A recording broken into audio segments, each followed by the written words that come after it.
Hi everyone, very good morning.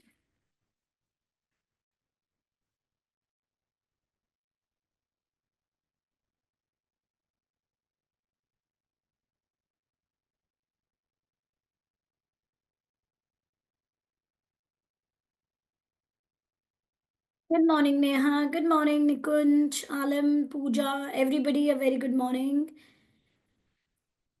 Okay, as we speak, I am sure you all have gone through your recording for the first session, and now we are going to go ahead with the second session. That's okay. Have you got a chance to go through the recording of the first session, Neha? No issues, no issues. Um, that's okay. So we're going to be taking it as it is from the second chapter, which is not related to the first one. So it is not going to give you a tough time. Okay. So all those who have your first session as well as those who have your second session, I'm sure you'll have your understandabilities at the end of the session perfectly. If you have any questions and queries, you can always come back to me and ask me the questions. Absolutely no problems. Alam, are you comfortable with the first chapter now with ethics? In fact, I shared a technical article also relating to ethics yesterday. It's a video.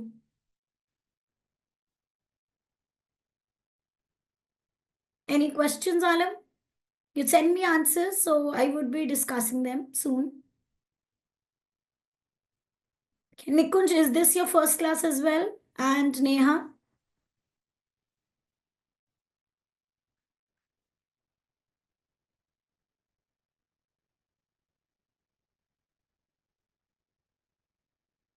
Okay, great.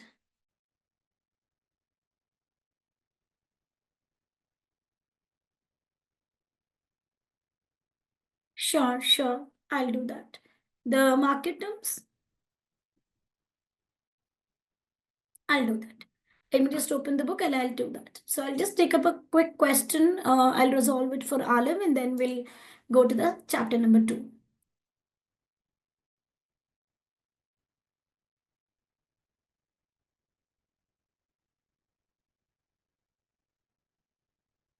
I'll share the screen.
So you have a query here, right? Let's take it. So market term disclosures, disclosure of related parties and market terms is allowed only if substantiated. It basically means that normally why do we have a related party transaction or why do we have a disclosure? Because there is always a risk that the related party transactions have taken place at below the market market prices, right? So in order to ensure that the related party transactions are taken place at the market terms, we ensure that the company's policies are strong, and we do the disclosures, right? So generally a disclosure for a related party is only done when it is not done at the market terms, or even if at the market terms, but the pointer here says the disclosure of the related party transactions and market terms is allowed only if it is substantiated. Okay, that is, see, what is the peculiar nature of related party transaction? A peculiar nature of related party transaction is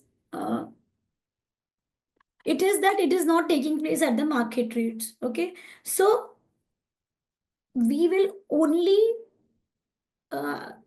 disclose the related party transactions at the market terms if they're taking place, if we have a proof for the same, we can validate it.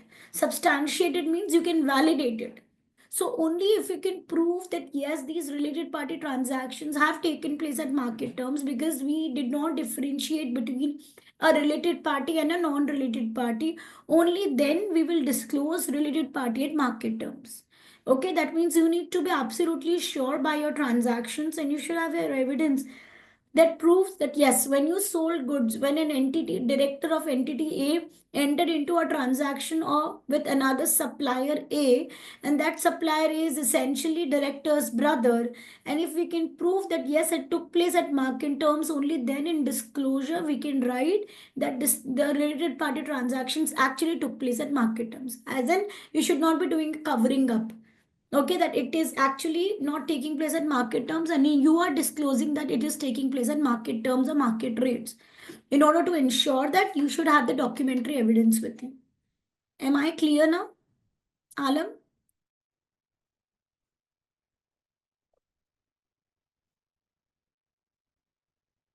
Okay. Okay, now let's go further. So everybody, no, that's okay.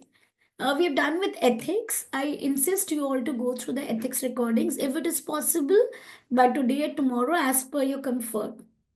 Ethics is a very, very important exam area. It's tested for approximately 20 marks, not in isolation, but in combination of different standards. But ethics prominently is a very important topic. Okay, so kindly go through the recordings and everything, notes, and if you have any questions and queries, you all can come back to me. Okay, okay, okay, and now let's go to chapter number 2. Just a moment.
Okay, now let's go back. Let's go to the chart.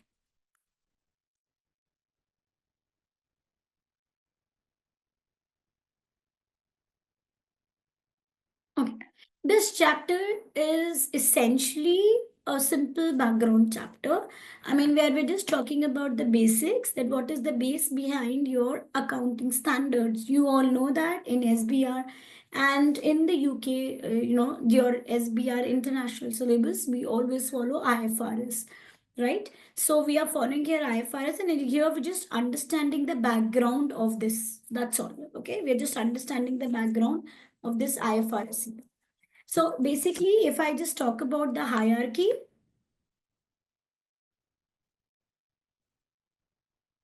I'll increase.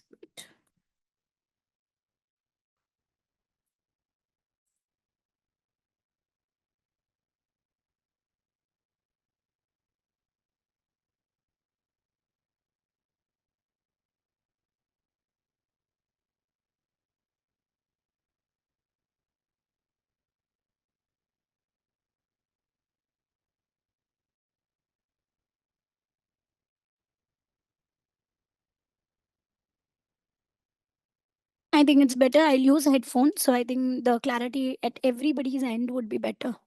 Yes? Is it better, Neha? So the caller mic, I think it's better to use this. Sure. Okay, so I'll just repeat this chapter. Essentially, we are discussing here about the IFRS backgrounds. That is, the administrative structure of IFRS. Basically, here we are covering all the IFRSs, right? And in this chapter, we're just understanding the background that where is and how's the structure of IFRS. So let's just have a look here.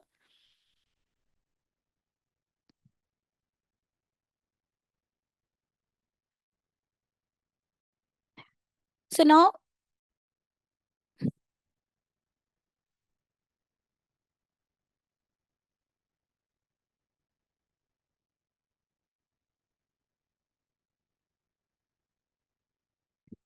Now, as we look here, we understand that the main authority, and actually, it is not that it is asked in the exam directly, okay, but just we need to have an understanding of the different bodies which are involved in the IFRS setting process, monitoring, advising, all these processes. So, we have the main authority is this IFRS Foundation Monetary Board, okay, and then the sub authority to it is IFRS Foundation trustees. Now understand that IFRS setting process is done by IASB. So IASB essentially looks into the setting process of the IFRS, okay. And now we will, as we progress further, we are going to understand, probably in the tomorrow's session or maybe today's session, we will see that we are going to understand about the different sustainability standards also. I hope you are aware that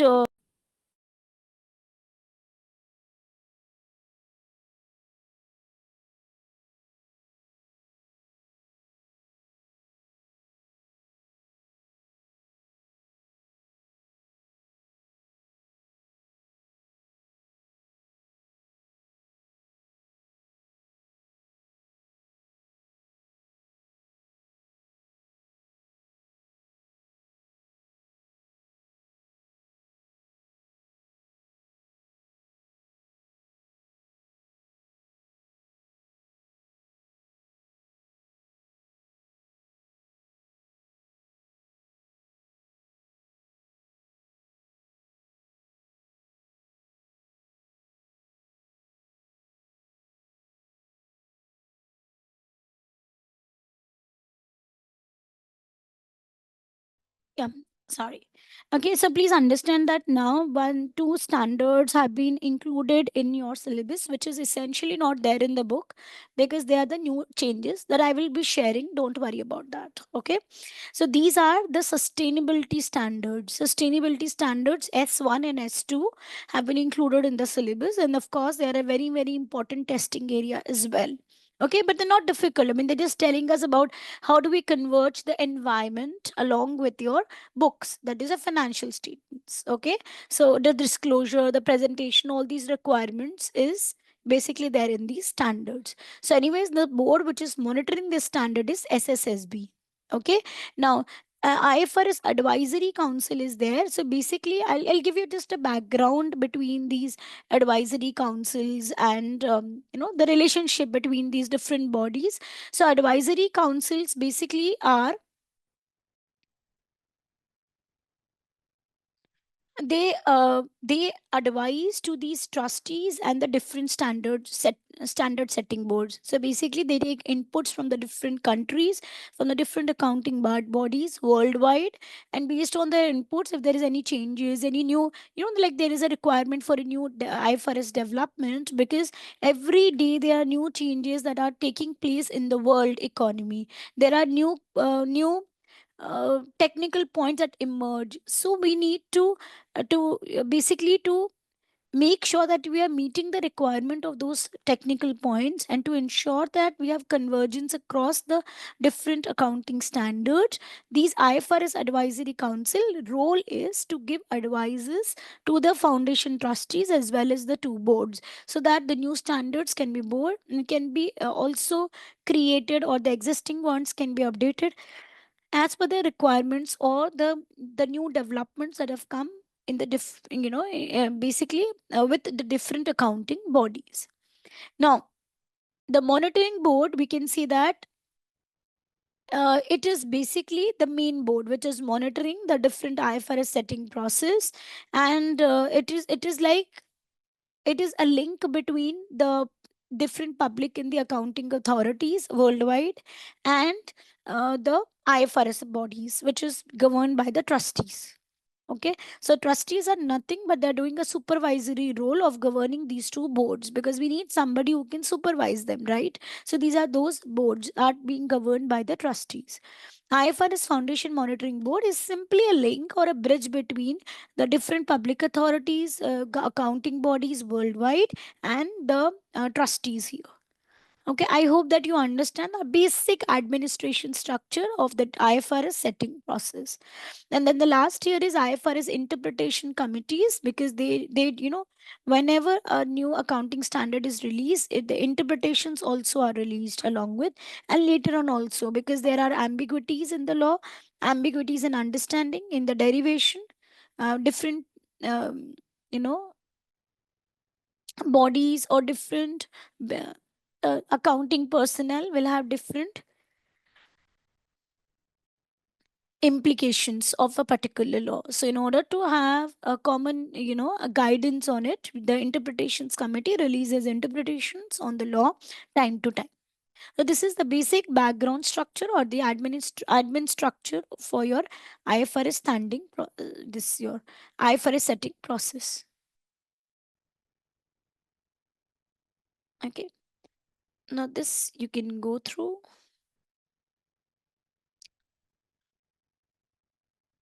Okay. Now, these are some recent IFRS accounting standards that have got some changes, and they have got replacements. Okay. Like the IFRS 9 got added to the list. It replaced the earlier standards. Less like we have other standards as well.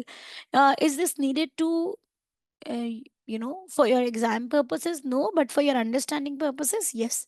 I would be covering them all in the relevant accounting standards when we take them. So when we take individually the IFRS standards, that time I'll take them. Okay.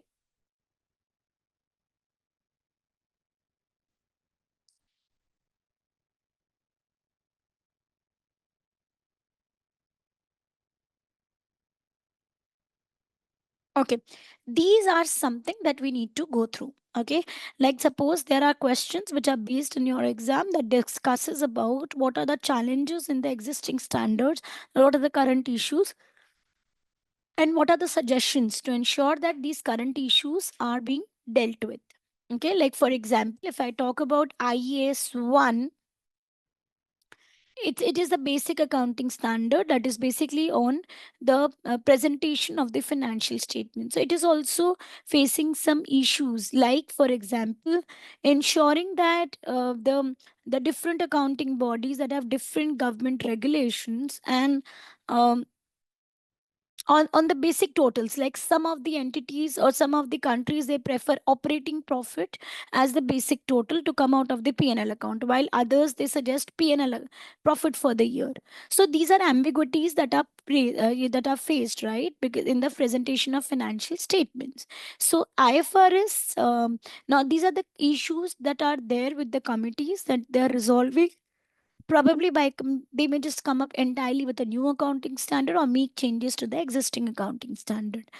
Okay, like for example, other topic can also be in IAS 1, where we basic presentation of IAS 1 is to present profit and loss by way of profit for the year, and then below that we present OCI, other comprehensive income. Correct. Now, for certain cases, OCI gets reclassified back to P&L, but for many cases it doesn't. So many entities, many different accounting bodies, they are arguing about this process of reclassifying OCI balance to P&L balance. Like these are some of the key pointers that are, relating to IS 1. It's like that we have in IS 36 and IFRS 3 also the issues are there. So IS 36 is about impairment and IFRS 3 is about your business combinations, that is when the goodwill arises as a result of your business combinations. So then there are issues relating to this topic as well. So what I'm suggesting is that I will take these pointers, but when we go to the relevant IAS, then it makes sense to take these pointers. So we'll come back to this topic, these portions which are already there in that chapter. Okay, and we'll see about the issues, the conflicts, because then at your end also understanding becomes easy. Okay, I'll just take up this small portion of SMEs. SMEs are, that small and medium sized entities. Okay, small and medium sized entities. Now, IFRS committees, what they have done, they have developed a separate set of IFRS for the SMEs. Why so? SMEs are small and medium sized entities, right? So it is argued. It is basically not argued, but it is a point, very very valid point, which is put up by SMEs that look, we are small entities. And when I say SME, actually definition is not there in the syllabus, but basically these are generally not very large entities. These are not publicly listed, or they are not in the process of listing. However, they do external presentation. Okay, however, they do external presentation. So the question comes in that do the SMEs really need to follow all the accounting standards? Now, I know it is a very typical theory topic, but yes, you need to know, because if in a question you have been given about a case which is essentially SME case, so then in that case we need to know that how do we present, and what are the requirements of IFRS that are to be met with in case of SMEs, right? So for SMEs comfort, and we can say for saving their cost and the different analysis, basically the requirement in certain IFRS has been reduced. It's an option. So if an SME wants to have adoption of full IFRS, they are free to do it. Okay, there is no compulsion on following the reduced requirement IFRS only. No, there is no compulsion. Okay, but yes, the SMEs, they do not want to have such burden of work of following the full IFRS even when it is not applicable. See, because you can see that generally you have more applicability of IFRS for an entity which is listed on the stock exchange, right? So SMEs, if they're not listed on the stock exchange, however, they do external reporting. Okay, just a minute. There is a pointer here.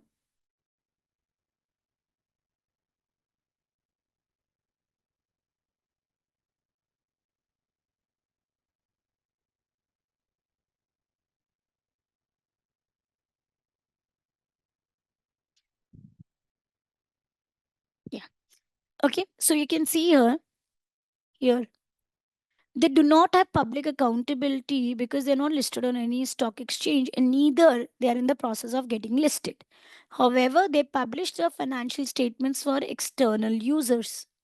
So if they are publishing the financial statements for external users, then yes, and these two criteria are met, then we know it is SME. Okay, and then the SME standards can apply. SME standards are basically benefits given where we have reduced, we can say that reduced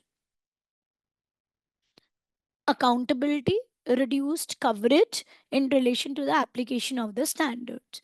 And the best part, these are globally applicable. That means it is not that it is only applicable to the European countries or UK countries, but any entity which is following IFRS anywhere in the world, and if it is meeting the criteria of SME, then yes, or the basic two requirements that we just discussed, then it can apply the SME standards. It is user centric focus. Now, user centric focus means, of course, it is created from the point of view of SMEs. So, it is ensured that for these IFRS, which are SME IFRS, they are created in a way that they fulfill the requirement of the users of SME. It is not that the basic requirement of financial statements to meet the requirement of the stakeholders is not breached. Okay, it is fully fulfilled here. Conceptual framework alignment, I'll discuss about the conceptual framework. Just ensure that it is exactly, the SME standards are also exactly fulfilling the requirements just like any other normal IFRS would do for financial statements. Then, like we discussed, the basic purpose is to reduce the reporting burden, so of course which is getting met here. Sorry. Okay, and smooth transition. And this is very important. If an entity wants to move from SME IFRS to the normal IFRS, the transition is smooth, it is not very complex, and it easily the entity can have the shift. Okay, have the shift either voluntarily or when it is getting listed on the stock exchange.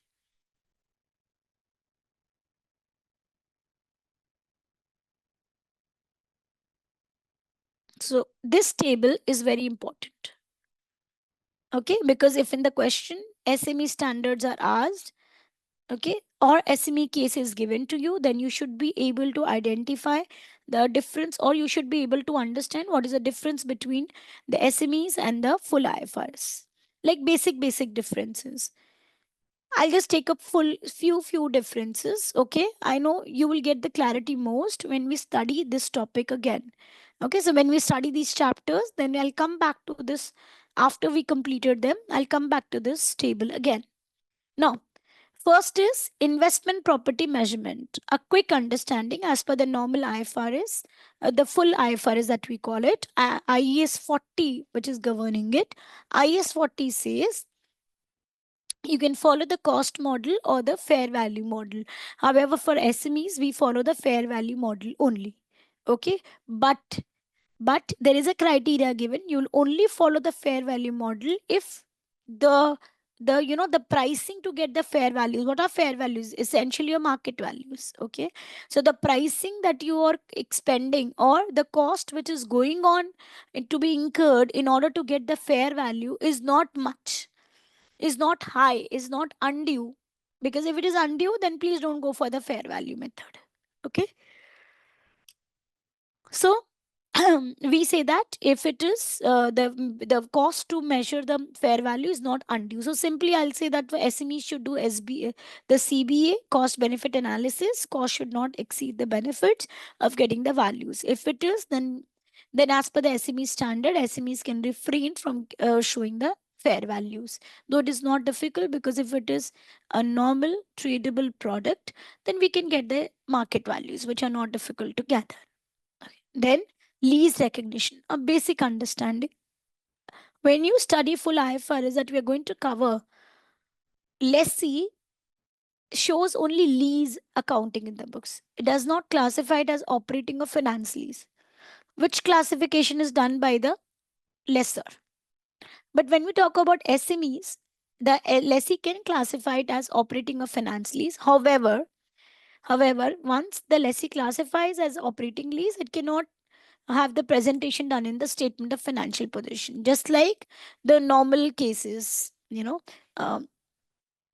we don't term it as an operating lease, but we do have the right of use asset and the lease liability presented in the books. However, SMEs, if they opt for operating lease, they will not have any item being presented in the statement of financial position.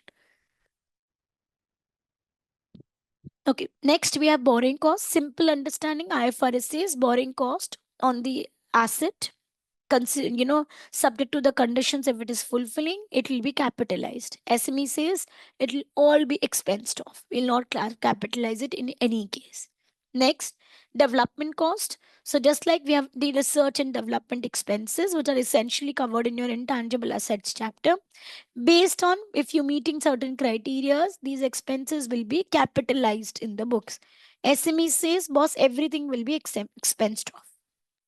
Intangible assets measurement, the basic or the measurement allows us that the intangible assets can be revalued at the revaluation. I mean, we can follow the revaluation model. For the full IFRS, subsequently, we can follow the revaluation model for the intangible assets. However, for SMEs, we cannot follow a revaluation model. We will only follow the cost model. Okay. Just keep listening to them. I know there are many points that you may be thinking, oh, I'm not able to relate to it. That's okay. When we go back to the chapter, you would be able to relate to it in a better. Okay. Now, next, your intangible your actual gains and losses, that will be a part of your employee benefits. That is when we get the valuations done. So then, for the normal IFRS, we follow the amortized cost method. Okay, and we have three methods essentially that we can follow here to measure these actual gains and losses. Either we follow amortized cost method, or we follow the profit, the fair value through PNL, or we follow fair value through OCI. However, I'll come to these pointers. Okay, just keep listening to me for the time being. When we follow SME standards, we do not have the fair value through OCI recognition allowed. When we go to financial assets classification, I'm sorry, when we take into account actual gains and losses, that was for financial assets. Okay, when we take into account the actual gains and losses in the normal IFRS, we follow the OCI method, that we will transfer the actual gains and losses to OCI. However, it is recognized for SME either in PNL or OCI as per the choice of the entity. Okay, as per the choice. This choice is not available in the normal cases. Then impairment model for financial assets.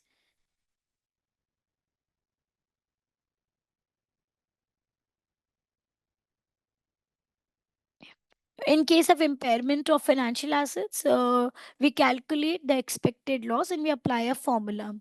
In case of SMEs, we take the actual loss which is incurred, we calculate that. Actual expense, actual loss.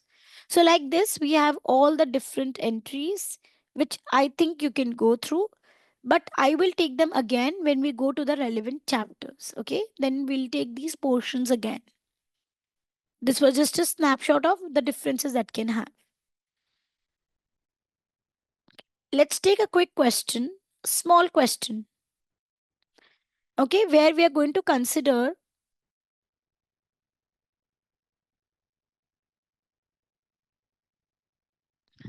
I'll just discuss about if there is a convergence or there is a transfer or shifting taking place from SME standards to the full IFRS, or if you just have to follow the SME standards, what are the differences that we're going to experience? Okay, so let's just have a quick understanding from this question.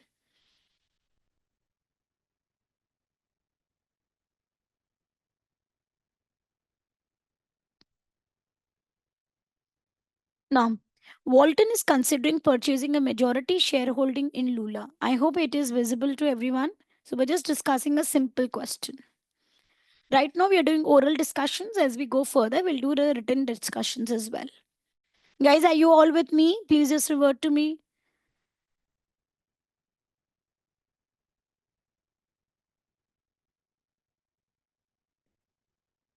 Okay, great. Okay, so just let's have a look at this question. Walton is considering purchasing a majority shareholding.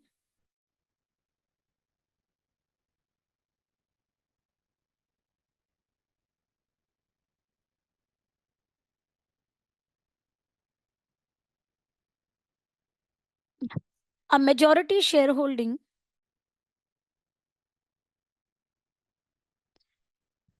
Where were we? In Lula, a toy manufacturer. Lula makes digital toys and spends a significant amount of money on research and development activities. So, this is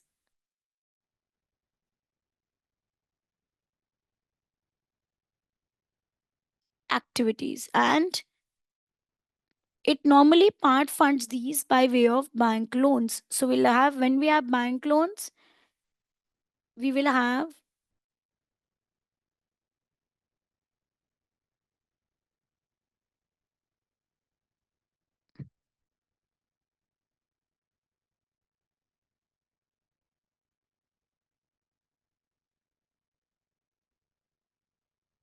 borrowing cost as well. Okay, when we have bank loans, we'll have borrowing cost.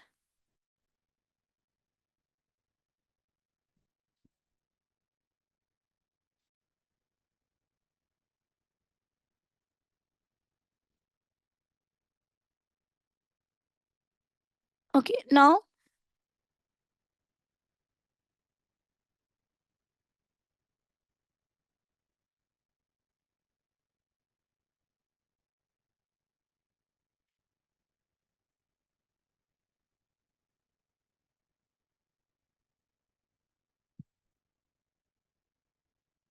okay, remember that. Now the company has a large manufacturing site. Now why I highlighted this and I circled it. This is the way that you're going to read questions always. You don't have to read the question and then analyze it. Analyze it parallelly for two reasons. First, it gives you more clarity in your mind that which areas you are going to be covering in this question. Number two, this saves your time because you have already done the work while reading the question. So the company has a large manufacturing site and rents excess storage units within it on a yearly basis to generate cash income or further support its R&D activities. So we have rental income as well here. Lula applies SME standards. And Walton, which is a listed company, it prepares its consolidated financial statements using IFRS accounting standards or normal ones, full IFRS. The finance director Walton is considering that this will create extra and wondrous work every year. Yes, it is going to create for the group accounting function and wishes to understand that this what this might entail. Okay.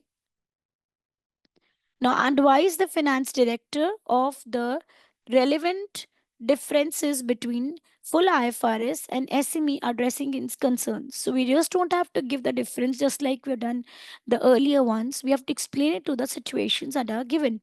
I hope you have understood the question. When we begin, first thing, I know you've not done consolidation, but there is one basic thing that I'm sure everybody is aware of. That is, in consolidation, the basic rule is that prior to consolidation, the individual books or the standalone books for a subsidiary as well as a parent must be prepared, as per the regulation, as per the IFRS requirements. That is, they have to be prepared on the same lines. Ideally, they should have the same accounting year ends and the same basis of preparations. Here we have a difference because Walton is prepared by using the SME standards and Lula is prepared by adopting the full IFRS. So what we would have to do, we will have to do a transition of Walton's financial statements from SMEs to full IFRS. For what purpose? Only for consolidation purposes. So what all changes will take place? First, I can talk about R&D expenses. We have just read that in R&D activities for SMEs, all their expenses will be taken to expense. I mean, all the R&D related expenses will be normally expensed off to the P&L. Correct? But when we talk about full IFRS, I have to go and check IAS 38. That says all the research expenses will be expensed off to the P&L.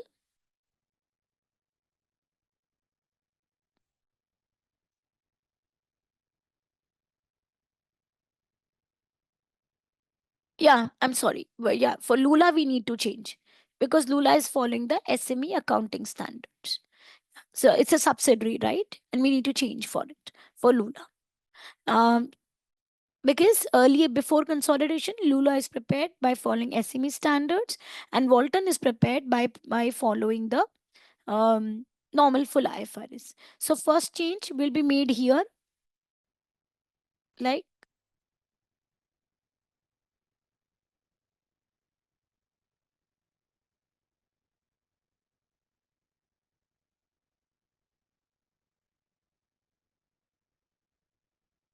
first change will be made here. That is R&D activities as per IS 38 says that till the time that you have research going on, all the research expenses will be expensed off to the PNL. But the development expenses, if they meet the IS 38 development recognition criteria, which when we go there in the chapter, we will be able to understand it further. Okay, so once these criteria are met and we conclude that yes, it is a development related expense, then that will be capitalized to the asset account. Okay, then that will be capitalized to the asset account. However, when we follow the SME accounting standard, it says, boss, whether it is a research expense or your development expense, everything will be expensed off to the P&L. So, what we have to do in the exam, we will have to first give this background, and then coming to the context, we will say that yes, now Lula's works relating to the expenses relating to the R&D needs to be reclassified and categorized as per the relevant IFRS, IS 38. That is, the expenses that are relating to development expenses now need to be transferred to the asset account and needs to be capitalized over there. Okay, so and this all action will be done on the date when the IS 38 criteria was met. Okay, so Lula needs to keep a record also for the cost relating to the development expenses so we can capitalize it. First, second, bank loans. Bank loans means there is a borrowing cost, and SME standard says all borrowing cost will be expensed off to the PNL. However, by following the full IFRS, see there is no criteria given, but we can say that till the time we can say till the time that the asset is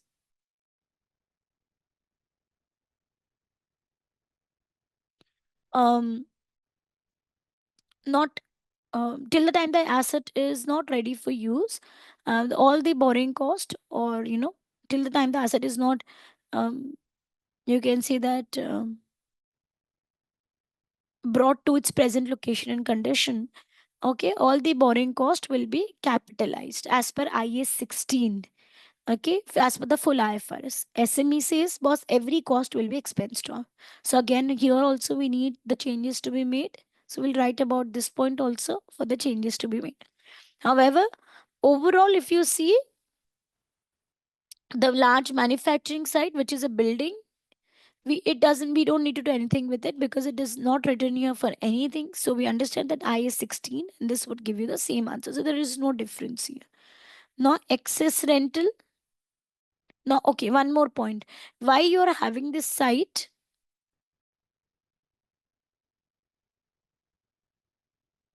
No.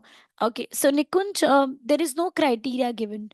There is no criteria given for SMEs. I'll just take you to that point. Okay. Just allow me a moment. Let me complete it. I'll take you that point. The threshold limits and all are not mentioned.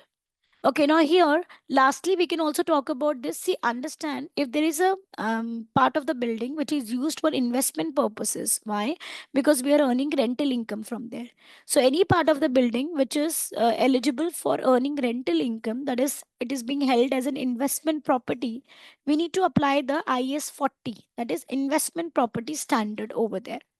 So, what does IS 40 says? IS 40 says that, boss, when you have a property which is to be listed as per the investment property IS 40, you can either recognize it as a under the cost model or a revaluation model.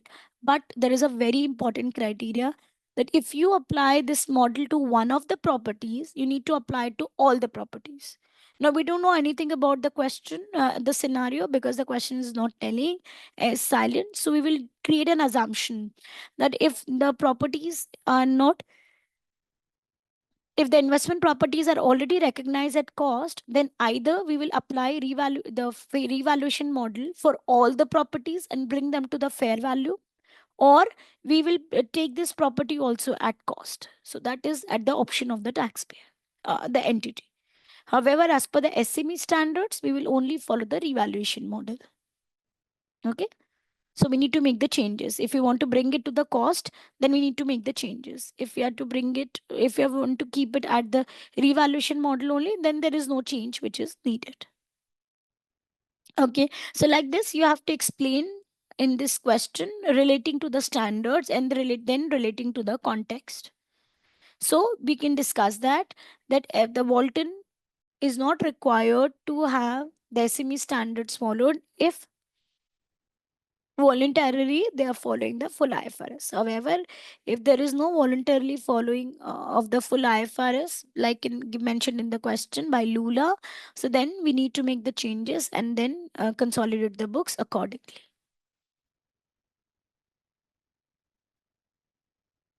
Okay. I hope I'm clear. Are you getting a rough idea about how do we apply, how can we write it in the questions about the SME standards? Just a very bird's eye view, I can say, not a very detailed view.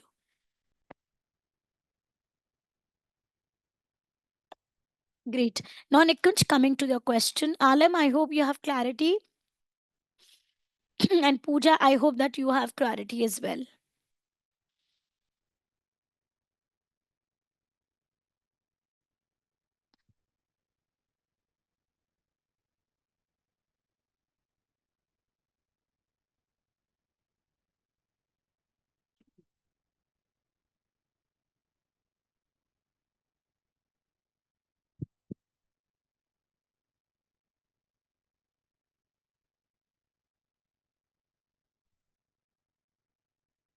Yeah.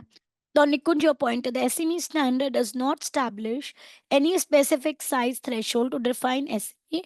The SMEs will be defined as per the national rules and regulations that are applicable to that country. Okay?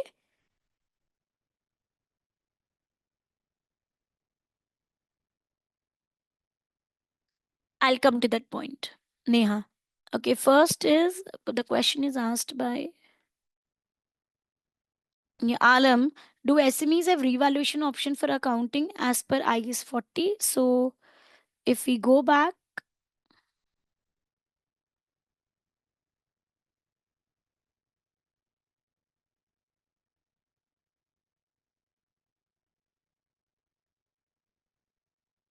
okay, so revaluation model, or we can say the fair value model, is essentially the same. So then we will put that point, Alam. Like we discussed here, the fair value model is to be followed by SME. However, you have to mention that there should not be any undue cost or effort going into obtain the fair values. Am I clear? Otherwise, they will not be able to follow the fair value model.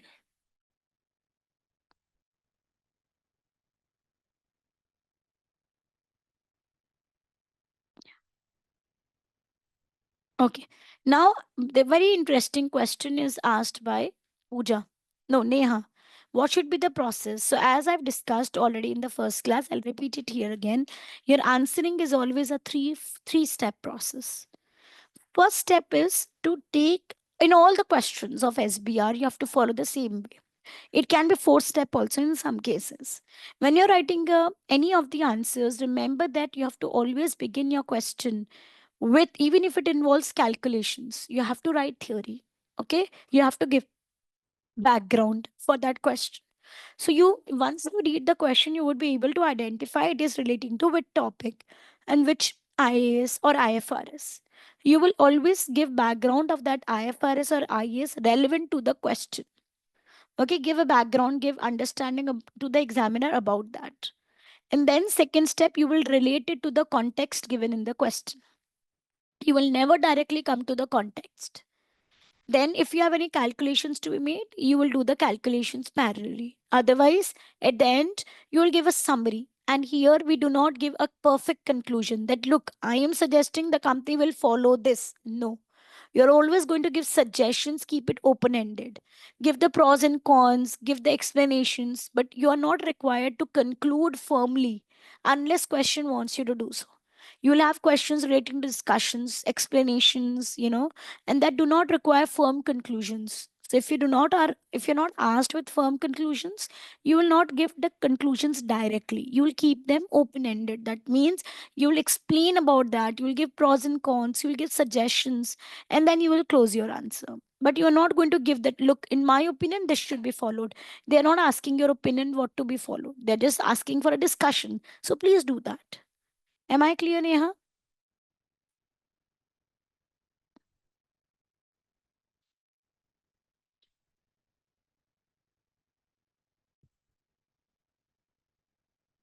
Great. Okay. One thing, those who are joining the session for the first time, you know that we have a 5 hour session, Saturday and Sunday. Okay. So I know that it can become heavy. So I'll give you two breaks. One break is at 12 and the other break is at 2. Okay. So that you can relax yourself and all, and then we will be covering the topics. Now, coming week onwards, we'll have one weekday session also. That will be only once a week. In all the days, sorry, in all the weeks, once a week, weekday evening session we will have, because I understand morning may not be comfortable for everyone, but still, I'll put two options in the group, and as per the majority, we will fix the timing and the day. Okay. So basically, the purpose of the weekday session, I know all of you are working and it takes time to practice. So that weekday session will only be focusing on doubts, queries, resolving. Okay. And like I give homework questions, discussion of those homework questions, and discussion of more questions, which are not always we can cover in the class. The reason being we have shortage of time and the syllabus is quite huge. So we need to cover it. It's a vast syllabus. So we need to cover for extra practice. So for that, I am always keeping one weekday session. So please just make yourself that, make yourself available for that session. You'll not be covering any new topics though, but still practicing is also very, very important. So that practice we are going to adopt. I hope it will be okay for all. So I'll be sharing the two timings and the 2 days, and based on the interest of everyone, we'll fix that day and the timing. Only once a week. Okay?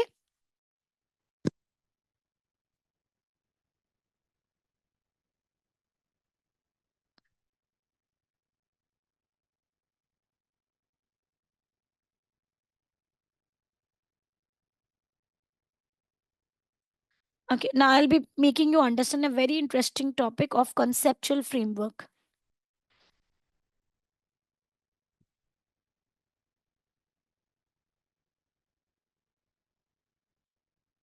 In this chapter, we have some very important topics like conceptual framework. Uh, okay, just give me a moment. I'll be there. I just need 1 minute.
Okay, let's begin with this new topic, conceptual framework. What is essentially a conceptual framework and what exactly is it telling you? Let's understand that.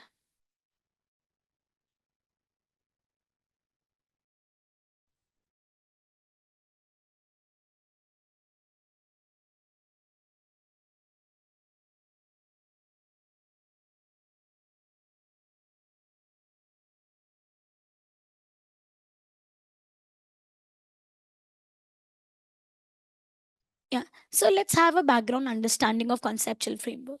See, conceptual framework is essentially a background given. Like every entities throughout the world, they prepare financial statements, right? They provide financial statements analysis, and in fact, they prepare the financial statements to meet the requirements of the different users, the different stakeholders which are interested in the entities financial statements for any reasons, be it employee, be it shareholders, be it the government, be it any other entity, or like the suppliers, etc.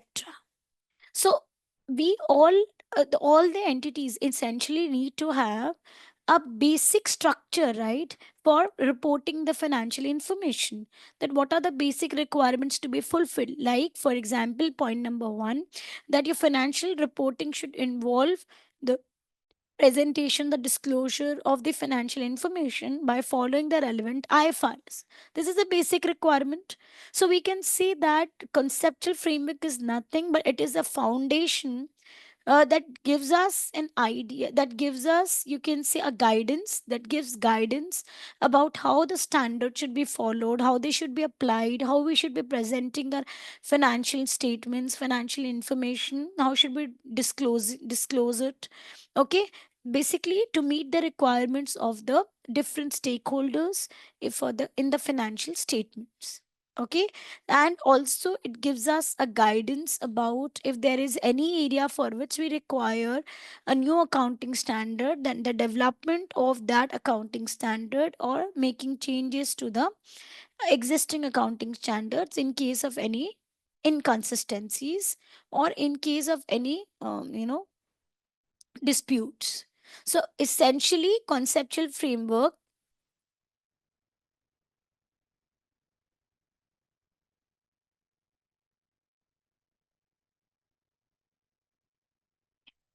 So essentially, conceptual framework is basically it is giving guidance for the standards. It is giving guidance for the presentation, preparation, disclosure of the financial information in the financial statements. So I've just discussed here the different, you can see that the different areas that we also call chapters of financial of the conceptual framework. So conceptual framework basically revolves around these 8 pointers. Okay, number 1 is objective of the general purpose financial reporting. That is, financial frame. The conceptual framework objective is that the general purpose financial reporting purposes are met with. Like we've just discussed, as in it acts as a guidance for the standards. It ensures the consistent accounting policies. Okay, when no accounting standard applies or standard offers a choice, and this is a very important area, testing area for exam. It basically tells their each their point their topics. Okay, their issues for which we do not have a a particular standard being applied. Like the most favorite example or the most perfect example that would come here can be the cryptocurrencies like bitcoins.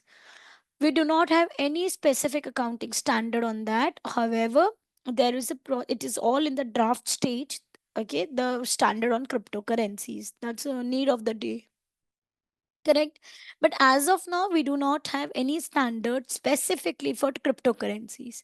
Now, there is any entity which is holding cryptocurrencies, the question comes in how it should be reporting it. So that concern has been raised because the objective of general purpose financial reporting should be met with. Okay. Now, for the assessment by the primary users, the different stakeholders of the different cash inflows that is going to take place in the future. And we need conceptual framework to basically look into how the economic resources, like the assets, they have been used by the management towards the payment of liabilities, or towards increasing the revenue generation capacity of the entity.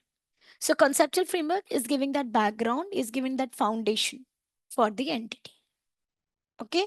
So like I was talking about cryptocurrencies, I'll come back to it when we will be discussing that topic. So we'll understand that as of now, if I have to report it, how do we report it in the books?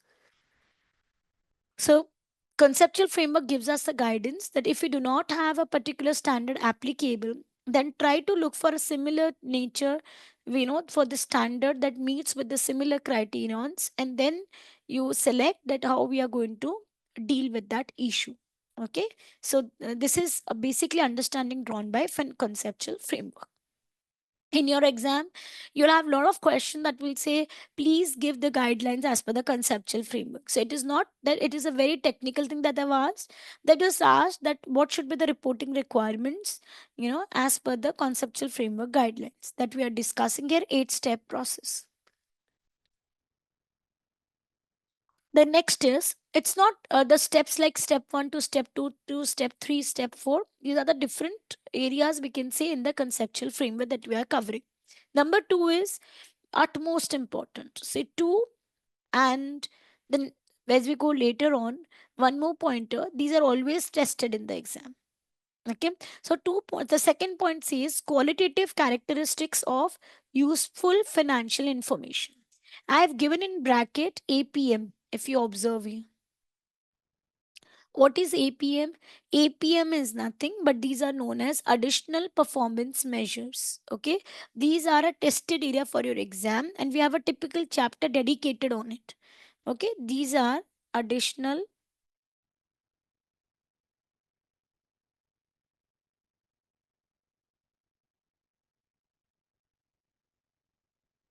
Okay, their questions are always not dedicated towards IFRS. They involve questions going beyond it, which is going into beyond IFRS, going for some additional performance measures in order to ensure that the entity's performance is measured not just by the financial numbers but the non-financial numbers as well. So like this qualitative characteristics of financial information is also one of the APM. Now, I'll give you one example. Suppose you have an employee in the organization. That employee is doing a great work. He's always on time. He's doing great work, and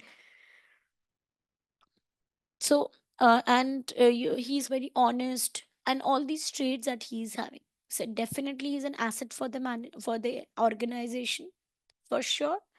But then, can we present that employee as an asset in our books? No, because the financial statements or the IFRS, they do not allow for the same. So here we talk about those kind of qualitative characteristics.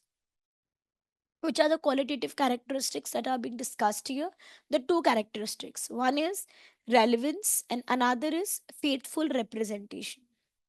Okay, what does it mean? Relevance means we should only give that information which is relevant to the different stakeholders. Okay, that should meet their needs.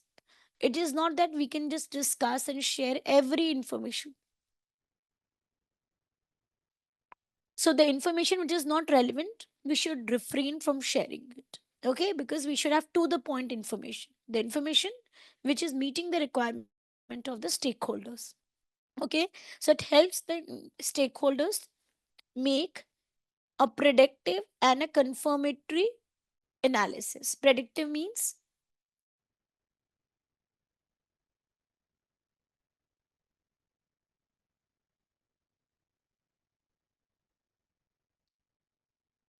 okay.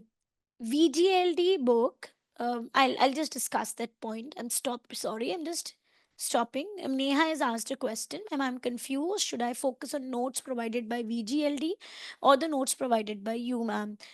Because while studying or solving questions, we need some study resources that should be based. book would be your base. Okay, what I'm giving here are the concise notes. So you need notes for your 5 minutes revision. You need notes when you have completed a chapter, but then you need to just brush up your concepts, right? So instead of you preparing the notes, I'm giving you these notes which you can add on with any pointers that you want to add here. Am I clear here? So book is always the base because that is always elaborated pointers are given you. Here I'm giving you in a concise form. Okay, so you have your notes always there with you because, for example, you're on chapter 6 and you've forgotten a concept of chapter 2. Instead of reading through the entire chapter, you can just go through the notes and just revise yourself. Okay, am I clear here? And I think in every level, when we do our own, if whatever level you are in and the studies that you do, you always have a book, right? And then you prepare your own notes. So it is just like you preparing your notes, although I am giving it to you. And then you can make those updations there.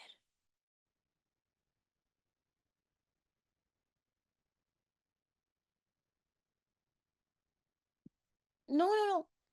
Okay, don't do that searching right now. Okay, when I'm teaching you, I'm giving you all the summaries, all the corrects, and I'm taking everything from the book. So what, how do I teach? Essentially just understand the strategy. I always take it first from my notes so that we understand the concepts.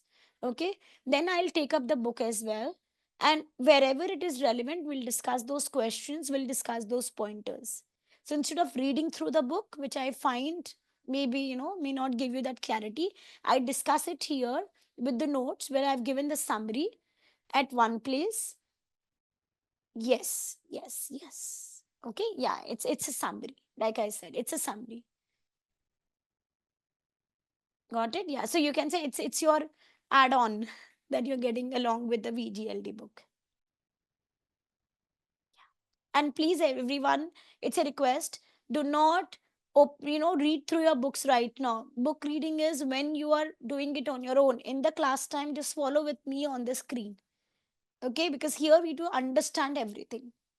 And regarding the coverage, I am always making it sure that I'm covering everything, every topic. I'm not leaving behind anything for you. Okay, so please right now do not focus on the book, otherwise you will skip listening to the concept. Sure. Okay, so now where was I? Yes, relevance. So we were discussing that. See, why do you need the information to be relevant? What is the purpose? Like, suppose if I'm an employee, what is the relevant information for me? Maybe the profit and loss information, which is being shared, the detail about the expenses, the detail about the profitability of the entity. Okay, the cash flow statement to know whether the company is a cash rich company or it is facing cash problems. Okay, so these are the important areas for me. So, how do they help me? If I'm an employee, I've got these information. It will help me in making my future decisions. Maybe that whether I want to remain with the company or I want to look for another option. I'm a shareholder. If, for example, then the information which is relevant to me would be everything, all the financial statements. And these statements will help me in making my future decisions. So they help me in making predictions for my future wealth, for the future returns, earnings, as well as they also act as confirmatory values. Confirmatory values means they are a confirmation. Okay, they are a confirmation. The financial statements act as a confirmation for the values that are being inserted over there. That yes, these are correct values. They represent true and fair values, and we can rely on the same. So this is why we always need relevant information so that it meets the needs of the stakeholders rather than giving every information which may not be relevant. So a stakeholder would be interested that which depreciation method we are following. However, the stakeholder will not be interested that how you are give the detailed calculation of the depreciation method. Once you have given the brief calculation, that's okay, but detailed is not needed. So do not give that information, do not present that information which is not relevant to the stakeholders in making their decisions. Okay, in doing the analysis. Next, faithful representation. I think it is a base of every financial statement that the concept of prudence should be followed. Financial statements, there are three pointers here. The concept of prudence should be followed. Prudence means what? That we always account for the known losses and expenses. Okay, that we always account for known losses and expenses.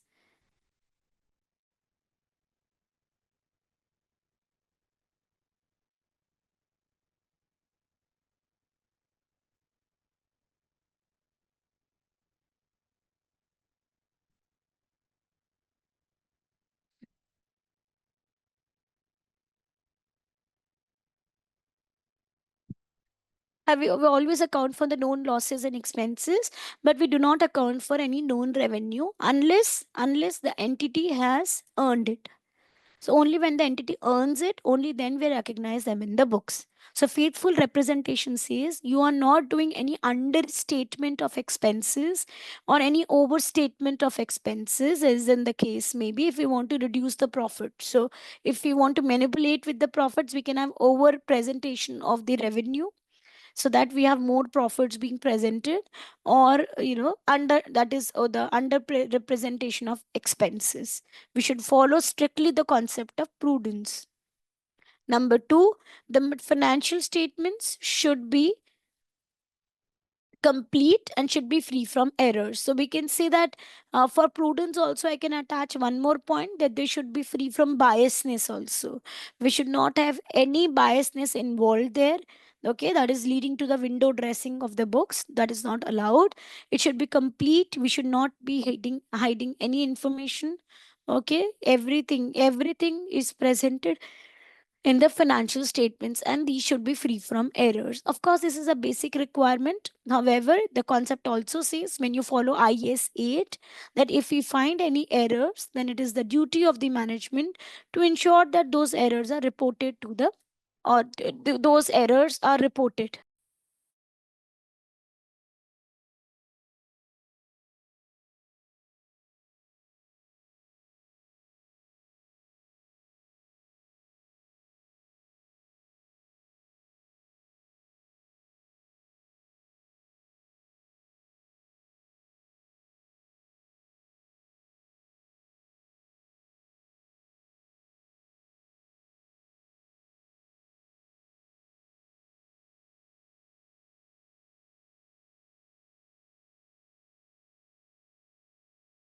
Sorry, just got disturbed. Yeah. So now we know the two basic characteristics that is to be there for the financial statements. Remember that you need to remember these terms as well. It's an additional performance measure because it is an addition to the normal preparation of the financial statements.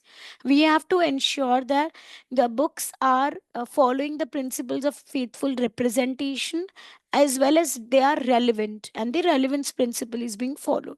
You have to write these terminologies also in the question. If it is, you read the context and you find that these are the APMs which are there, so you need to write about them. You need to give their background and then relate it to the context. Additional one more point is materiality.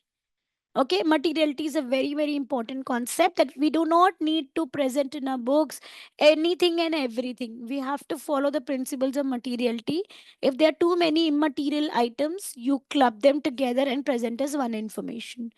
Immaterial or materiality, it is basically you determine it by the basis of values. That is, you have a threshold limit. Suppose if an entity like maybe Reliance, maybe Walmart, if there is an expenditure of 1,000, 10,000, 1 lakhs, they're not a really a big figure. Maybe sometimes even a figure of 10 lakhs may not be a big figure. Depends upon the company for which, or the entity for which you are preparing the statements for. So in that case, the immaterial items, they can be clubbed together and presented as a single figure rather than showing them as different separate line items. However, if there is a material item now based on values or based on other circumstances also, then they need to be presented and disclosed. For example, there is a loss by fire. Fire is a material event because not every day you have this kind of events, right? So then in that case, you will disclose it separately. Okay, and also we have, I can give you another example like events occurring after the balance sheet date. Okay, a basic understanding we all have. There are two kinds of events that can occur after the balance sheet date: adjusting and non adjusting. Okay, simple.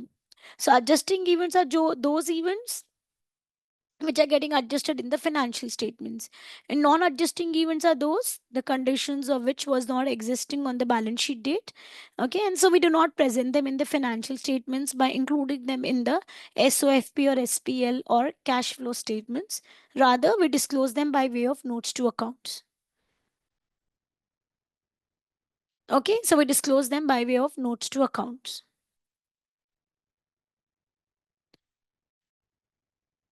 Okay, so this is relevance and faithful representation and materiality concept that is to be followed. So, this is why, and what is the, sorry, on what principle do we disclose them in the notes to accounts, or do we disclose them in the financial statements as a separate line item on the basis of materiality? Because these are material transactions, right? They are important transactions for the entity's point of view. And of course, they are needed by the stakeholders in doing their predictive analysis. Now, some other pointers again, which are needed for you to write it in the exam specifically if you can relate it to them. Because these are additional performance measures. APMs are always tested, especially in your section B questions. One of the questions, APM would always be there. Okay. So, first is comparability. Financial statements should be comparable, not just with the own state with the the entity's own statements of the prior years, but also with the other entities financial statements in the which are there in the same industry or their competitors or their other companies, so we can do a comparative analysis.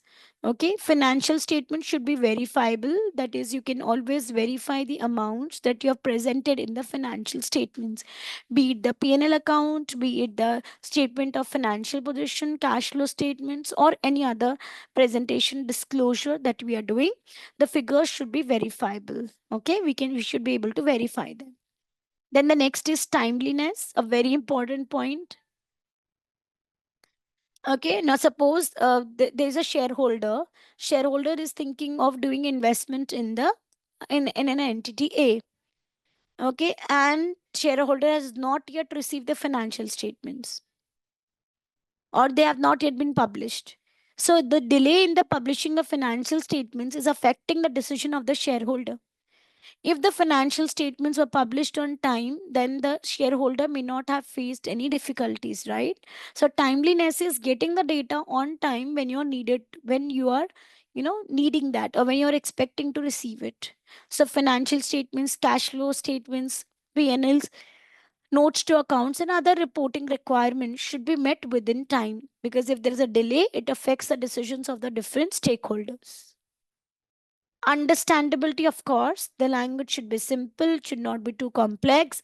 Financial statement should be understandable even by a layman overall. Okay, it should be presented in such a way. Just like your drafting or answers should be very simple, to the point, and should not be very complex. They should be perfectly understandable to the examiners who are reading it. Okay. Any questions and queries till this point, till the first two pointers that we have discussed for conceptual framework? It is a very generalized topic that we are discussing, right? And so the purpose of discussing it is,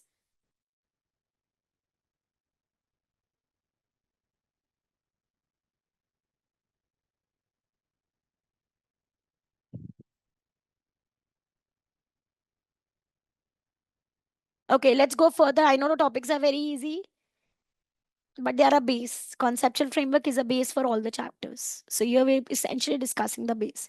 Third is financial statements and reporting entities. So I think we know that the financial statements are prepared for the reporting entity. Now when it is getting consolidated, then we prepare standalone books as well as the consolidated financial statements also. Okay, for the better understanding and the clarity of the different stakeholders.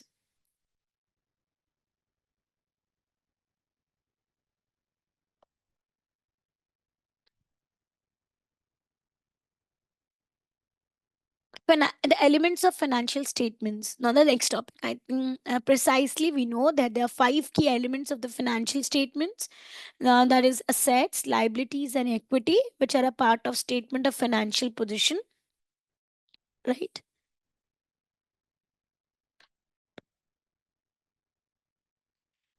these three are, I'm sorry,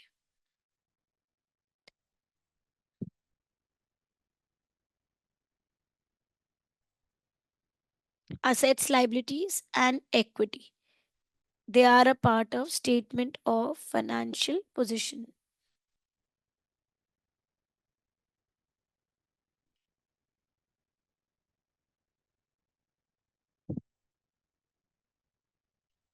No, it is not naming of financial statements. In the step three, here we are essentially discussing about.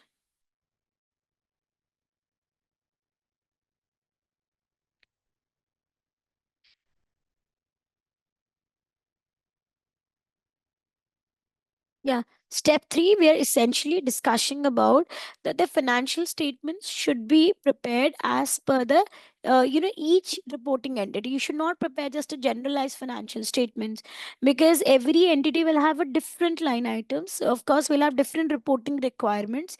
So, as per the needs of the different reporting entities, the different financial statements should be prepared. Okay, we should not have a generalized structure created. I hope I'm clear. Like for example, if I'm preparing a cash flow statement, or we're preparing a P&L statement, or we're preparing a statement of financial position, we should prepare it as per the needs of the particular reporting entity. Like liquidity status of different entities will be different. Accordingly, they'll have a different set of kind of cash flow statements to be prepared. So the point is, we should not apply a generalized rule. Like suppose there is a balance sheet of Reliance Industries that you have taken. I should not take it this as a base if I am preparing a balance sheet of, let's say, TCS, because the line items, the pointers, the categorization criterias, everything will be different. They are in two different industries. Okay, so the point is both of them are preparing financial statements, but both financial statements are prepared as per their own reporting requirements.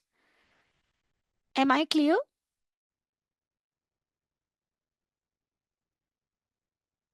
Yeah. So they look so easy points, right? So when you're writing about that in the exam and a question asking you about conceptual framework, you're essentially discussing about these pointers only. Okay, these pointers, and you have to put them together in your answer. Like when I talk about elements, there are five elements of financial statements. One is assets, liabilities, and equity that belong to SOFP, and then income belong to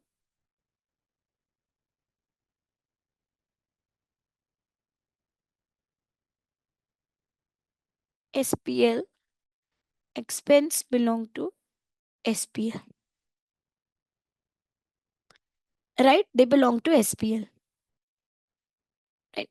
Now, what are basically a quick summary? Because if there's a question relating to assets, liabilities, or equity, or income and expense, you need to explain that in the question.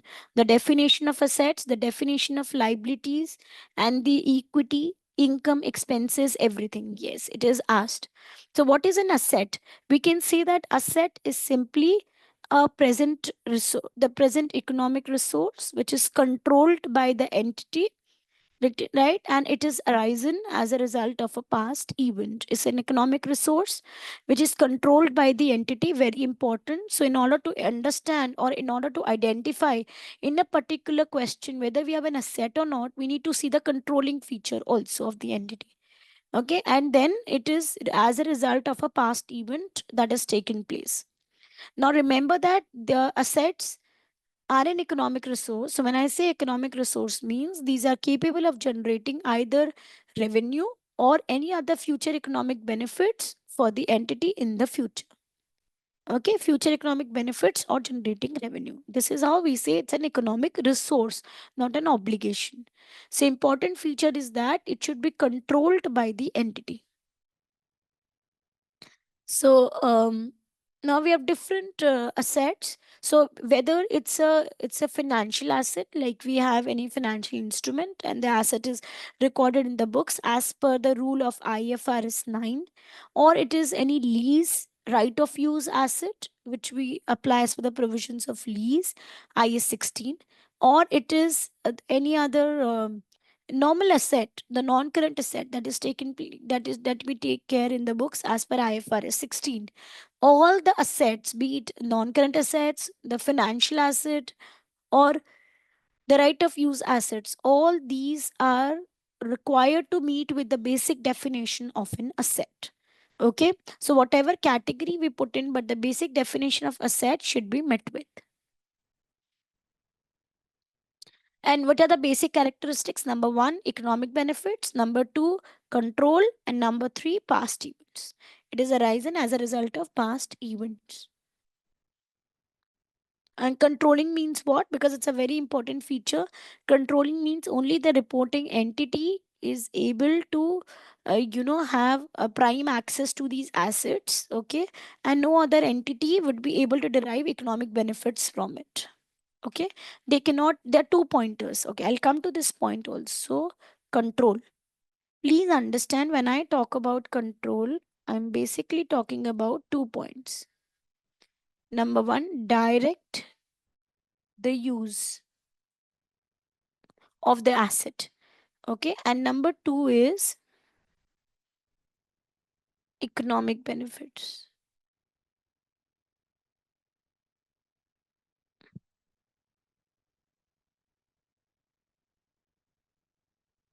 What does this mean?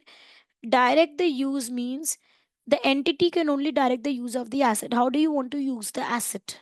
That means if the entity is able to do that, we say the entity has controlling feature over the asset. Okay, and the second is deriving the economic benefits. Both should be met with. If both criterions are met with, then we say the entity has control over the asset, the right to receive the economic benefits. Okay, so remember, asset is three features: control, economic benefits, and as a result of past events.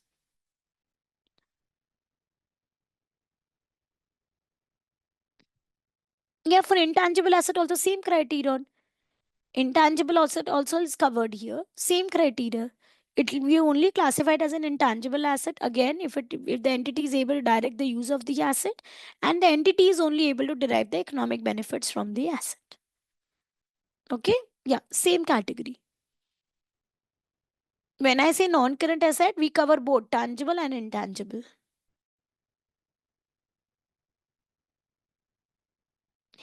Okay, now going further, what is a liability? Liability, it's just the opposite definition of asset. It is an obligation.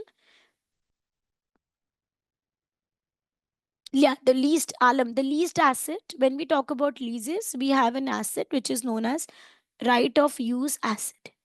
So when we go to the chapter, I'll explain you over there. A right of use asset, same criteria is there. So whether you talk about right of use asset, you talk about intangible asset, you talk about non-current asset, which is a tangible asset, you talk about maybe any other financial asset, all all the categories where you have an asset, the basic requirement of asset should be met with. That is control plus economic benefit. This is a basic criterion that should be met with. Am I clear?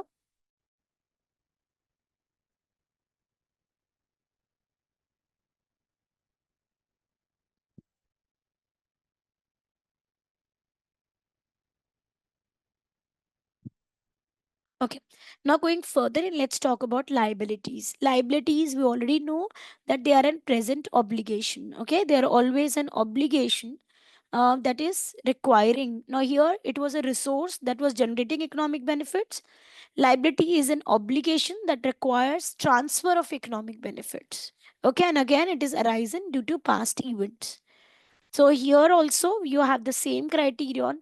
The liability is you have um, obligation plus transfer of economic benefits plus past events. Same, right? It is an obligation means you have to, there is due to contractual or legal. It can be by any ways that we have an obligation to pay to that particular supplier, buyer, lender, anyone. Okay, you have a liability towards that person. You have an obligation towards that person. The company owes money to that person.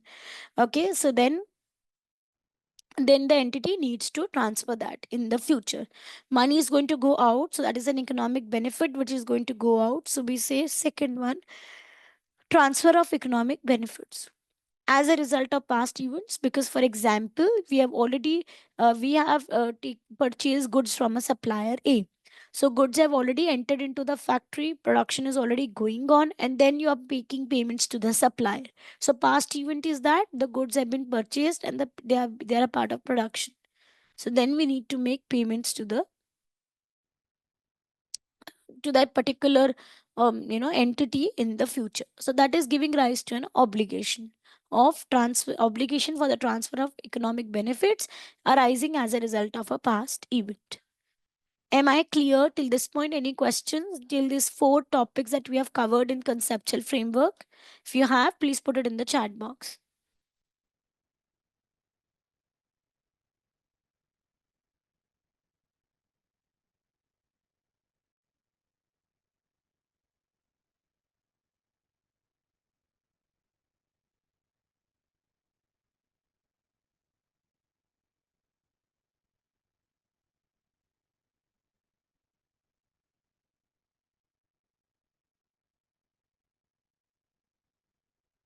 Okay, let's try out one question.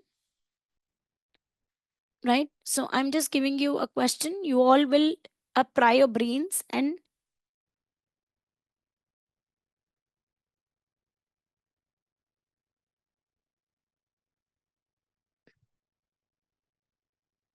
I will include that control point in the notes.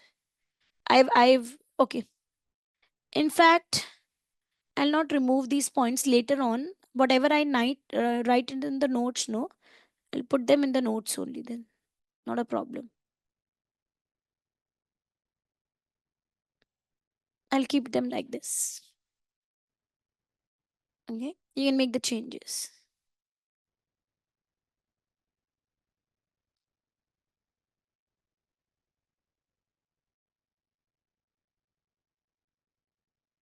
Okay,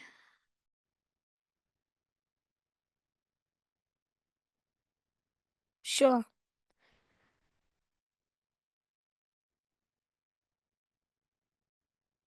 Okay, everyone, I think we can just discuss a quick, small, but good question. And I want you to write your pointers in the chat box. Okay, just write pointers. This is a question here. Do not open your books. Okay, please just let's discuss them.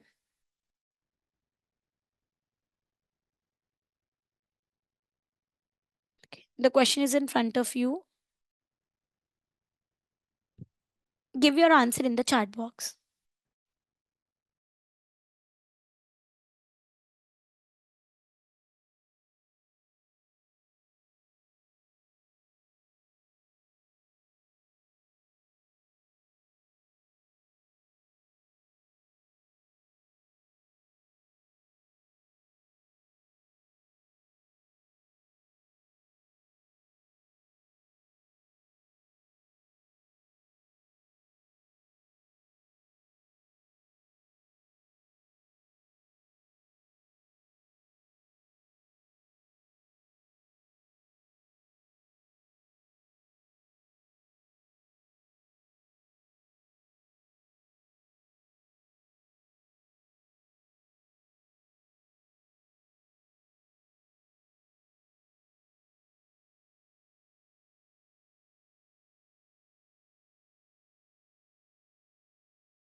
Okay, try to frame your answers with more pointers which are more than the generalized points. Okay, just think what you can write more.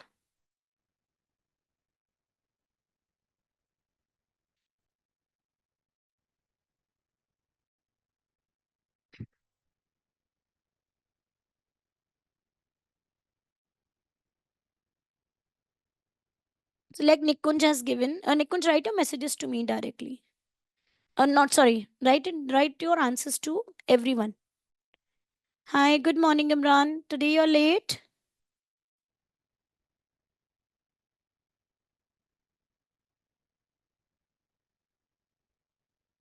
Not a problem. We're just discussing chapter 3. Not very technical points that you got stuck with, that you have missed. That's okay. But I hope you will be there because now, of course, after this, I'm going to be discussing more technical pointers.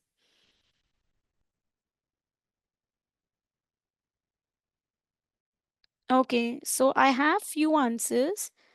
Nikunj has given that I think it is a liability because they do not have a control over the asset, and that is the player. Okay, and okay, the question here is it really a liability? Okay, let's see. It's a liability, Alan says, because there is a payment obligation and economic outflow is there. It is a liability. He is a liability for the Sporting United. Neha says, contrary to everybody, please mark your answers to everyone, Neha.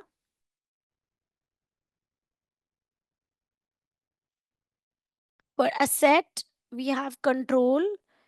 So Orenco has control by the club. And it says we have the economic benefit also arising here because he's capable of generating, of course, more goals and win the matches and win the tournaments for the entity. So is it really a liability or an asset? Let's see. Okay, and you're saying that the rights criteria is also met here. Okay, pretty good one, Neha. Very good. So we categorize that it's an asset. Okay, let's discuss this. I think it was a good question. Okay, now when you are giving an answer, now first of all, there is no obligation. So Alam and Nikunj, okay, if you do not have the soft copy of the module, Imran, that is going to be shared by the team. I'll ask the team to share it, or else can you connect with them to be receiving the soft copy of the module? Else, I would ask them.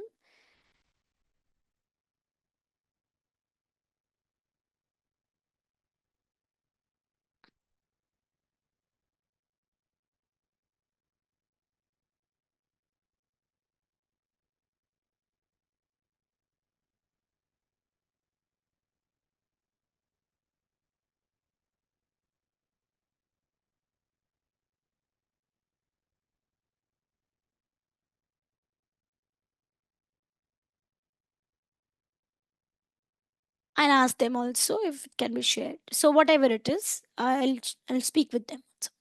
And you also put it to the concerned person. Okay, now anyways, so it was a very good question. Now, Alam and Nikunj, you suggested it's a liability. Liability is something that you have to pay for. Do we really have to pay for? I mean, you're talking about the salary. So asset also we make payments, right, to acquire the asset. So don't you think that this is an amount paid to acquire the rights? So, like for example, Manchester United took had David Beckham, right, and for long.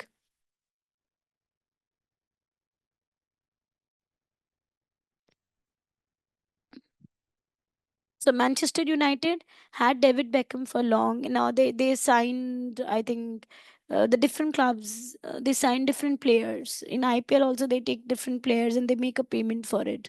Why do they make a payment and why do they acquire to treat them as a liability or an asset? Tell me, Nikunj. Tell me, Alam. We all follow IPL, right? It's the same concept. So then treating them as liability was wrong. Of course, it is an asset cost. Why they have acquired, why they are paying to the player, why are they paying 11 crores to uh, I think KL Rahul, if I'm updated, right? So why they are paying such hefty amount to treat them as liability? Liability means they will have to, when you treat a liability, when you have received something, okay, which is to be returned. So it is not that they've received KL Rahul to be returned. Are you getting it?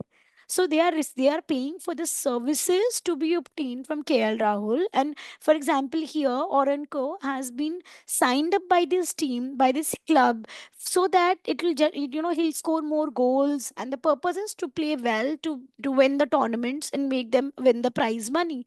Right? This is the purpose for which they have acquired the rights for this asset. Okay. Now let's see. Are they able to control Orenco? That means two pointers. Are they able to direct the use, and are they able to economic benefit avail the economic benefits from Orenco? Yes, they can direct the use, because Orenco will only follow instructions of this club. If there's any other club, he will not follow instructions of that club because he's not tied up with that club. Am I clear? So yes, Orenco is an asset for them.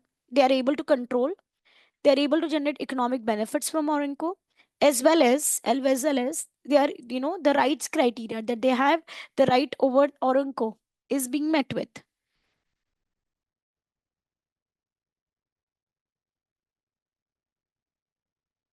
Okay, so they have a right to receive the services of Orenco. It is great, they're giving them a right.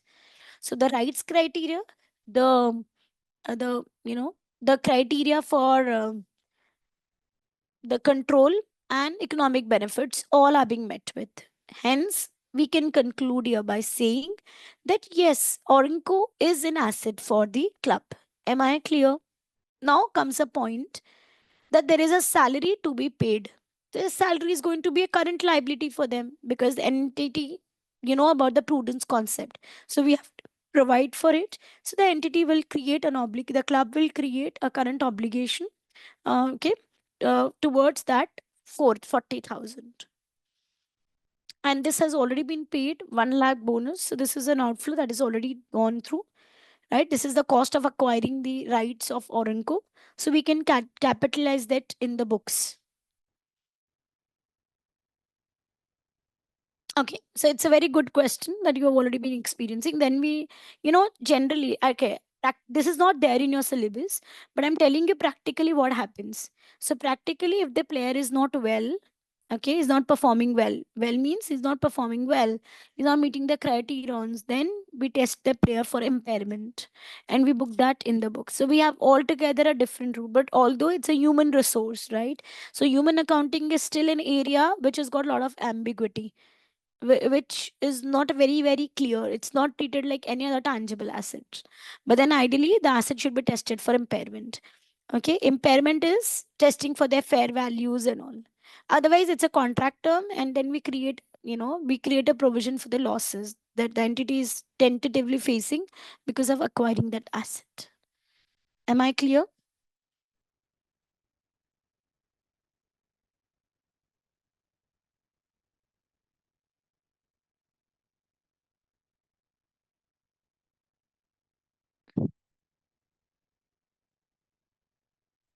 So it was an interesting question. Okay, now we can go back to these pointers and just finish off them.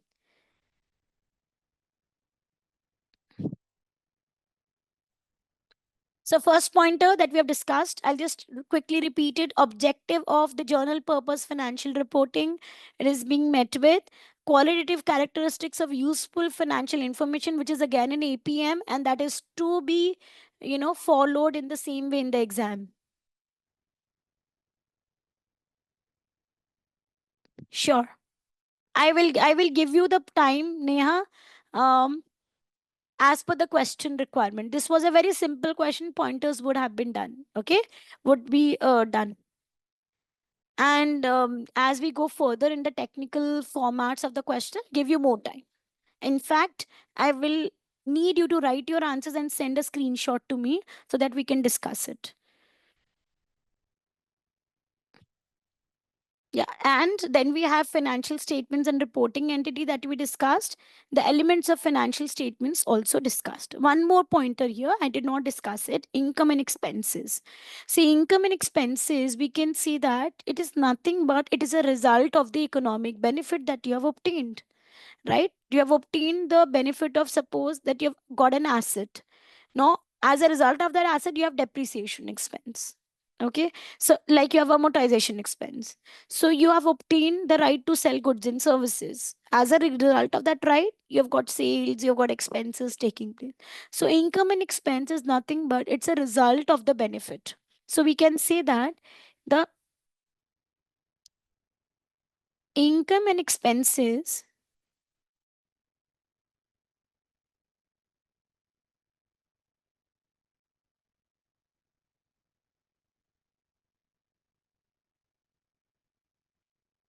they are simply result of economic benefits, nothing else. Okay.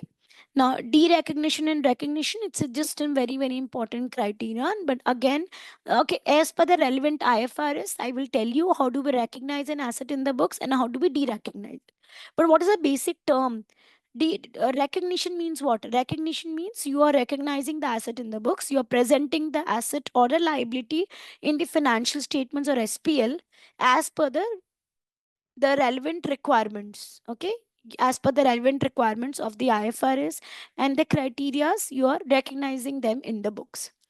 Once you recognize them, and then you keep them in the books till the time the criteria for asset and liability and all met with. Now, suppose if the entity is not able to control the asset or the liability, or the entity is, no longer, it is a it is a contractual obligation for the entity, because the entity has paid off the entire loan amount, for example. No longer an obligation, the entity has lost the control of the asset or the liability, or it is no longer generating economic benefits, for example asset. Then what do? You scrap it or you sell it, right? So you de-recognize it. De-recognizing is removing the asset or the liability from the books, either by way of sale, by way of scrapping, or simply writing it off.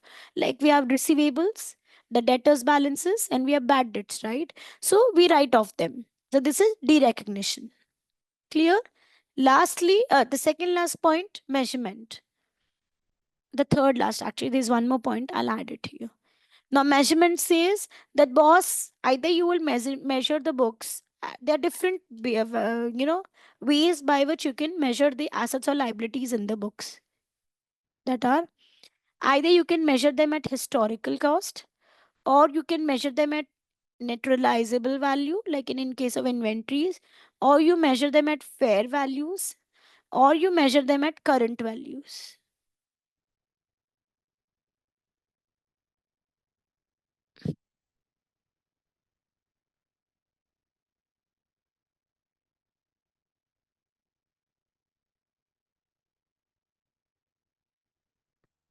And one more, or you measure them at value in use. I'll explain them quickly, these terminologies. Okay. What are the relevance of these terminologies? Historical cost is the cost. So you recognize the asset always at cost first. That's a historical cost that we refer to. We provide depreciation on it, and then we have the remaining balances every year. Or we have the accumulated balance depreciation and the cost balances that we net off and present in the financial statements. Then NRV is the net realizable value, the value that your inventories, with inventories we use the term, right? So the value that your inventories are tentatively going to be realizing if they are being sold in the market, and we reduce cost of selling and cost of you know just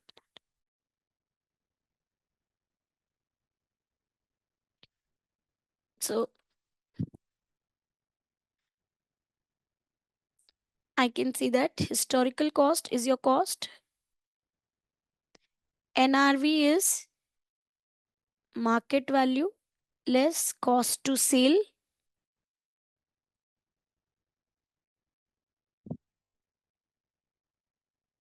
and cost to complete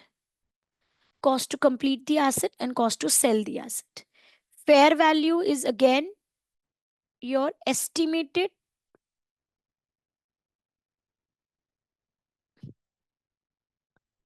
your estimated value. Um, estimated, you can say simply estimated market value. That is, what do we expect? Suppose if I say I want to know the fair value of the asset. So what is this asset expected to sell at? Generally, we say it's an exit price.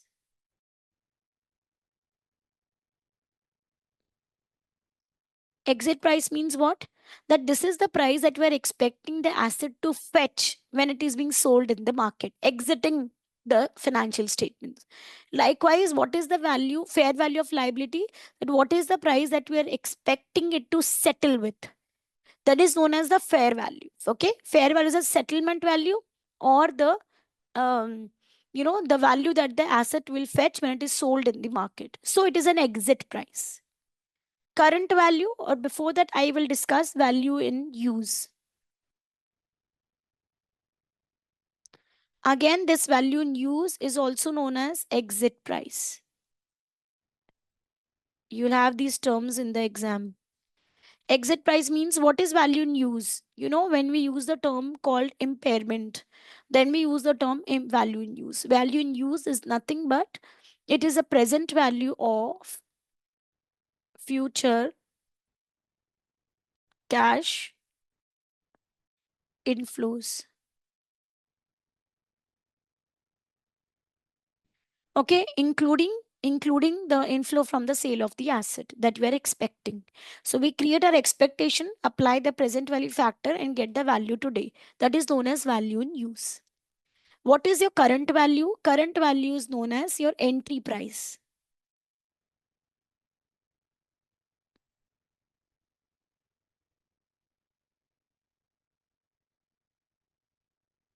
Yeah, for lease assets also we use value in use, right?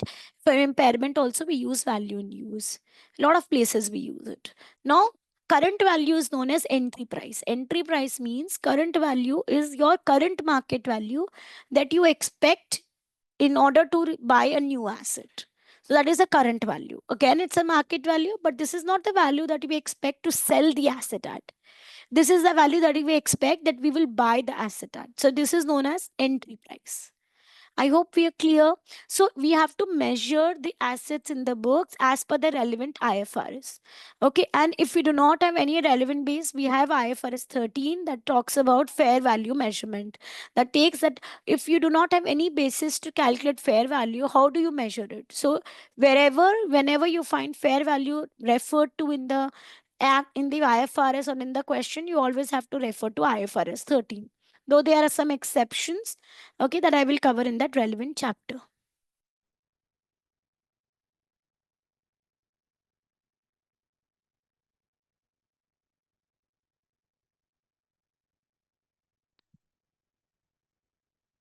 Okay, so I hope I'm clear with historical cost, with NRV, with fair value, okay, with current values, and with value in use. So you use them according to the relevant context or relevant IFRS.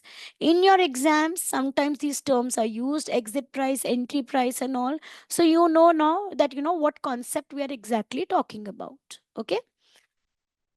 Next, presentation and disclosure. So we know that the financial statements are to be presented as to be disclosed as per the relevant requirements of IFRS. However, if nothing is given, then the presentation and disclosures should be done in a way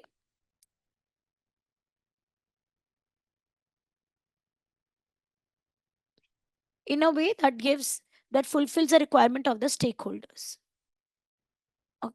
The deferred liabilities and all, let's take in the relevant cases. We'll take it. I'll take up the deferred revenue expenditures and all in different places, so we'll take it in the relevant IFRS.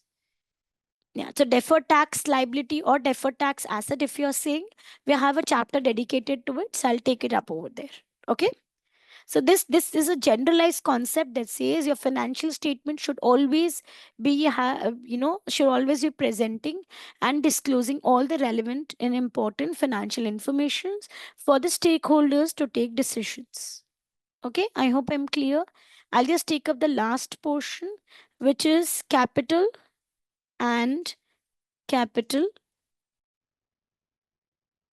maintenance. Okay, this is the last topic that I don't think you will find. You don't find it directly in your book, so I'm giving it here.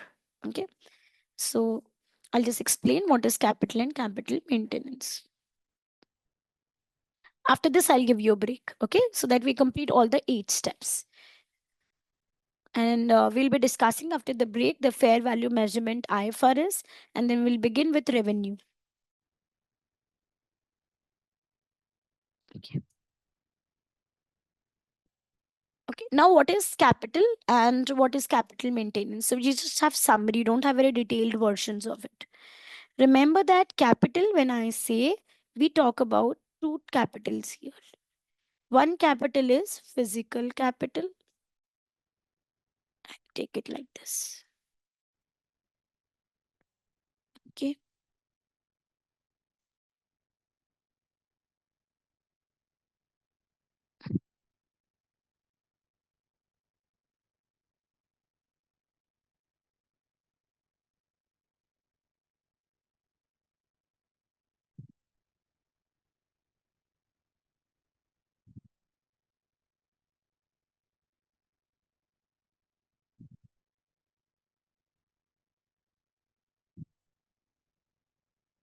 First capital is financial capital.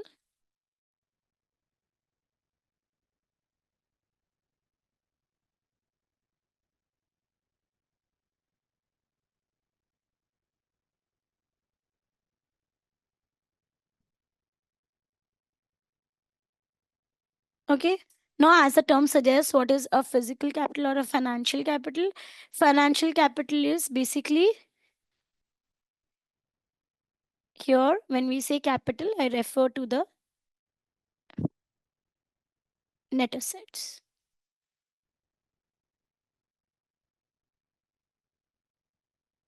Yeah, monetary value. Absolutely correct. So I can say that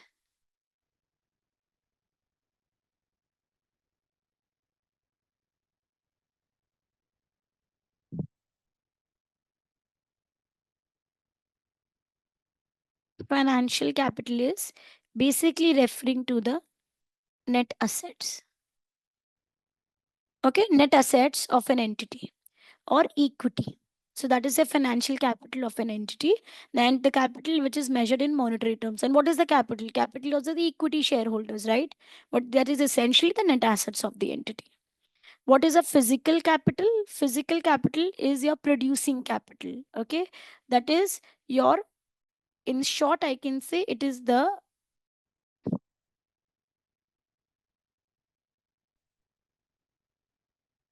productive capacity of the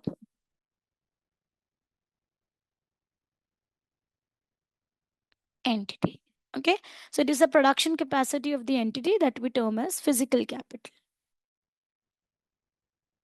Everything, Imran. So basically, you have assets, liability, and equity, the 3 elements, right?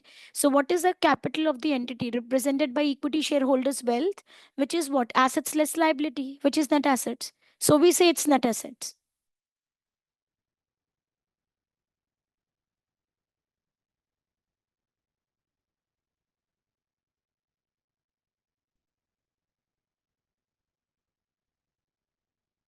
Okay. Now, what is physical capital? Physical capital is representing the productive capacity of the entity, right? Productive capacity means the units that it can produce.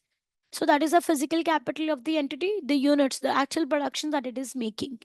So here we say that an entity should always disclose not just its financial capital, but also the physical capital of the, that it has. Like for example, how much units that it is able to produce in a month, in a year, in a week, like this description, so that the stakeholders are also able to aware of the productive capacity of the entity. I hope I'm clear. Next comes capital maintenance. Capital maintenance means now, how do you measure these capital? Simple terms, how do you measure them?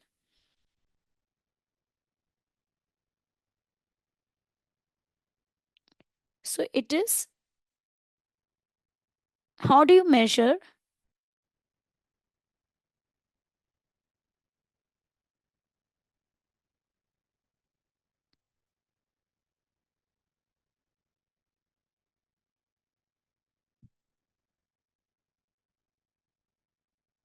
How do we measure capitals? Financial capital we measure by way of profits, right? The profit earning capacity of the entity is the measurement basis to measure the financial capital. And for example, for a physical capital, we measure it by way of yeah. So financial capital also we measure it by way of, like, what is your opening retained earning balance, what is your closing retained earning balance, and the difference is the profit earned during the period. Likewise, what is the opening productive capacity of the business, what is the closing productive capacity of the business. The difference is increase or decrease in the productive capacity. If it goes up, it's like a profit. If it goes down, it's like a loss. Any questions and queries in these 8 topics that we have covered for conceptual framework, right from the purpose of general, the objective of general purpose reporting until capital and capital maintenance? Any questions and queries? I'll give you a break right now. After the break, we are going to do some questions relating to these topics, and then we will discuss the IFRS 13 for fair value measurement. Again, that is a base IFRS for all the chapters, all the IFRSs. Wherever we have the term fair value written, we always refer to IFRS 13. And it's again a popular topic for your exam. Yeah. So how do we measure physical capital is by, see, the productive capacity of the entity. Like suppose my entity has a capacity to manufacture 10,000 units in a day. That's a productive capacity. That's a physical capital that I have, because I know that physically I'm able to manufacture 10,000 units a day. That's the strength of the entity, right? If the productive capacity increases during the year, that means it's like a profit over their physical capital. That your capital is increasing. Increase in capital would indirectly relate to increase in financial capital also, right? Because then more selling and all will take place. Okay. Okay. Now another point, like you've said, asked about how do we measure the physical capital.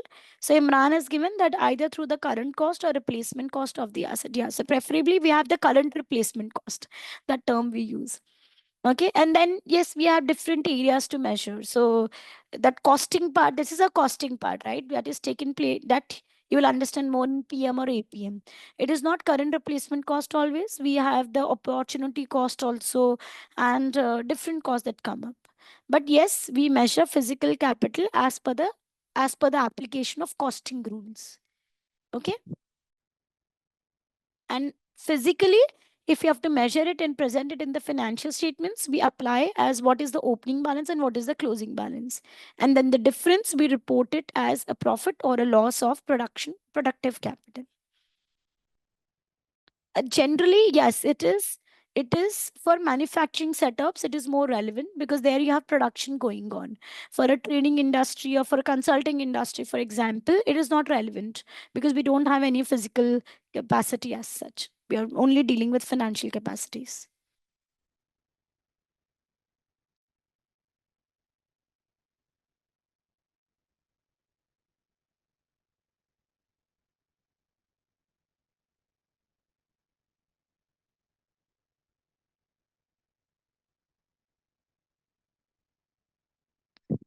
Okay.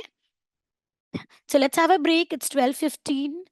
I think 10 minutes is sufficient, like we give always. So 10 minutes now, 10 minutes that time. Correct? So 12:15, let's resume around 12:25. Okay, you all be here. Please do not leave this session. Otherwise, joining will be, a process to take. So it's better just keep your systems like that, and I will join back in 10 minutes.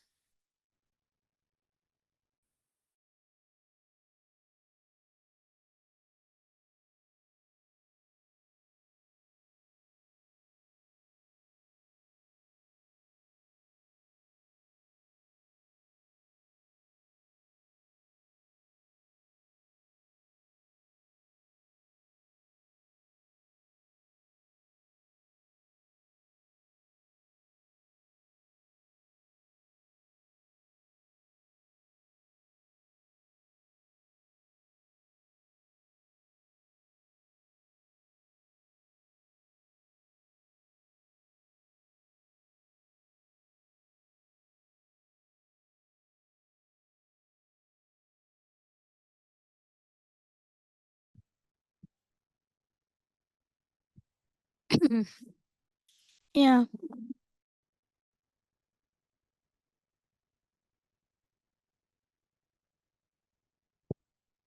Okay. Any questions and queries that you have so far, everyone? Come on, tell me. Or are we good to go further?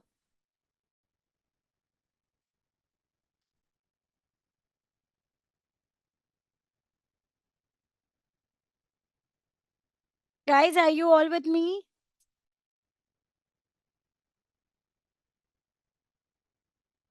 We can resume. Thank you, Nia.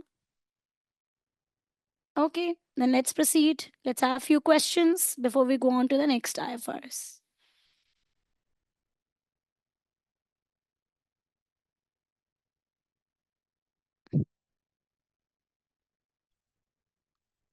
Yeah, let's have a few questions.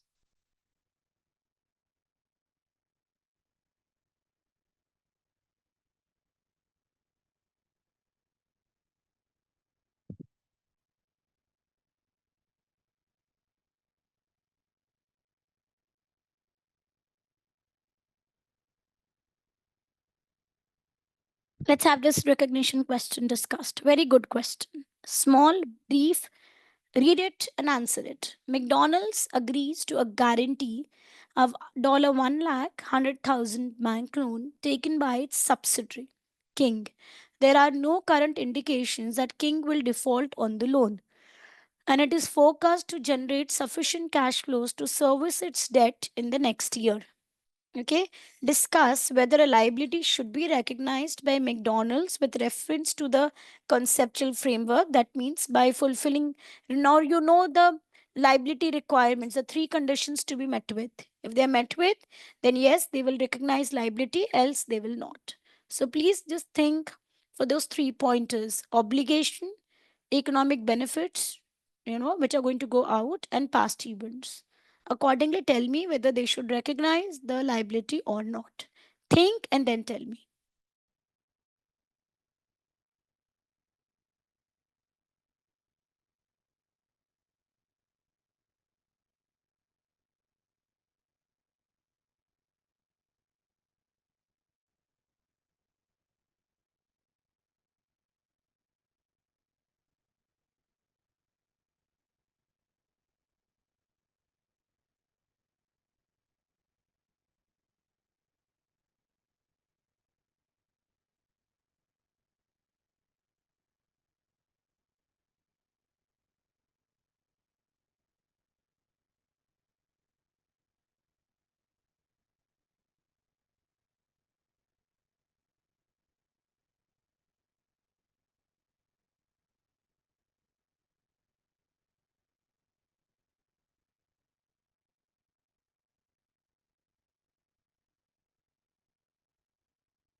No, I'll take up ethics homework questions, Alam, at the end.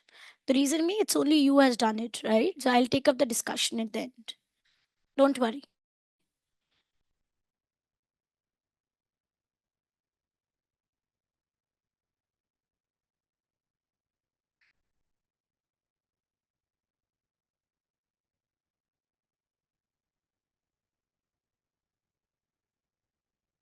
Think when you're making up the pointers, think from the point of view of those additional features also. Like the information should be reliable, should be relevant, should have the faithful representation, understandable, verifiable, those features also. Combine them. Okay, Imran, you have also done? Great, then we'll discuss. Do share your answers.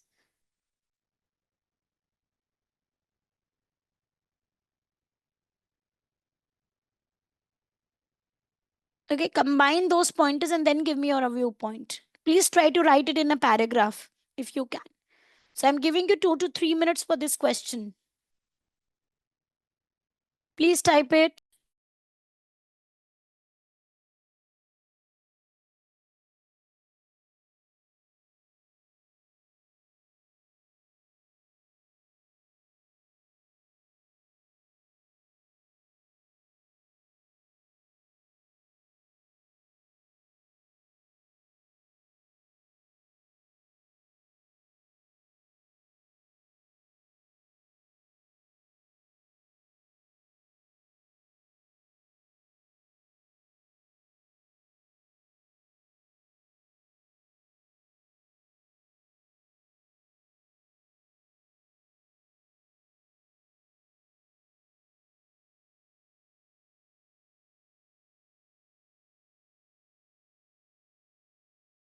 Everyone, come on, give your inputs.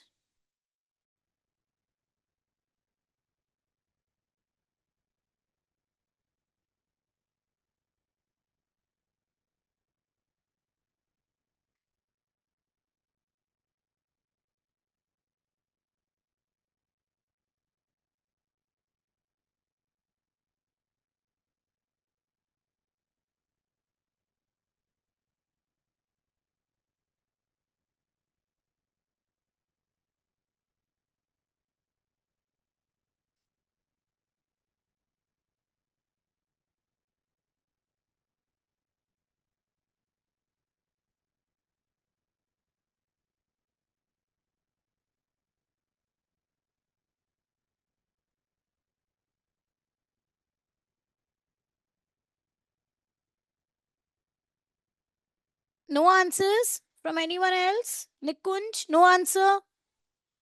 Anything that you have drafted? Alam, Imran, Pooja? I mean, these are the kind of extract question that you can face in your exams as well, though this is a very simpler version.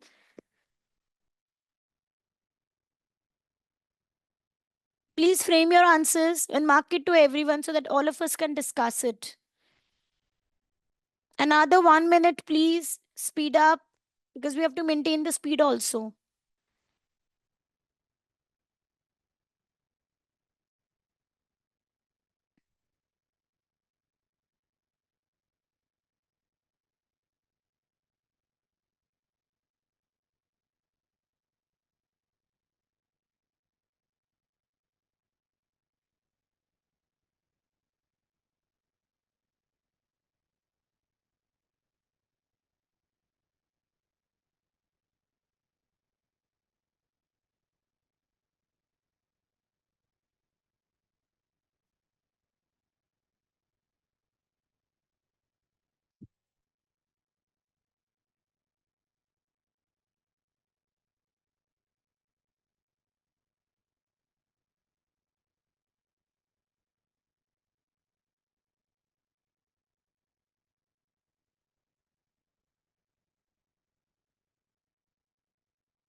No other answers?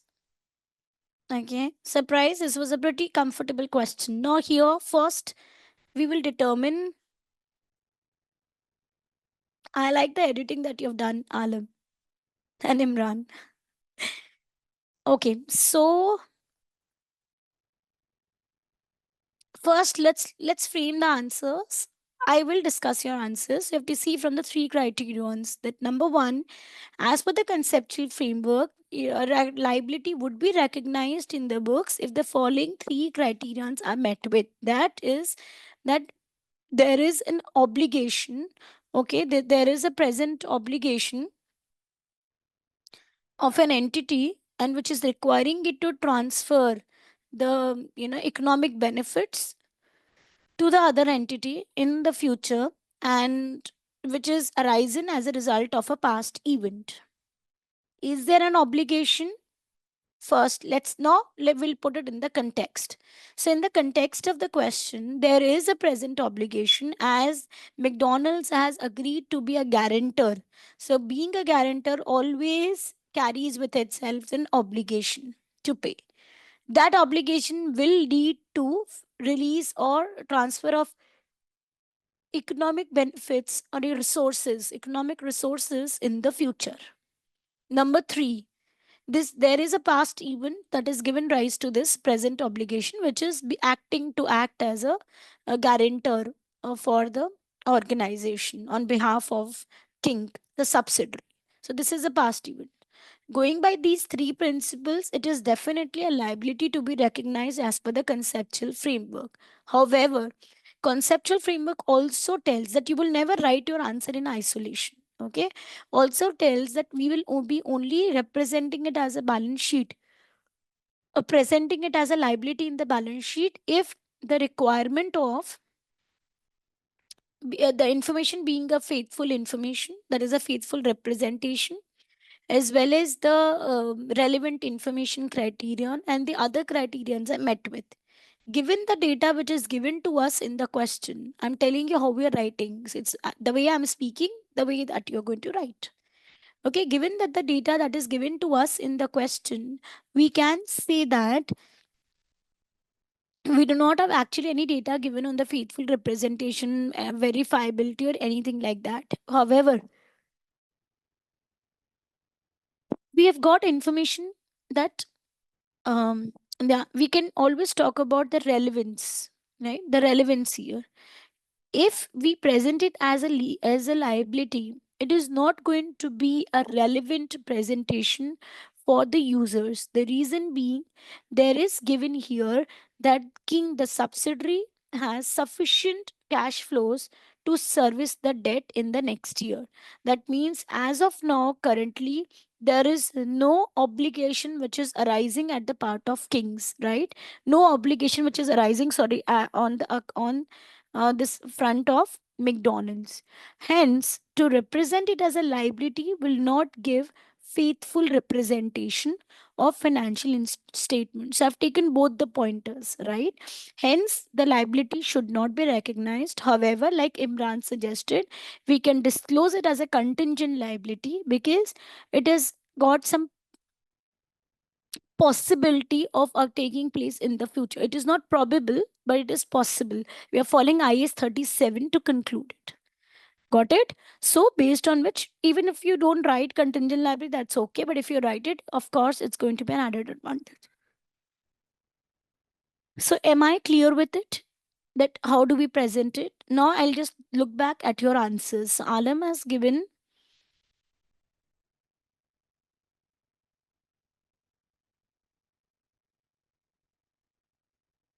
Alam, I hope now you know how to frame the answer.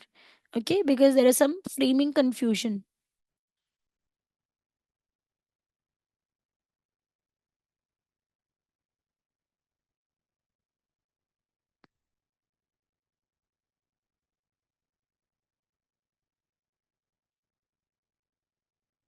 No, Imran has given a very good point. But this is not what you are going to write because you're not here referring to IS 37. When you refer to conceptual framework, you have to refer to the points given in conceptual framework. I hope I'm clear.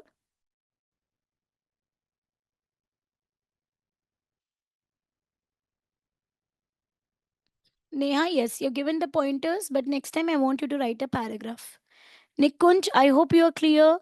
Pooja, you're being silent, but I think you are clear.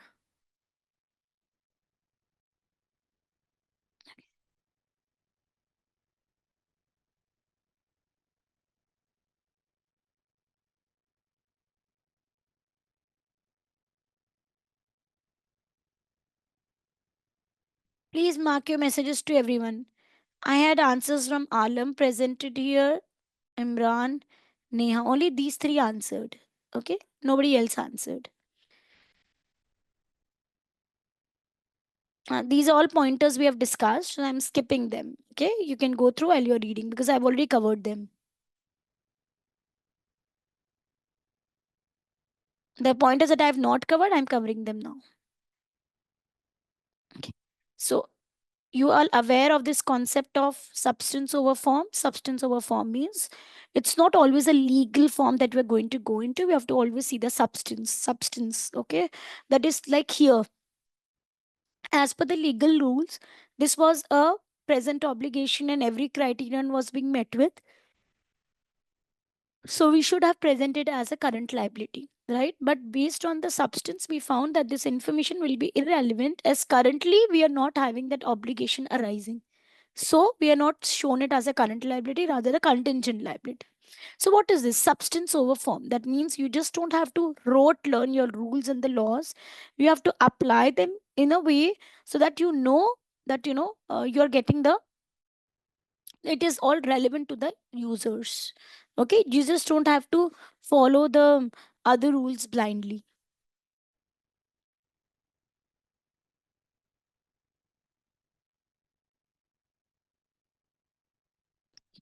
Now let's look into some of the unethical practices, and I'm going to take from the book. Unethical practices are like number one, off balance sheet financing. Off balance sheet financing means like the Ketan Mehta cases.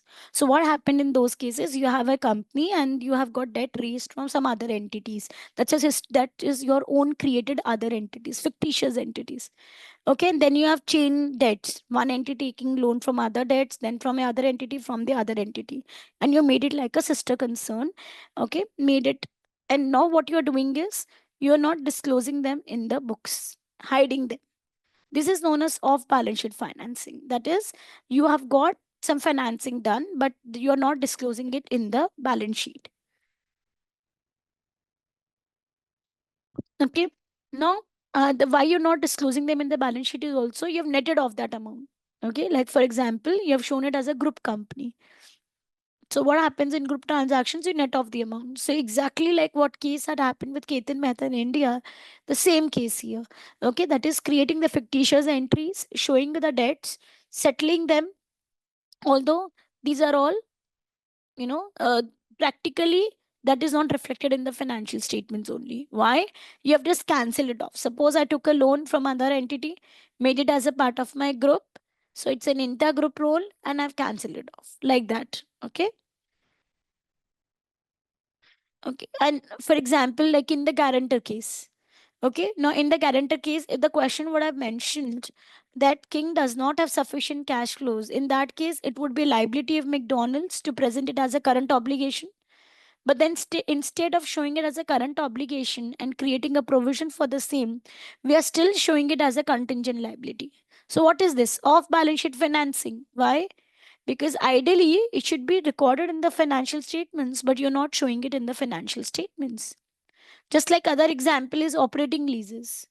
So when you take a property on lease, because the in the case of IFRS, for lessees we just have one method of accounting. So what we do, we just show the rental expense. However, we should, like, suppose you've taken a flat on rent, that's precisely an operating lease. So then you just show rental expenses in the books, right?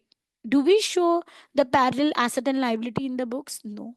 So that is where we are going wrong. This is known as off balance sheet financing. Okay, we're not disclosing everything which should be disclosed. Okay. Now, next I'll take up profit manipulation or smoothing. This is very, very good point. Profit manipulation or smoothing is something that is taking place everywhere in the industry. So, what is profit manipulation or smoothing? It is basically overestimation of expenses.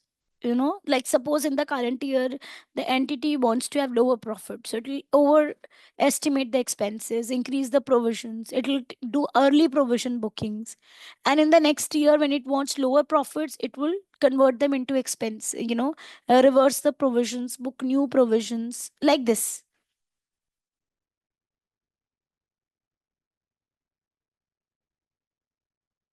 Yeah, early booking of revenue, true. And for example, you have not, you must have seen those practical cases where invoicing is done on the last day, the goods are not yet dispatched till they show it as a sale in the books. So inflate the sales, to inflate the profits. Okay, and parallelly, suppose there is an expense which is going to take place in the future period, but you do the invoicing, you incur that expense in the current period. Actually, you're not incurring that expense, but you recognize it as an expense in the books, even though the full expenses criteria is not met with. Okay, but still you do early recognition of expenses, early recognition of provisions, like for example, and the reason to do so is to uh, show the profits lower. So, in order to show the profits lower, you increase your expenses. In simple terms, we call it as window dressing of the books, where you want to make your books look beautiful, but essentially they're not. Just like what Ramalinga Raju did in the Satyam case. He always did window dressing, so the things that he did the fraud as kept on being hidden, right? So these are profit manipulations or smoothing. Now, of course, these kind of scenarios you can face in the exam. So you should be able to write it with the relevant concepts, with the relevant contexts. Okay.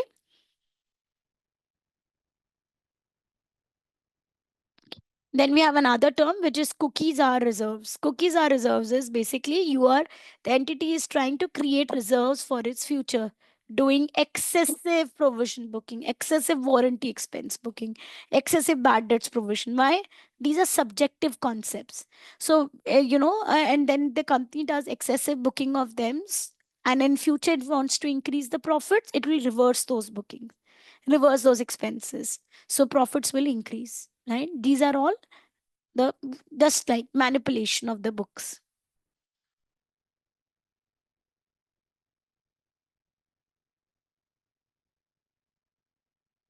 Just like that, we can have asset and liability, overvaluation, undervaluation at the same time.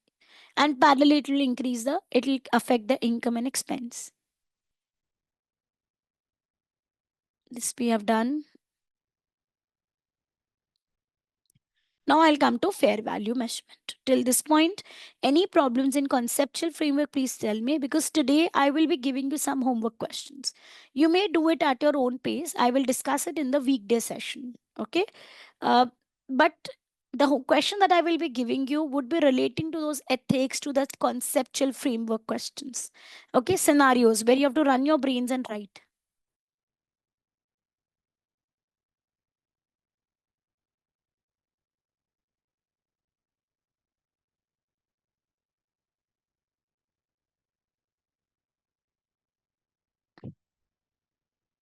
Okay, so I'll just discuss this. It's simple, very easy IFRS 13.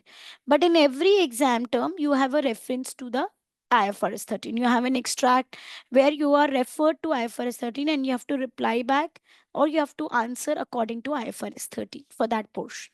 They're not technical. In every exam term, you'll have questions relating to ethics. You have questions relating to conceptual framework, which I say they are of free marks, right? You don't have, they're not very typical.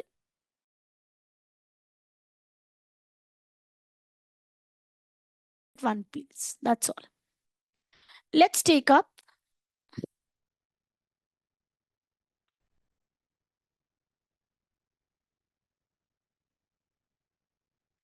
Please tell me, am I audible?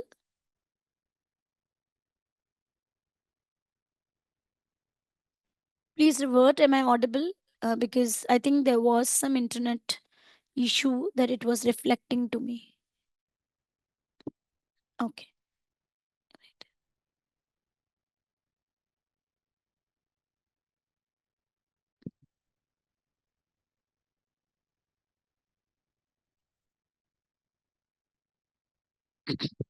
Okay. Let's begin with fair values.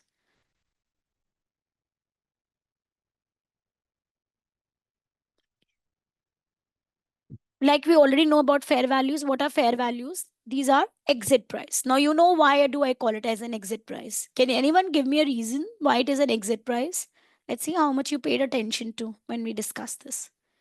Just write it in the tag chat box. A simple line. Why do I call fair value as an exit price and not entry price?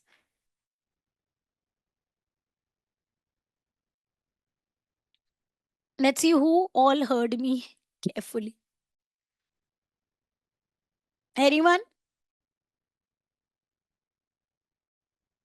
Put that in the chat box. Simple question. Why am I calling fair value as an exit price and not entry price? Nobody heard me, is it?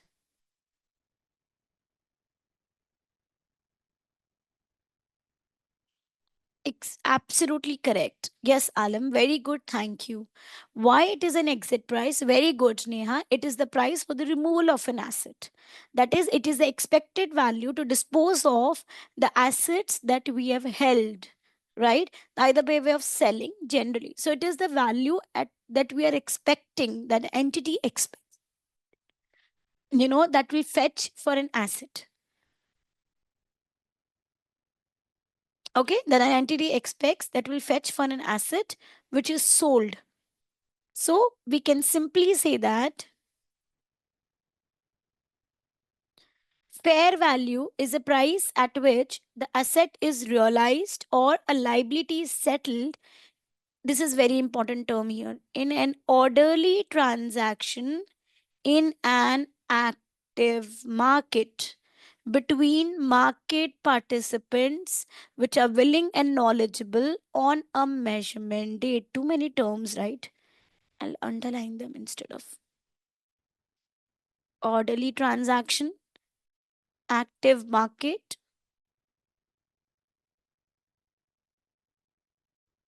market participants, and they are willing and knowledgeable.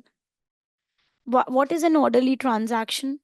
First of all, what is an orderly transaction? It's orderly transaction is a normal commercial transaction that has taken place. Okay, normal market to market commercial transaction.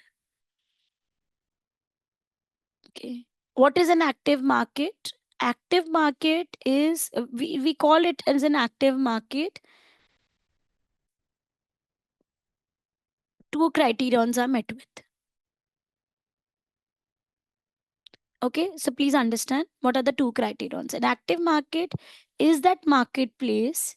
Okay, it is that market where the buyers and sellers they interact, and the interaction is frequently.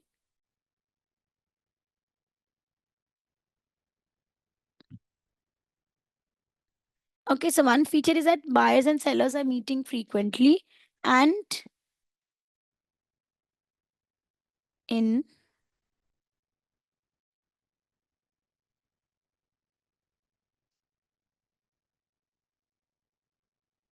sufficient volume. So there are two features.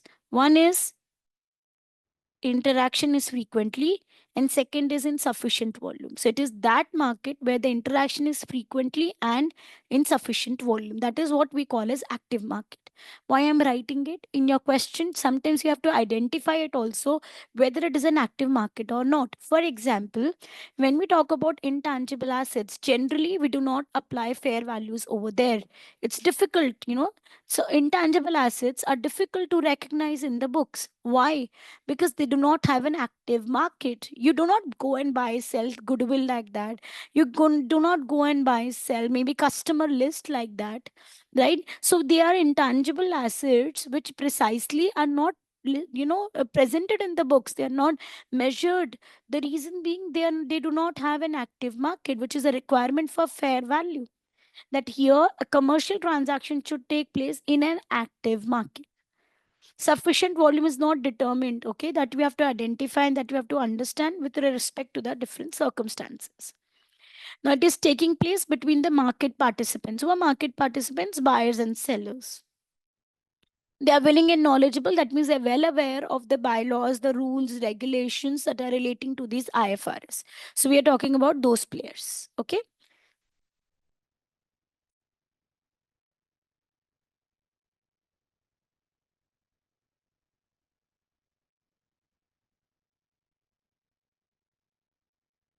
So just one thing, please understand. Here we refer to the market situations. We do not refer to a particular entity. Like I'm not saying what would be the value to Tata Motors. No, I would be saying what is the value generally to all the players in the market.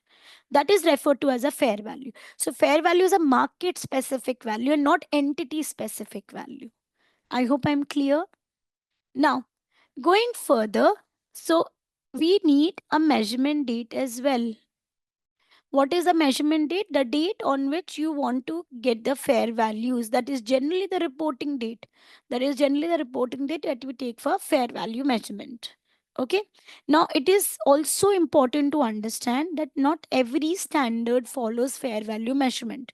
Like, for example, if I say we can have some exceptions.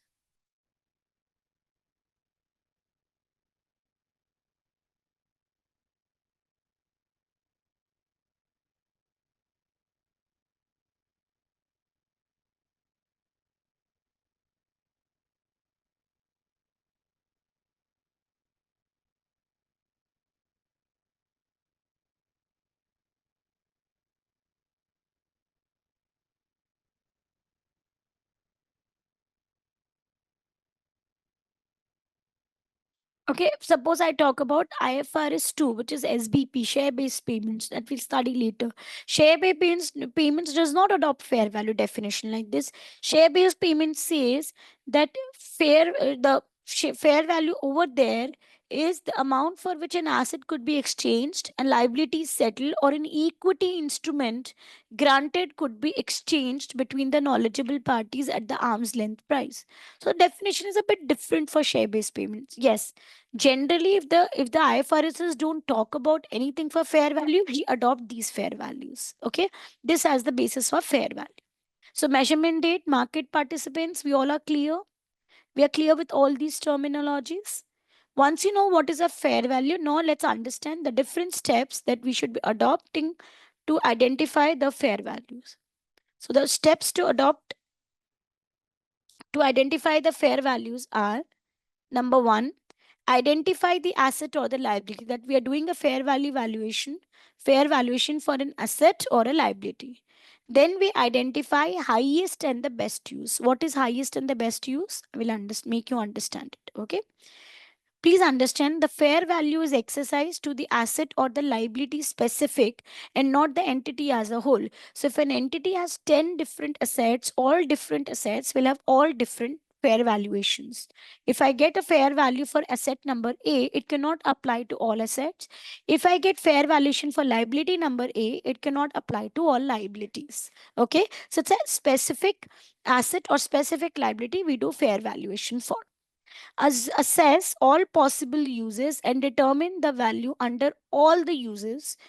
Also assess any restrictions under the uses. If there is any restriction for the use, we will understand it. Like for example, we can take an example for the restriction.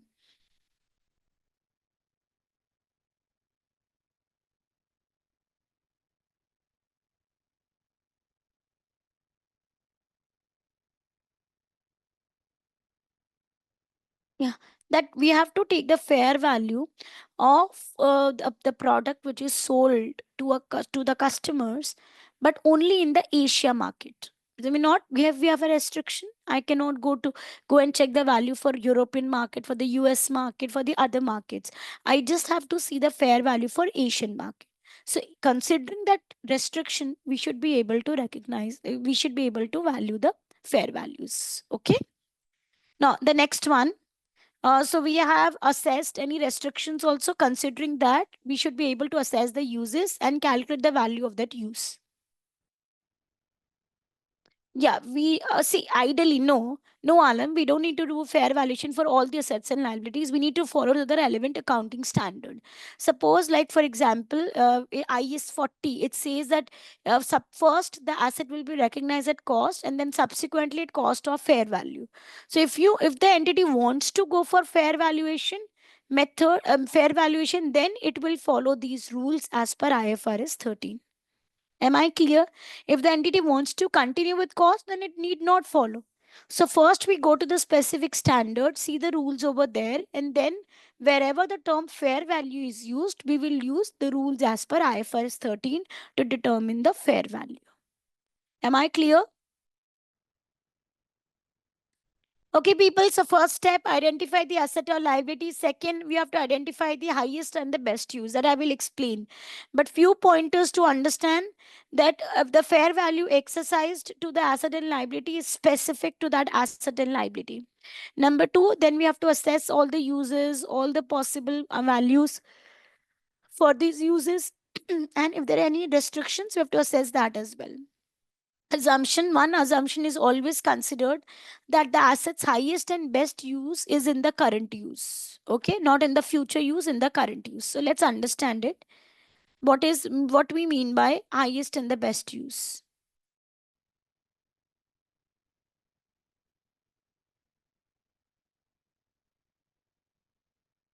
What do we mean by highest and the best use? Highest and the best use basically is,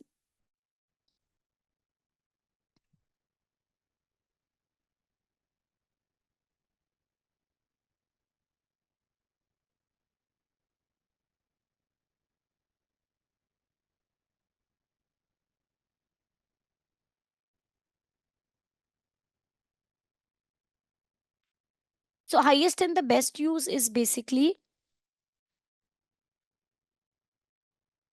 um we can say the use.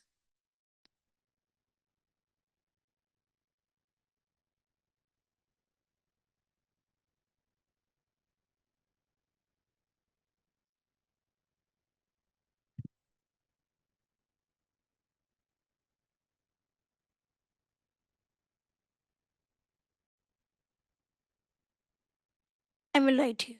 Highest and the best use is the use of non-financial asset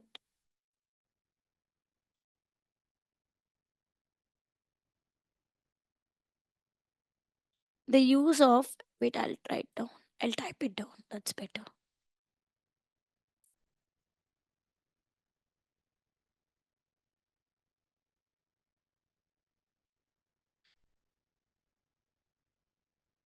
The use of non-financial asset by the entity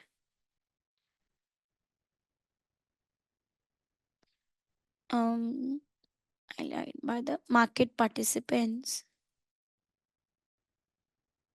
that maximizes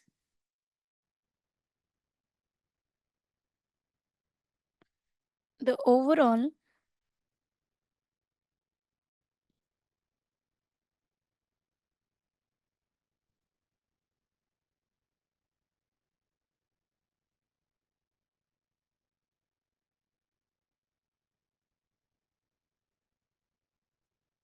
okay, so it is basically the use of non-financial asset by the market participants that will maximize the overall value of the asset or the liability. I'll give you one example for the same.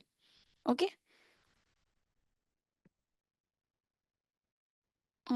This assumption that I discussed, the financial assets. It is not any asset, the financial assets. Highest and the best use is in the current use. Okay, I'll explain it with the help of an example bit.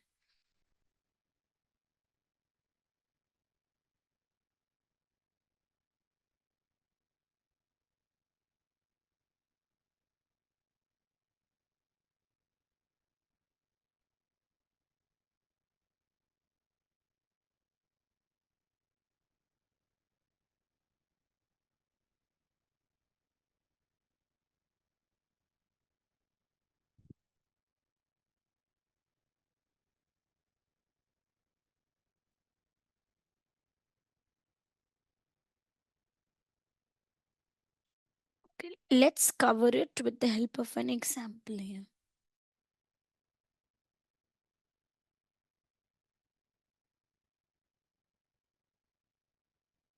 That is an example given only. Let's take that example only.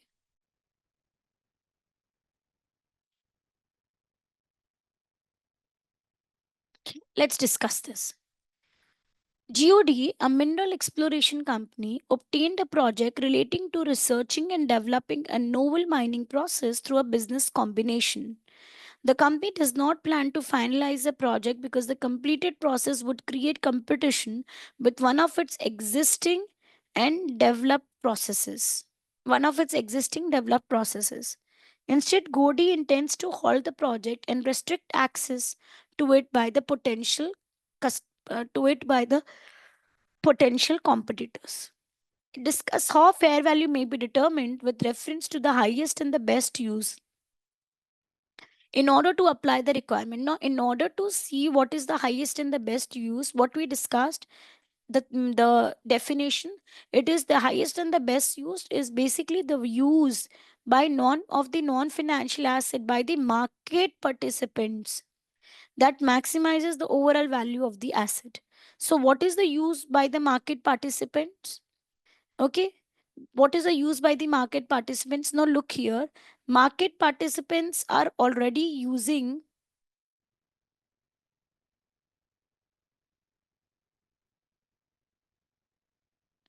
their existing developed processes, right? Market participants are already using the existing developed processes.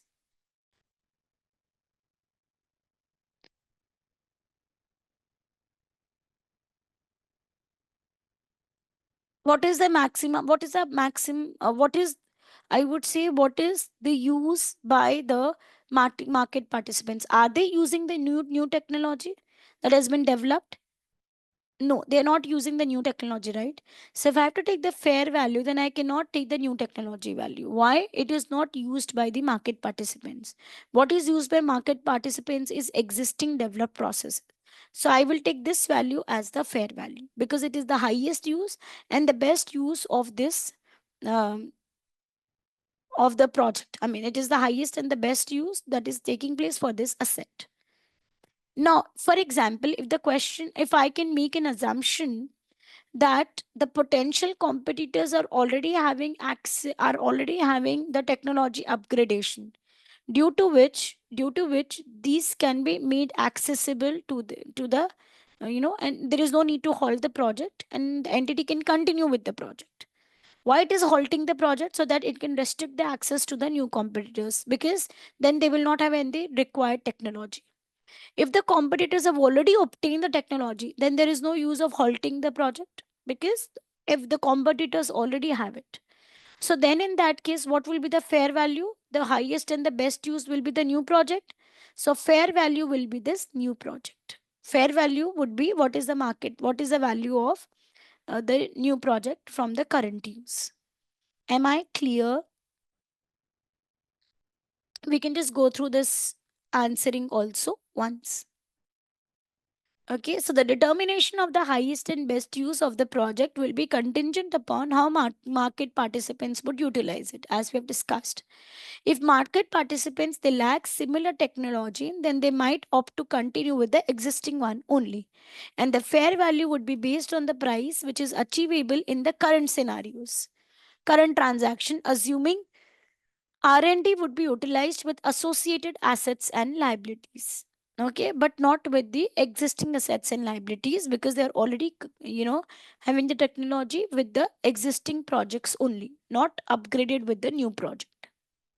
Alternatively, if market participants possess similar projects in a more advanced state, then they may choose to discontinue development and they secure the project. In this scenario, the fair value should be determined based on the price which is achieved in the transaction at the current date to sell the project, because it is the exit price. Okay.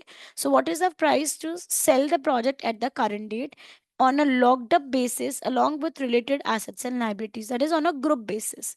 On a group basis, how do we calculate the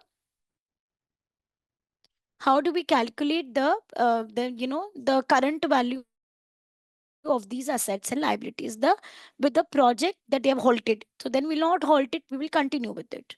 So if the market participants decide to discontinue development due to the project's inability to meet the required rate of return or provide defensive value when locked up, the fair value is determined by the price that they would receive to sell the project on its own, being potentially zero. So, if I just summarize it, I can say that the highest and the best use is basically referring to a non-financial asset. Non-financial asset is like any investment, any asset. Let's talk about, like, here, investment property. So, what is the value for fair value for investment property that we will take? That we have to see what the value will fetch when you sell off the asset.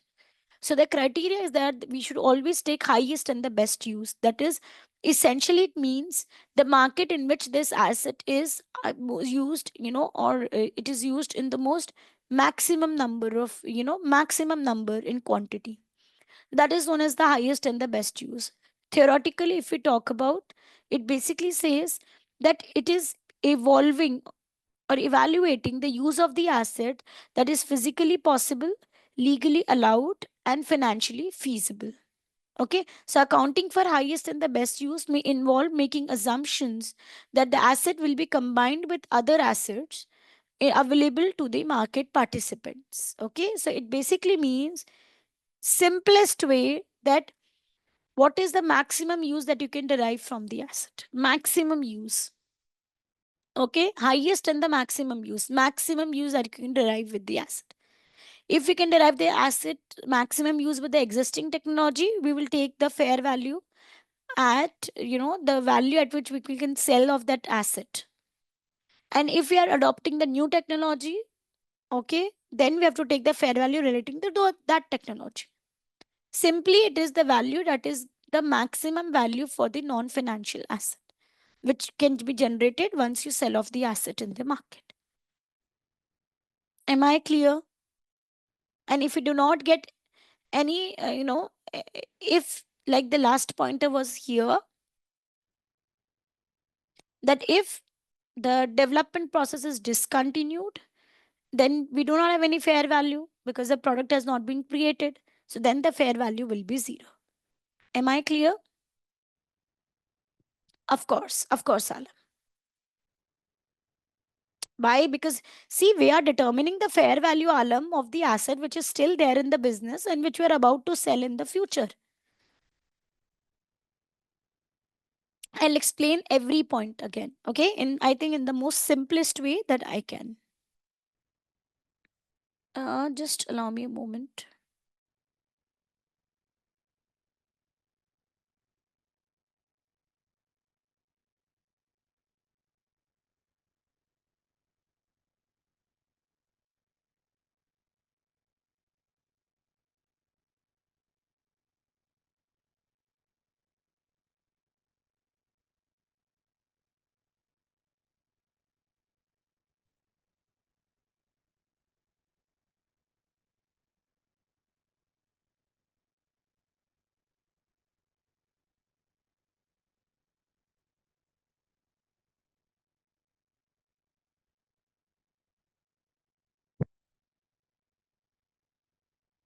So we have an article by ACCA Global. I'm just referring to that article.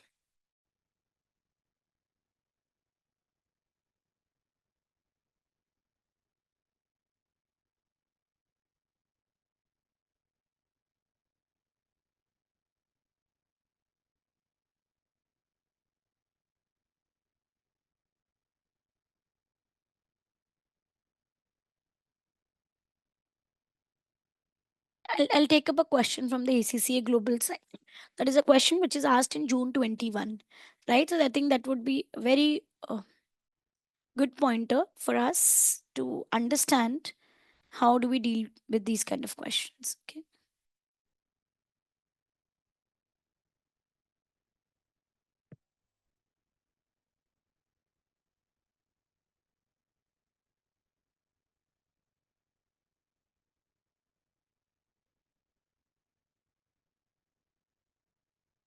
I'm just opening the global website.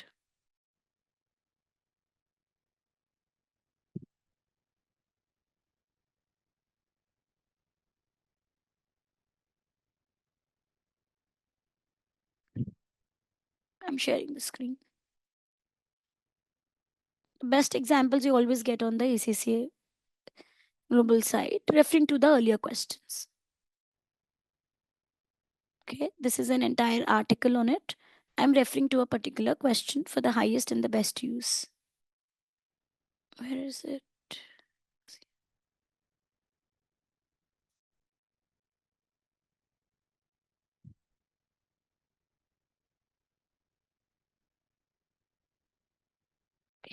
That is in Diploma of IFRS. Wait, not here.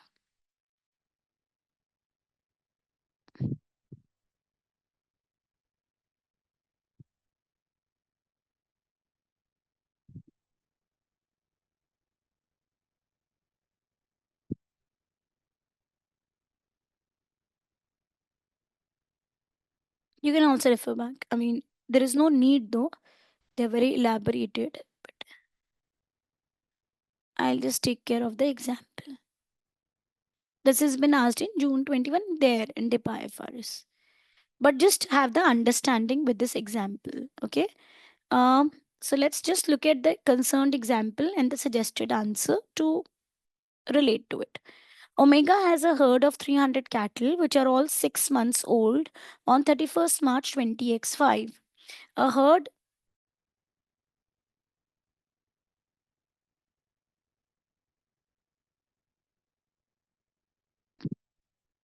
and a herd of 200 sheep. So there are 300 cattle, which are all 6 months old on 31st March 20xy, and a herd of 200 sheep, which are all 1 year old at 31st March 20x5. The herd of cattle will be sold when the cattle are 2 years old, and the herd of sheep is expected to be sold within the next 12 months. Am I clear? So there are two markets available to Omega in which they could sell the cattle and the sheep. There is market 1 and market 2. Market 1 is the principal market in which cattle could be sold out. So I will first explain then what is a principal market and what is the most advantageous market. Okay, just one thing here, just a basic. So market we identify as two kinds. One is the principal market and one is the most advantageous market. Principal market is always a first priority. If we do not get a fair value based on the principal market, then we can just opt for the most advantageous market as well. Principal market is the market where the asset is sold in significant volume and there is no restriction to bring the asset to its location. That means the transport and everything is all I mean, you can do that. Okay. So suppose you have different markets, and Asian market is where you have the maximum quantities sold. So we can treat it as a principal market. Got it? So there, if I have to take the fair value will be market price less transport cost only. This is the formula given for principal market. However, if the entity does not want to follow the principal market as its base market, rather it wants to go ahead with the most advantageous market, then the formula will be market price less transport cost less transaction cost. We'll have one more cost added, transaction like processing cost and all reduced here. It is the market where the entity gets the highest value. So sometimes it may happen that in Asian market, the entity, suppose iPhone is being sold for 2 lakh units. But in US market, iPhone is being sold for 1 lakh units, but the pricing that it is able to generate or contribution to the revenue is maximum for US and then less for in the Asian markets. Okay, but which is the principal market for Apple is US market, the main market. So it is not necessary that always we can go for the markets which generate more volume, rather which generates more value, more revenue. We can go for that market as well, which is the most advantageous market. Okay, I hope I'm clear. Now I'll just read this question. So principal for market one is the principal market for cattle, and Omega sells its sheep in both market 1 and market 2 in roughly equal proportions. So Omega does not have for sheep any principal market. Why? It is sold in equal proportions, so it is not able to identify as such. But for cattle, market 1 is the principal market. Therefore, neither nor market 1 or market 2 can be identified as a principal market in which Omega could sell sheep. Relevant market prices and relevant cost of sale are given here. Market 1, the gross selling price per animal, transport cost, selling cost are given. Likewise for sheep, for cattle, and for sheep. Now here,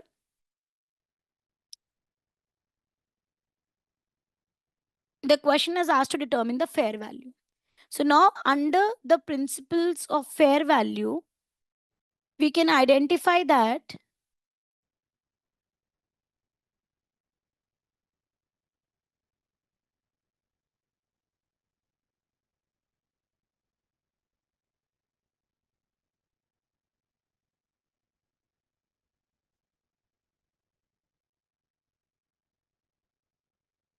here I think we can identify it like that. 80 minus 4, if market 1 is a cattle, it's a principal market for cattle, right? So what is a rule for determining the fair value in the principal market? Selling price less transport cost only. We will not reduce any transaction cost. So 80 minus 4, 76 would be the fair value for cattle. For sheep in this market, the value is 61 minus 5, which is 56. And in market 2, the value is 63 minus 8, which is, I can write here market 1 and market 2. Market 1, the value is 61 minus 5. And in market 2, the value is 63 minus 8. Now, where it is able to fetch maximum profits? In market 1. So even for sheep, we will consider market 1 as the most advantageous market, right? Because it is giving more profits and more returns on the sheep. Am I clear? Let's take up one more example, which is typically focusing on highest and the best use. Okay, tell me if you still have any queries. The first question focused on market, that is principal market and the most advantageous market selection. Second question is focusing on highest and the best use. So please look here. On 1st October 2020X4, Delta acquired a new subsidiary, Zeta. The net assets of Zeta included a factory with a carrying amount of 6 million, 3.2 million of this amount was attributed to the building's element. Okay. So out of the 6 million of net assets, 3.2 million was building. The useful life of the building element, and building element is what? Non-financial asset. It's an investment property. It's a non-financial asset, right? So now we will apply the highest and the best use formula or the method that we have just discussed. Now, the useful life of the building element at 1st October 20x4 is 40 years. Okay. Delta intends to continue to use the factory for the same purpose as it was being used by Zeta prior to acquisition. However, the factory could be used for administrative purposes with virtually no conversion cost. So it is being carried on use the same way. So what is the highest and the best use is being used for administrative purposes. Okay. Now relevant fair value is given here. Now how do you think it is being used as? As a factory or an administrative purpose? If you think it is used as a factory, then the value that we should recognize it as should be 7.2, because we will apply it to the entire asset. And if we think it is going to be used for the administrative purposes, then the relevant value will be 7.5 million. So you have to tell me which method should we adopt.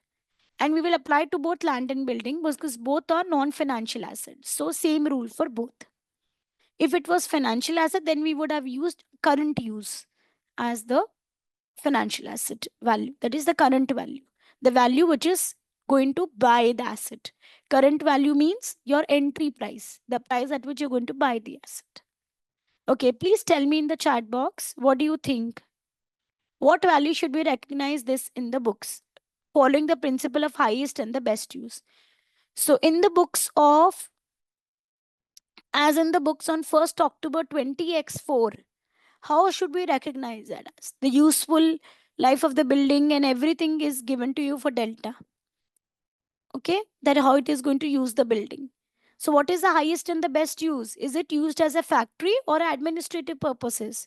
Accordingly, tell me, should we take fair value at 7.2 or 7.5? Please put it in the chat box. So read the question and tell me what is the highest and the best use that you think of this asset.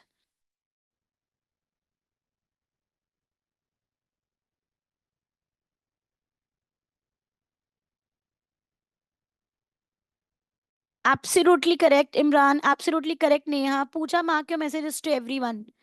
Okay. Absolutely correct, Pooja. Alam, what do you think? Nikunj, what do you think? What is the highest and the best use of this building for Delta? Is it to be used as a factory building or to be used as an administrative purposes?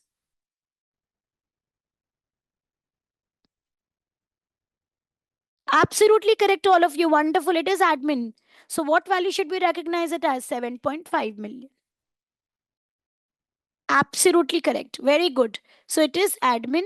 So we are going to recognize it as 7.5 million. Okay. Clear? Are you now clear with the concept of highest and best use? I mean, rather than taking it theoretically, I thought to take it practically over here. Anyone who's still having concerns or problems, please put it in the chat box.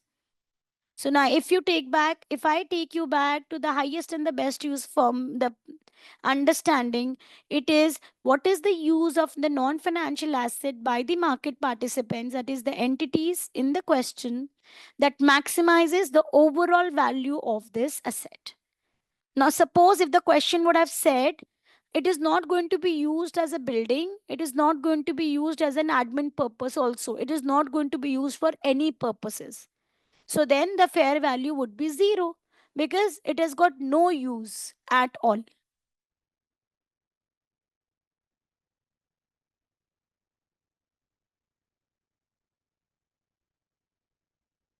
Okay, now Alam, your question. Let's read the question here again. The question here said that Delta intends to continue to use the factory for the same purpose as it was used by Zeta prior to acquisition. However, the factory could be used for administrative purposes with virtually no conversion cost. So we find that.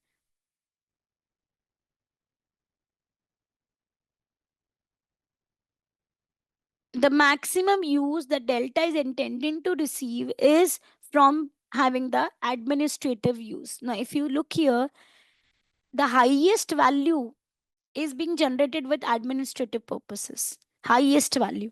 So, of course, we're going to take the fair value with the intention that the entity will use it for admin purposes. And every reporting date, we reevaluate the fair value. If suppose the entity's criterion changes to use it as a factory purposes only, then we will take fair value for factory purposes. Am I clear with the flow now?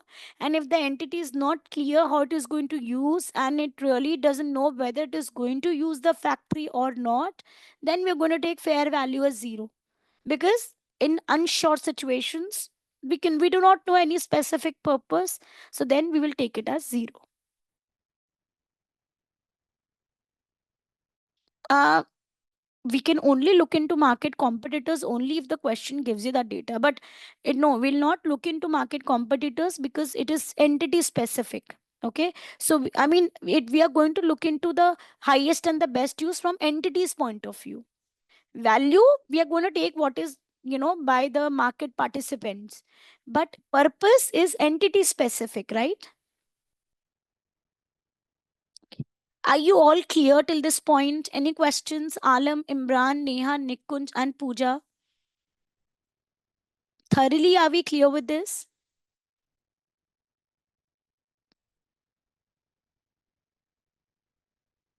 Very good. Okay, so now let's go back to the steps to identify the fair value. First, identify you are calculating fair value for an asset or a liability. Second, identify the highest and the best use of that asset.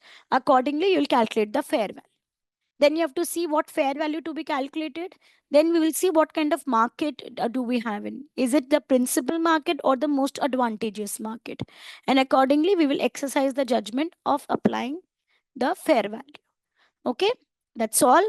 And then we will take the values accordingly. Let's do one more question. And then if you have a doubt, please ask me.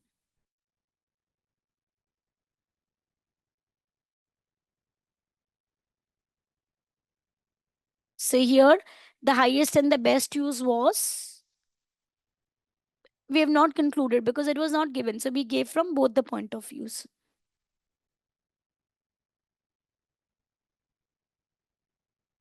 Okay. Before I take further, I want you to give me one answer.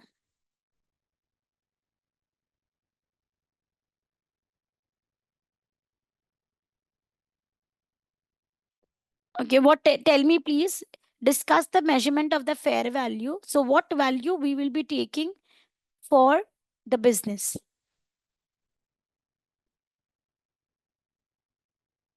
Fair valuation. Imran, it is not depreciation, fair valuation. Land will not be different. It depends upon the purpose. Like you have a commercial land, you have the land which is simply plot of land, which is, a residential plot. Every value is different, right? So the purpose makes a difference. Okay, everyone, please look at the question and tell me what is the fair value that we should take as per you.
Everybody type it.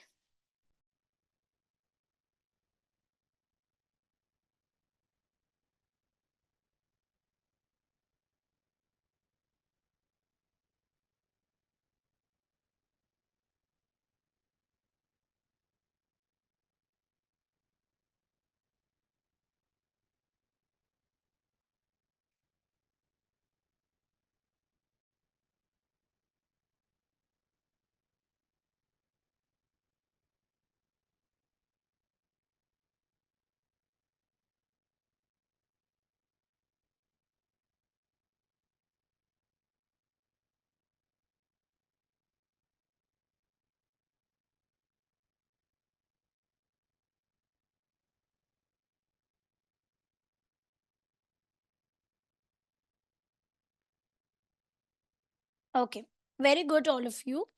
If no, I can, we can always see here, never you will directly write Asia. Okay, I know you've given this as an answer, but I'm telling you how to frame the answers. Since we do not have any information given on principal market, so we can create an assumption and we can say that if Europe is selected as the principal market for the business, then the fair value will be not 110 because we cannot reduce transaction cost, remember? So then the fair value will be 120 less 515. On the contrary, if Asia is the principal market, then the fair value will be 123. Correct? This you will say. But in the absence of the data, if we assume that the entity does not have any principal market, then we will select the most advantageous market. As per the data given here, the most advantageous market would be for Europe, the fair value is 110.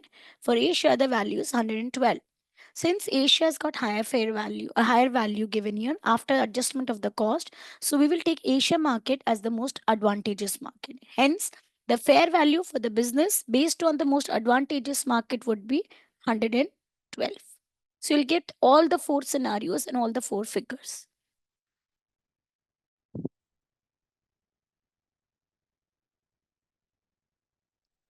Okay.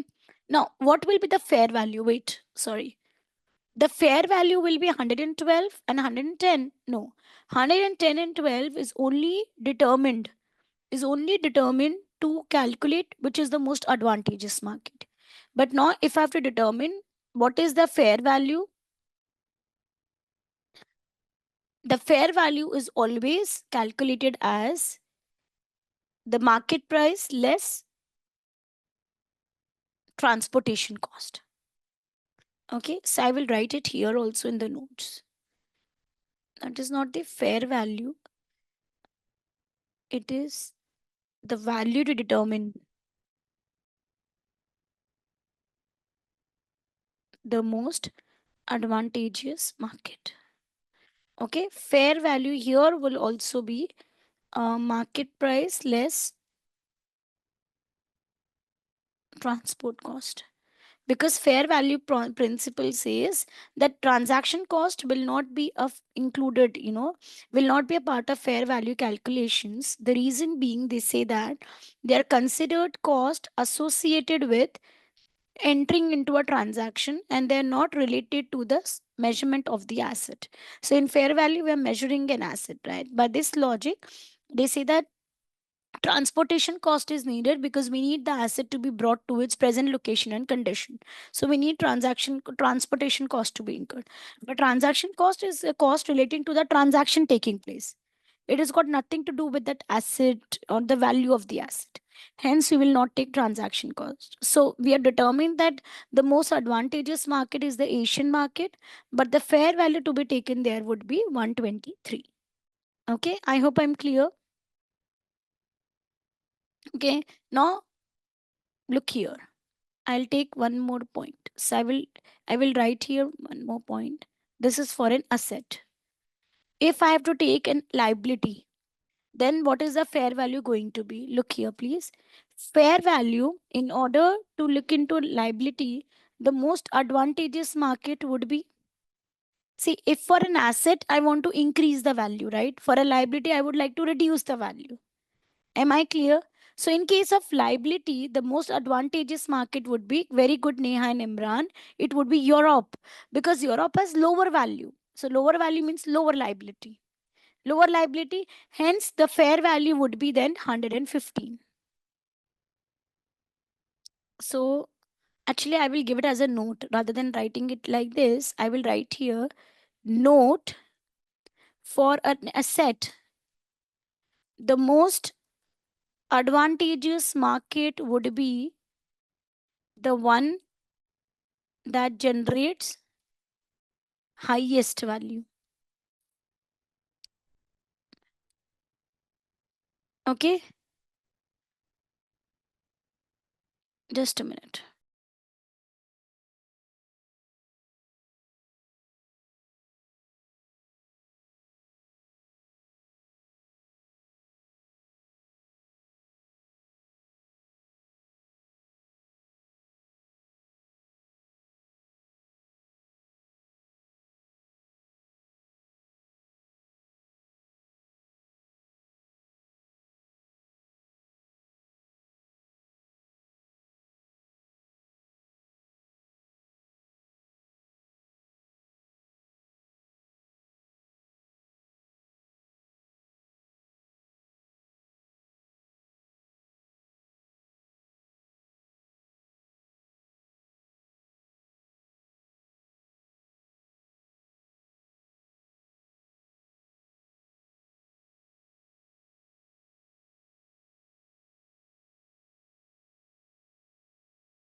Yeah, very good, Imran. Thank you. So I can just write it over here that for an asset, the most advantageous market would be the one that generates higher value. So, contrary, for a liability, the most advantageous market would be, though it is not to be written, but I'm writing it here so that you don't get confused. The most advantageous market would be the one that, produces lower value. I hope you know why, so that the outflow get reduced. Okay, just remember this as a note. Okay, do you have any questions? So what will be the fair value in that case? The fair value would be 115 in our relevant example.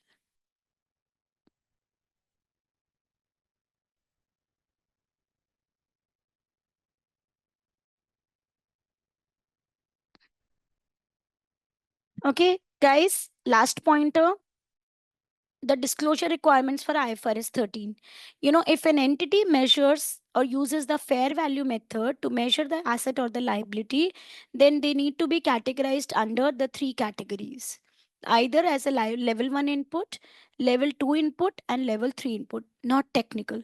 Level 1 input says, okay, quickly, I'll repeat this again. If an entity measures the fair value as per IFRS 13 for any asset or liability, then they need to categorize it as below. That is how they have determined the fair market value. See, the formula is based on market price, right? So, how we have determined the market price? Either you have determined the market price by taking the market price of the similar items. Like, suppose I want to determine the market price of a flat in my society. So how will I determine the market price? By looking into the similar flats in my society, what they are fetching, what they have been sold for. So if they have been sold for, let's say, X amount, then I will take that X amount as the fair value for my flat. Clear? Or let's take about any asset. If we talk about a plant and machinery, then we take what is the value at which a similar plant and machinery had been sold in the market. So that is level 1 input. Okay. Level 2 is when you're not able to identify a similar asset, but sorry, you're not able to identify an identical asset, exactly same asset, but almost a similar asset you can identify. So then you have taken the market value and done some corrections to that market value, but the basis is of a similar asset. For example, we can take that there is a, a customized crane that has been manufactured by a real estate entity. Now that crane is, there are a lot of cranes available in the market that the real estate entities use, but that's a customized crane because that is being brought in to create, to manufacture, or sorry, to uh, you know develop a real estate society which is the tallest, consisting of buildings, the tallest in our country. So we need a specialized crane which has been customized and which has been created like that. So we have similar cranes, identical cranes are not available in the market, but similar ones are available. So the similar ones that we have, we'll take them, we'll take their value and we'll make addition or deletions to make it, almost matching with this asset. So I'm not taking the identical ones because we don't have that in the market. We have similar ones that we have used. Okay. Now, the next is level 3 input. Level 3 is when you don't have similar markets, you don't have identical items. That's a specialized, customized item, completely customized. That's like make to order. And that is, you just have one piece of that in the market. And that is that piece. So, how to get the fair value? Then we can take the help of different valuation techniques like the what are the tentative future cash inflows to be received. For example, it's I'll give you an example. There is completely a new drone which is being manufactured, which is able to carry human. No drone has been manufactured so far which can carry humans. So now it's altogether new invention. It has got no identical asset. It has got no similar asset. So the tentative cash inflows that we can generate from the drone, we will try to calculate it and get the present value of the same. This is the third method. So in the disclosures in financial statements, we need to disclose that how we have derived that market price. Is it a level 1 input or a level 2 or a level 3? So once you identify or once you present or disclose it's a level 1 input, the users will know, okay, fine, that it is the pricing that is available in the market easily.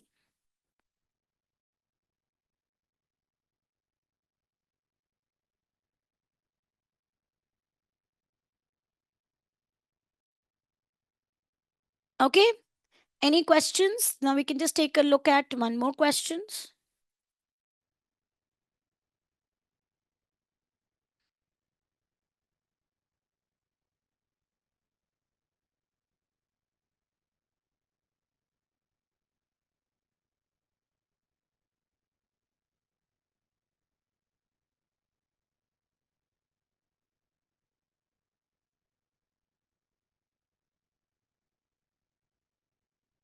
So I've given you the summary. Okay, and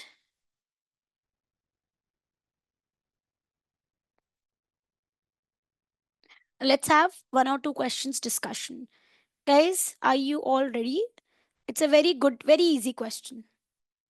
I will discuss it because it's very easy. Okay. Now, Sutherland has various assets valued at fair value. Listed equity shares, valuation is based on quoted market price. So, can I say it's a level 1 input? Correct, because we have got the market price. Market price is of identical assets. Land held for sale assessed at fair value by considering sale prices of the comparable land in a similar location, adjusting for key attributes like land size and all. So, can we say it's a level 2 input? Third, investment properties where fair value is determined using an income approach, that is present value method, incorporating discounted estimated rental income to align with the current market rates per square meters. This is a method adopted, so we can go for this. This is a level 3 input. Okay, 1, 2, 3. Any confusions?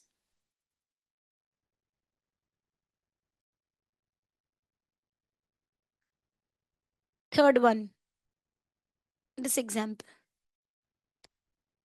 Creddoc and Flounder both incur a legal obligation to pay another entity 1 lakh in 2 years for goods provided. However, the two companies have different credit ratings and borrowing rates. Creddoc with an excellent credit rating can borrow at a lower rate, while Flounder with a lower credit rating will borrow at a higher rate. What is the fair value of Creddoc's liability? Very interesting one. Tell me. What is the fair value of Creddoc's liability? You can take 2-3 minutes to answer it.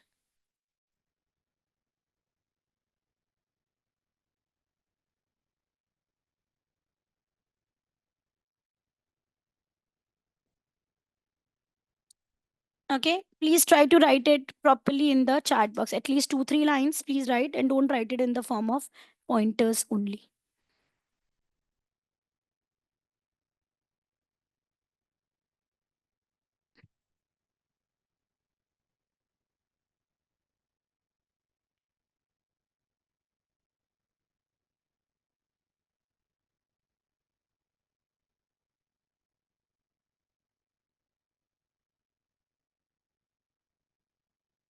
What value will it recognize the loan?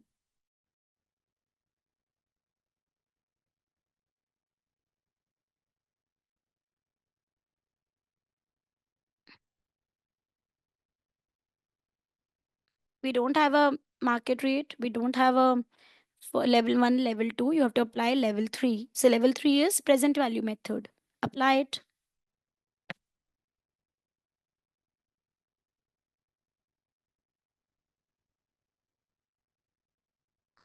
Try to calculate the liability figure and tell me in the chat box.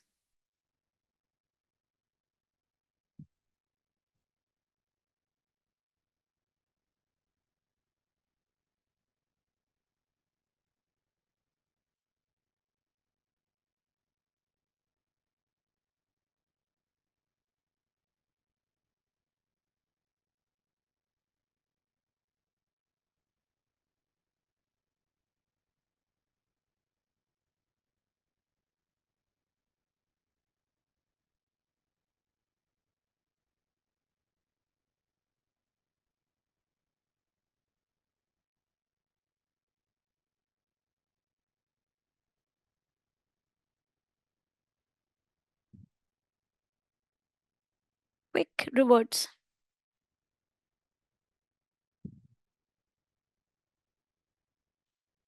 Thank you for framing answers. Okay, let's read the answers.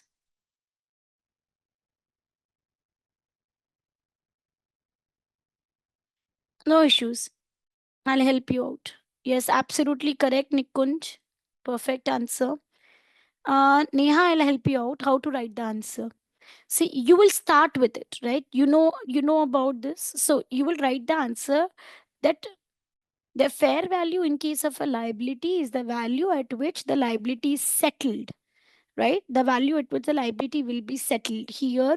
No, as per the question, the liability will be settled after 2 years, and the value of the liability is $100,000. As per the question, the credit rating, the credit score of Credoc is 5%. So it can credit rating is high for Credoc, and so it can borrow it at a lower rate of 5%. Okay, and there's a lower credit risk with Flounder, so it can borrow at a high rate of. But you don't need to talk about Flounder. So we just discussed about this much at the for the Credoc case. And what is the fair value in case of liability? The fair value would be what is the obligation remaining to be settled. Correct. So, what is the obligation remaining to be settled at the end of year 1? You take the present value. We just have to write down that. Am I clear, Neha? So, I just started with the basic definition of the context, which is liability. Then I related it with fair value. And then I related it that how do we measure it? Steps. Okay. Always you go back to your IFRS first, then relate it to the context.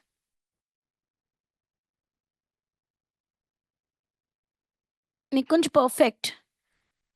Calculations, perfect writing, very good. You just need a brief introduction about liability to be written. Company is not level 3. Okay, the fair value calculation is disclosed as level 3 input. The reason being, it is using present value, or it is basically using, we call it as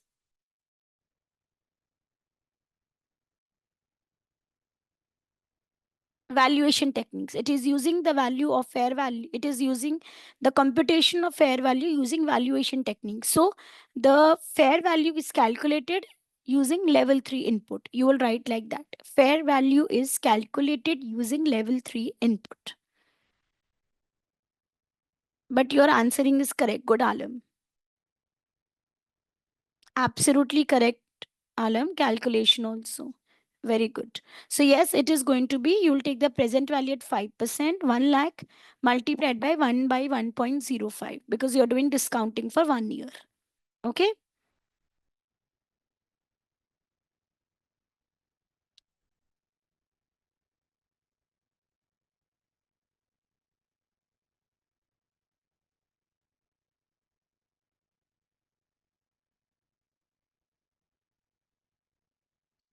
Discounting 2 years. Sorry, it is to be done for 2 years. The period of the liability is 2 years, right? Yeah, yeah, yeah. I'm sorry, I took it as 1 year. Yeah, so we are doing discounting for 2 years. Okay. So we're getting the value at the year end. Now next year we'll have 1 more year. Only 1 year discounting. Okay. Good.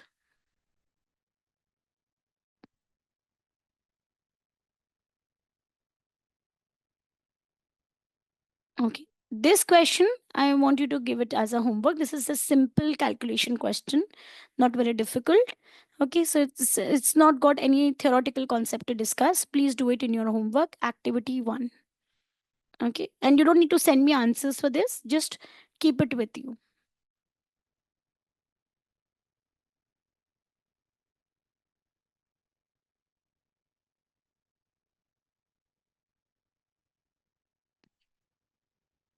Okay, that's all for your third chapter.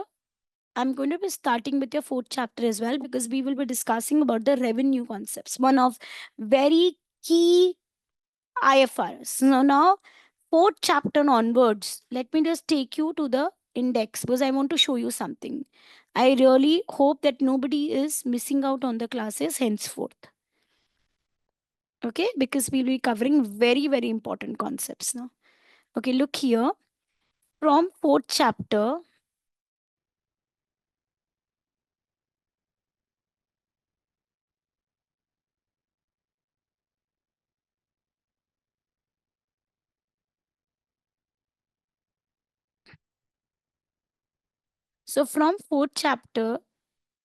till your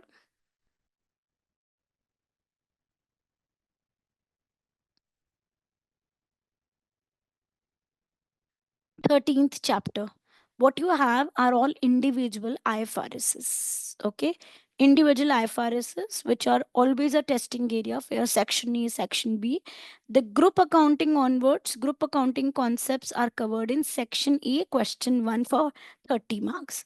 But these 1, 2, 3, 4, 5, 6, 7, 8, 9, 10,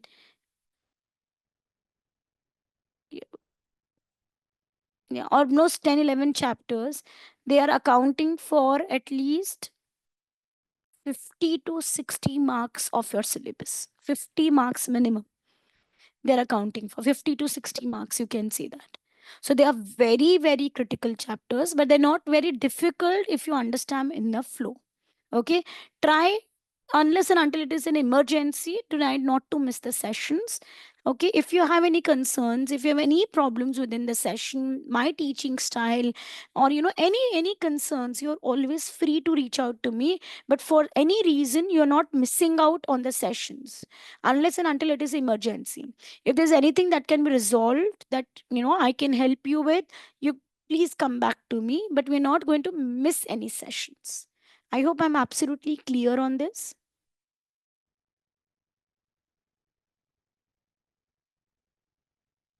Right? Okay, so I'll give you a break now, because after the break, we'll begin with chapter 4. And then parallelly, we'll start with IFRS, not 15 today. We'll be discussing IFRS 5. That is the, no, this discontinuing operations. Okay. So let's have a break and then just for 10 minutes, and then after that we'll resume.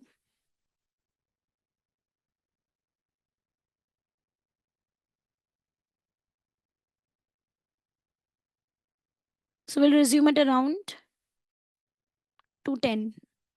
Okay.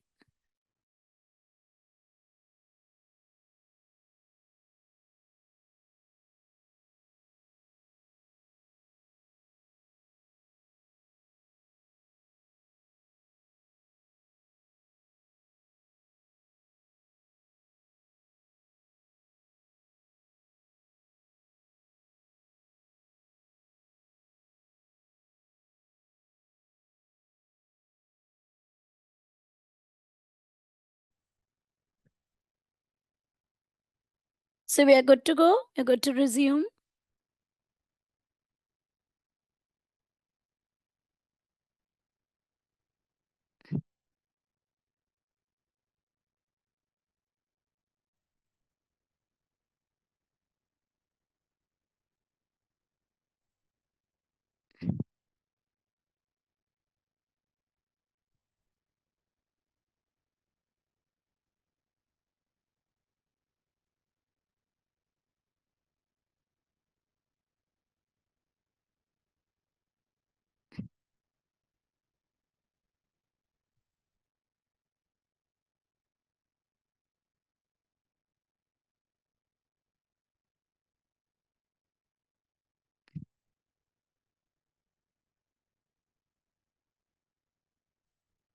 Okay.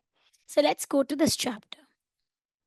Okay. Like I always ask, do you have any questions, any pointers that you have to ask? Please ask me, else we'll continue.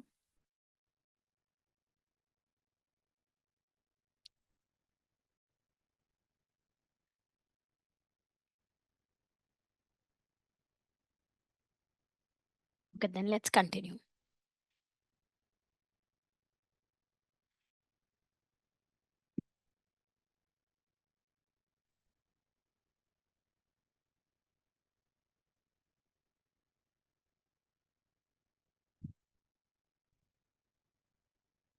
Another 30 minutes into this, and then after 30 minutes or 20-25 minutes, I'll take up your questions. Okay, Alam and Imran will discuss your homework questions. Okay, so let's quickly go further into it. Now, this chapter is basically about how do you report your financial performance. That is, how do you present it in your P&L statement, in your balance sheet. And along with that, we're also going to understand if there is a discontinued operation, what is meaning of discontinued operation, how do we report it, that also.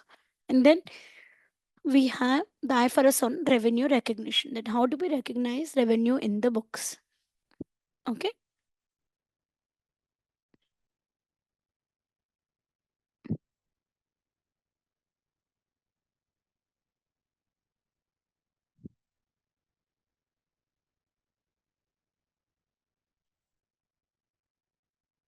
Okay. Now quickly, I will be taking up IS 1 also here. Okay. Now please just look here. The concept to report the financial statement is that every information which is relevant to the users, which is of material in nature, should be reflected in the financial statements. Okay. So, but we have to make sure that we disclose any material and unusual items separately in the financial statements. Information on discontinued operations also in the financial statements. Okay. And any other information which is more relevant should be disclosed in the financial statements separately. So we need to understand what does IS 1 talks about.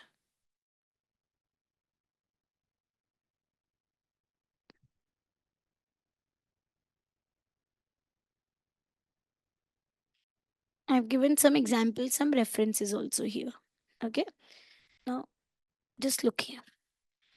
So, what is IS 1 about? It is about the presentation of the financial statements. Now, when I say presentation, what does it mean? It means that it is the basis for the presentation of financial statements, and it gives guidelines and also the requirement for a minimum disclosures, right? For example, that minimum we should have the disclosure of the operating events, all the the sales purchases, like that expenses to have those sales in place, and the material items disclosure. So these are the minimum requirements that are to be met with when we are preparing a financial statement. There have been some amendments to the financial statement that says, okay, that would the amendment is that earlier the current liability definition was that it is the normal obligation that an entity is expected to settle, and it is going to release it is going to release the future economic benefits, and it is a result of a past event that we have just understood in the conceptual framework, but the definition has been updated a bit.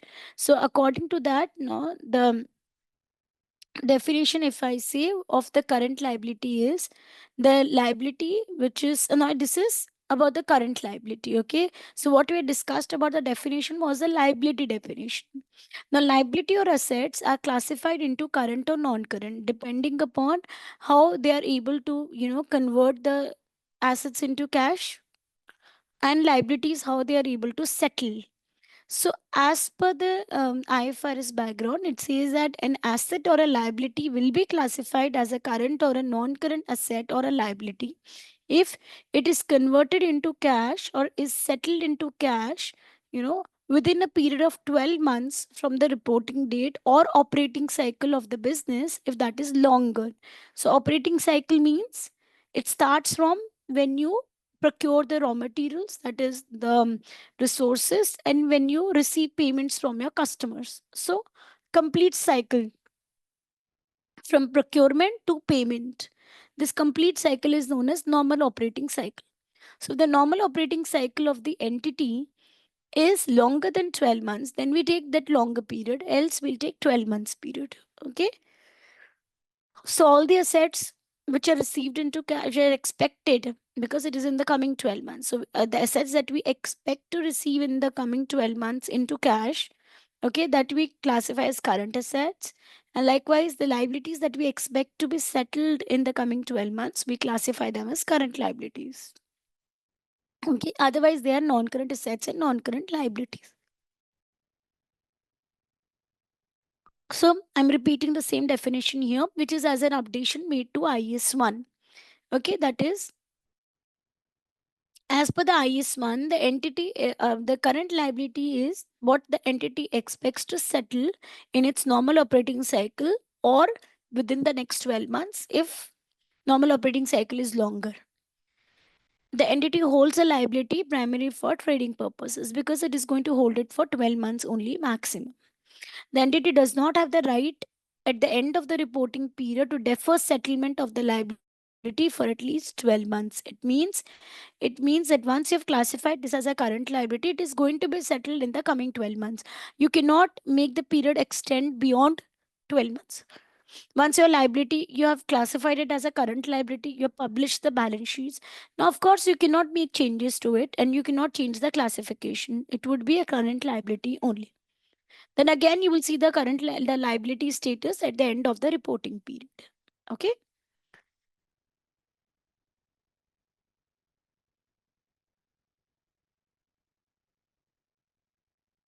Okay, the amendment is that the entity have that right at the reporting date.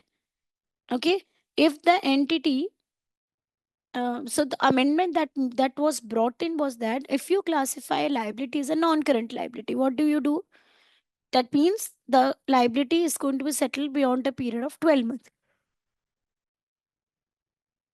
right? So if a liability is a non-current liability, which is going to be settled beyond 12 months, so boss, if you say at the reporting date, no, no, it will be settled after 24 months, after 36 months, doesn't matter. Status is still going to be non-current liability only. So within that status, you can do deferments. There is no problem. But once you've classified a liability as a current, now you cannot change it to non-current. You cannot show deferment. Clear? So this is the amendment made by the IS1 that allows non-current liabilities to have deferments included. Let's have an example to understand this. Taken this example, I've taken it from the IFRS only.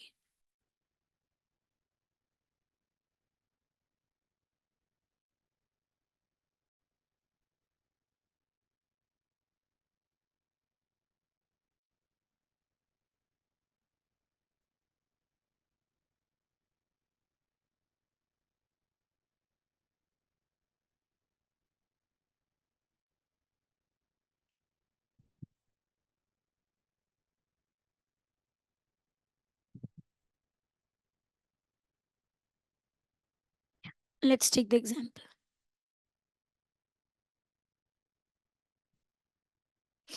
Franklin Company defaulted on a long-term loan. It's a practical example that has been extracted from a question paper.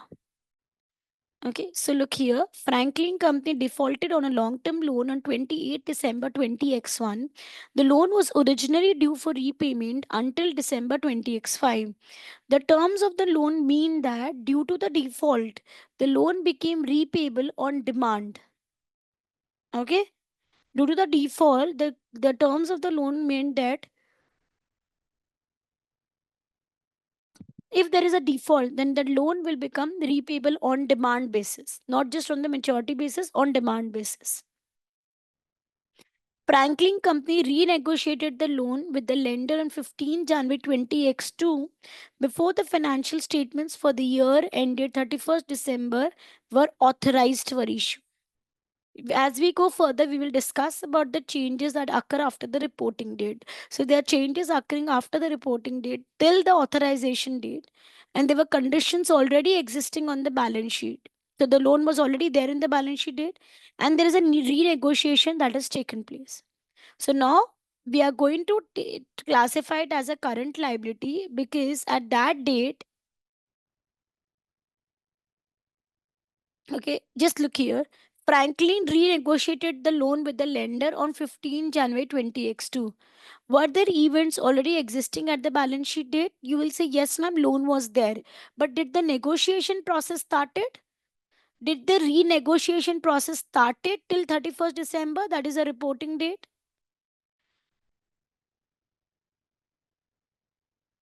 No, the renegotiation process did not start on till 31st December, which is the reporting date. So if the process only started after the reporting date, then we do not need to adjust our financial statements. We will just give a disclosure of it in our notes to accounts. Correct? Yes, Alam. So hence, once there is no renegotiation which is entered into at the reporting date, hence we will not make any adjustment for this in the books. Because as on 31st December, it is still a current liability. Because renegotiation had not started on this date. So therefore, we will keep it as a current liability in the books and no deferment of the liability will be taken here beyond 12 months. So we will take it as a current liability only. Okay, that means if there are any deferments to consider, it should be taken place only on or before the reporting date. If it is done after the reporting date and the conditions were not existing on the reporting date, then we will not consider it. Am I clear? Anyone with any doubts, please put up in the chat box.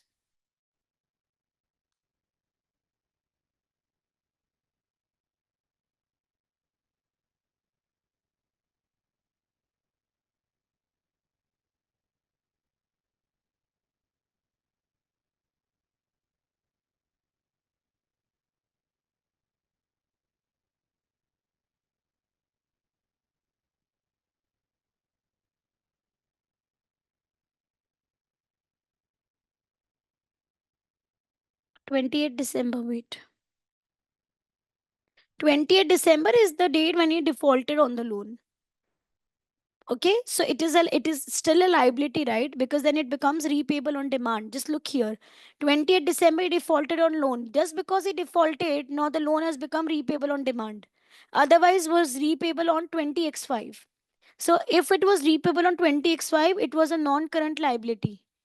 But because he has done a default, now the terms of the loan have changed. Now they become repayable on demand. That means now it is current liability.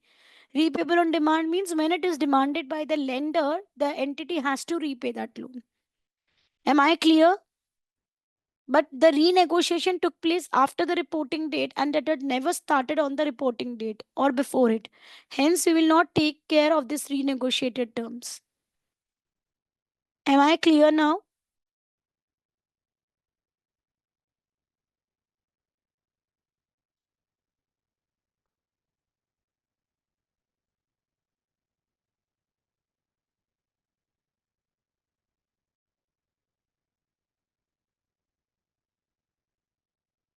I would share. I share the notes always after the session. Okay, guys, are you clear now?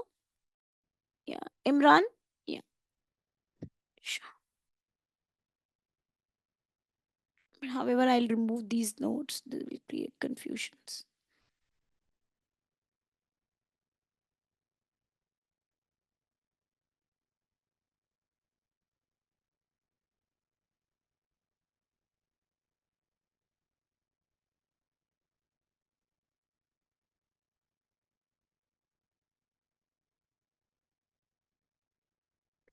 Okay.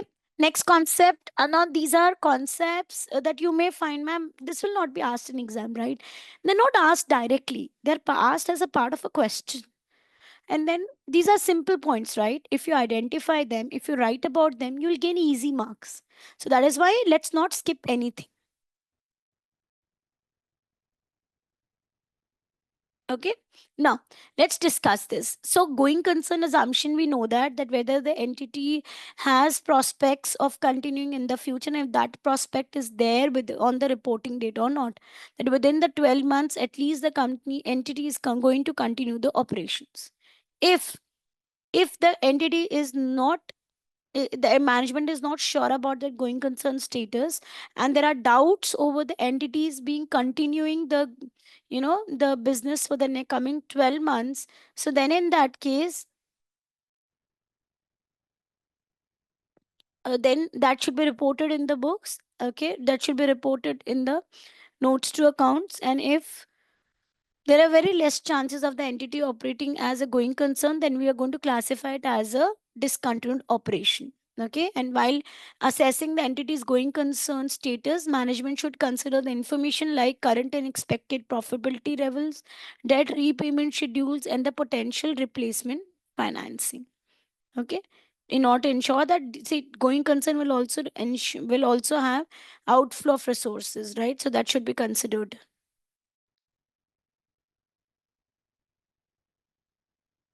Okay. Next, materiality, we already know about it. So I've just written it. Um, you can just go through it.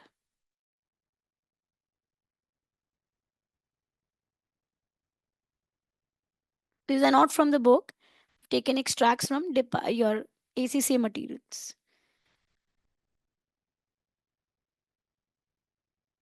This you can go through because we've done related party yesterday, so you can go through it. Okay, I'll just take it from the book, the relevant concepts, and then we take I this discontinued operations.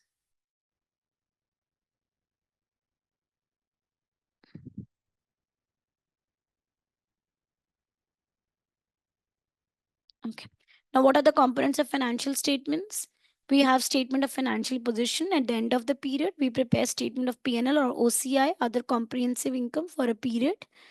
Okay. And then we have statement of changes in equity, statement of cash flows, accounting policies and explanatory notes, and comparative information.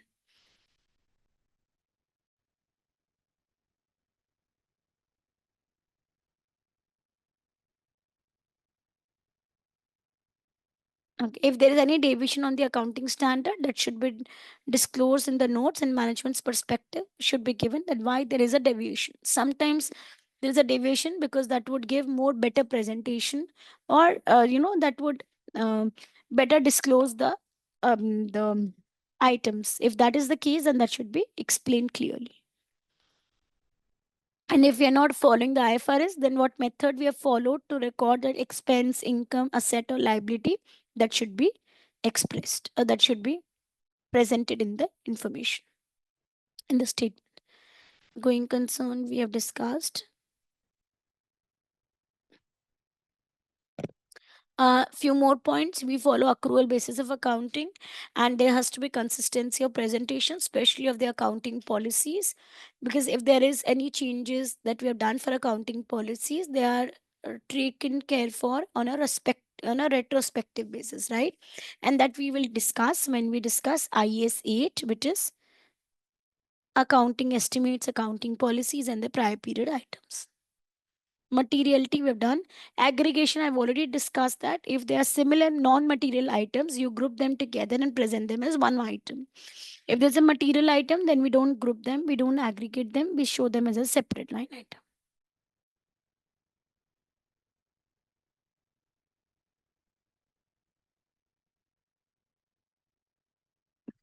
This is an important pointer. Can we offset assets and liabilities?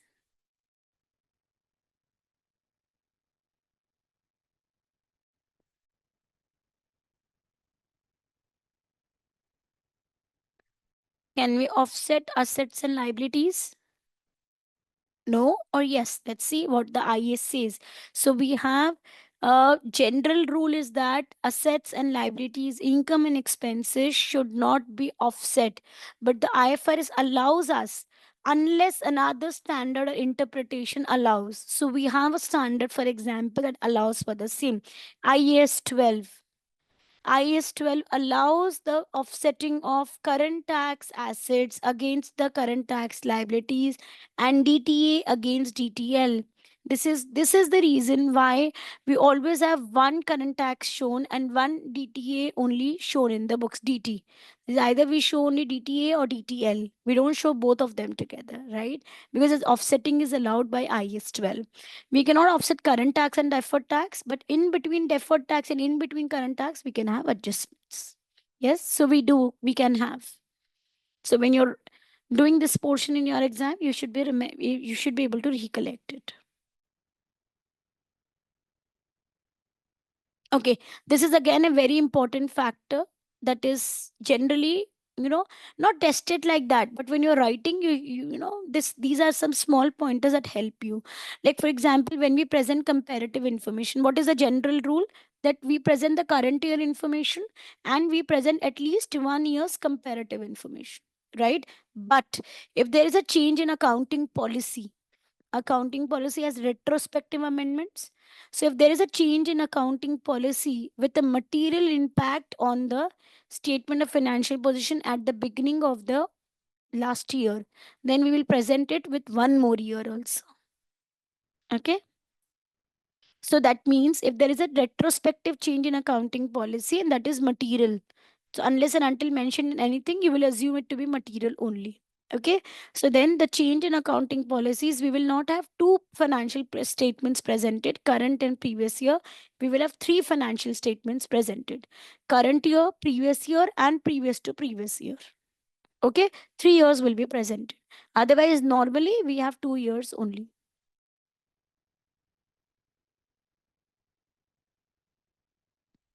Okay, now we know that in statement of financial position, this is the basic accounting equation that carries net assets is equal to capital, which is assets less liabilities.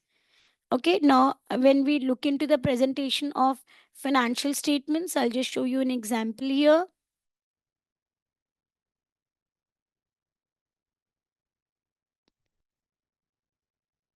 And then I'll come back to this OCI.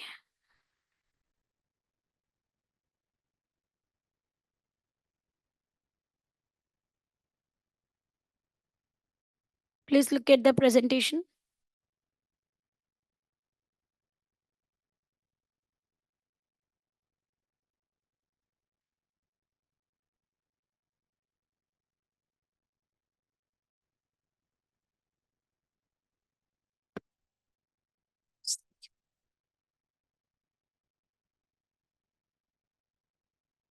We have the presentation of P&L and OCI. Balance sheet is prepared like in a vertical format. You have assets and then you have liabilities and equity. Current will go to current, non-current will go to non-current. We don't have a concept of fixed assets. We have a concept of non-current assets. Okay. We don't have a concept of long-term liabilities. We have a concept of non-current liabilities. Okay. Now comes a question, ma'am, what do we present in OCI? OCI generally either it is presented as a part of a single statement or it is presented as two statements that I will show you here. So remember that OCI has specific items that we will study in the specific chapters. Generally, we have OCI items are the ones which are unrealized, but not necessarily always, because sometimes we have unrealized expenses or income, but that we take to P&L. But OCI generally never has any realized items. We have unrealized items only, like revaluation on the sale of asset. So that's an OCI item. Okay, like many times we have the financial statements, any assets and liabilities changes that we assets changes that we take through OCI. So any gains or losses on accrual valuation will also go to OCI. Okay, like this, when we go to specific chapters, we will be able to better understand it. So I'll show you here. This is OCI. This is year ended items which will not be now. Forget about the point that what is reclassification and not, because when we go to that topic, you'll be able to understand it better. But when we are presenting it, we present it under two categories: assets or items which will be reclassified to PNL, and items which will not be reclassified to PNL. These are all OCI items, like gain on property revaluations, the remeasurement of equity investments, which are measured at fair value through OCI. Okay, so when we go into that, we'll make you understand. So equity instruments are also not remeasured through PN.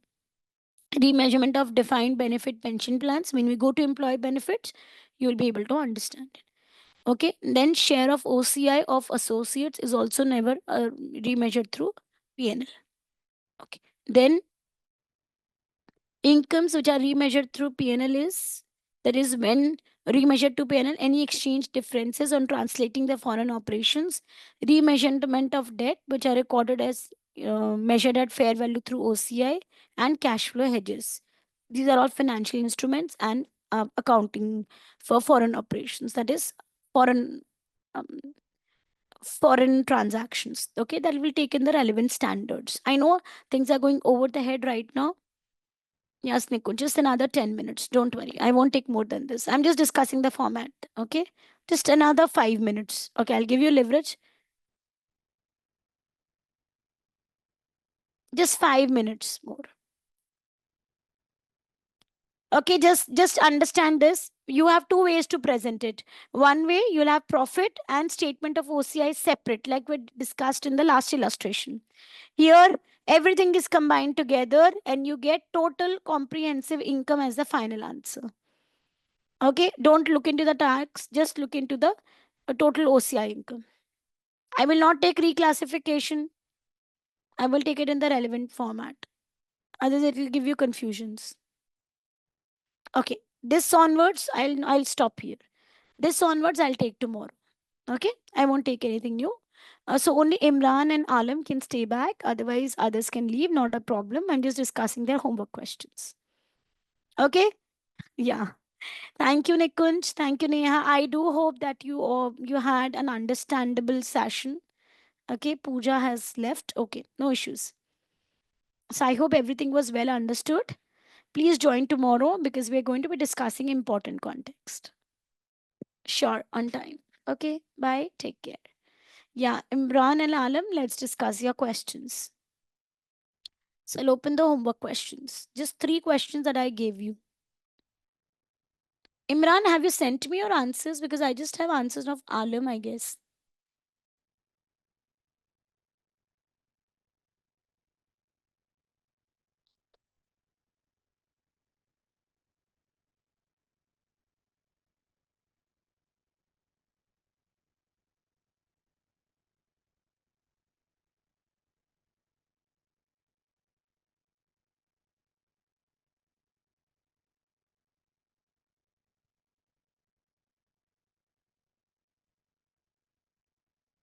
Okay, I had already told in the group, no issues.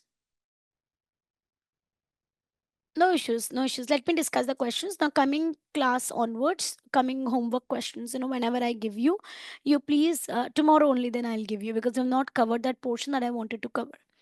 So, no issues. And share it to me on my personal WhatsApp. And I don't want pointers. Even you can share me one question, that's okay. But I would just want to see how you're writing so that I can elevate the level of your writing. Okay, the purpose is this. Sure. Okay, let's discuss these questions. I'll share the answers also. Just a minute. I'll just stop this screen. I'll share the answers.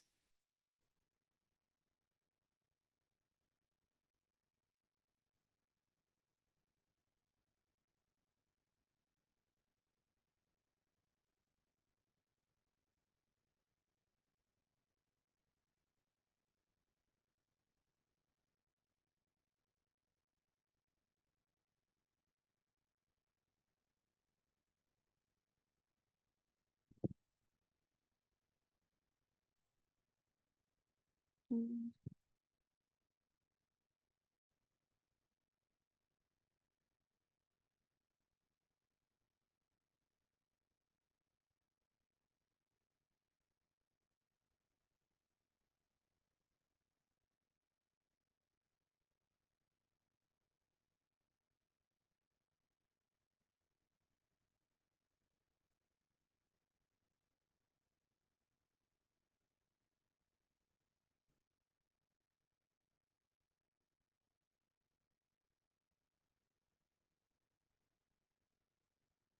Just a minute.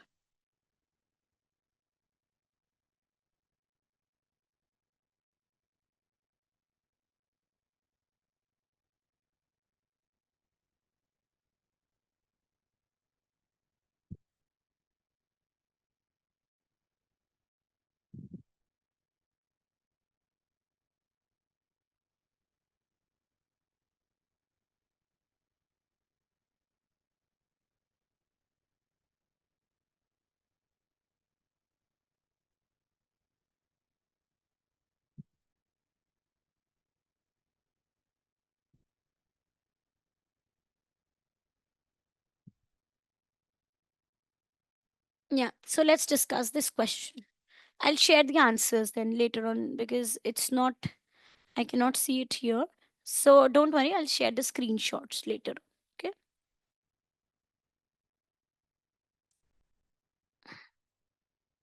I'll just share the screen and we'll discuss the answers here. Just another 10 minutes. Okay, now here, Kelshal is a public limited company. I'll open the answers also parallelly that is given to me by Azrul. Okay, as per Kelshal is a public limited company. The current year end is 31st December 20XY. The finance director is remunerated with a profit related bonus and share appreciation rights. Share appreciation rights mean that the director will become entitled to a future cash payment based on the increase in the entity's share price from a specific level to a particular level. Kelshell owns a significant number of owner occupied properties which historically have been held under the revaluation model. Recently, due to an economic downturn, the property prices have been falling. So, finance director is proposing to switch from the revaluation to the cost model. Shortly before the year end, CEO of Kelshell, who holds a large number of share options, mentioned to the finance director that he was hoping to retire within the next year and was hoping to maximize Kelshell's share prices by his retirement date. Discuss the view that the board of directors should be remunerated with the profit related pay and share based payment to align directors and the stakeholders' interest or not. Now, um,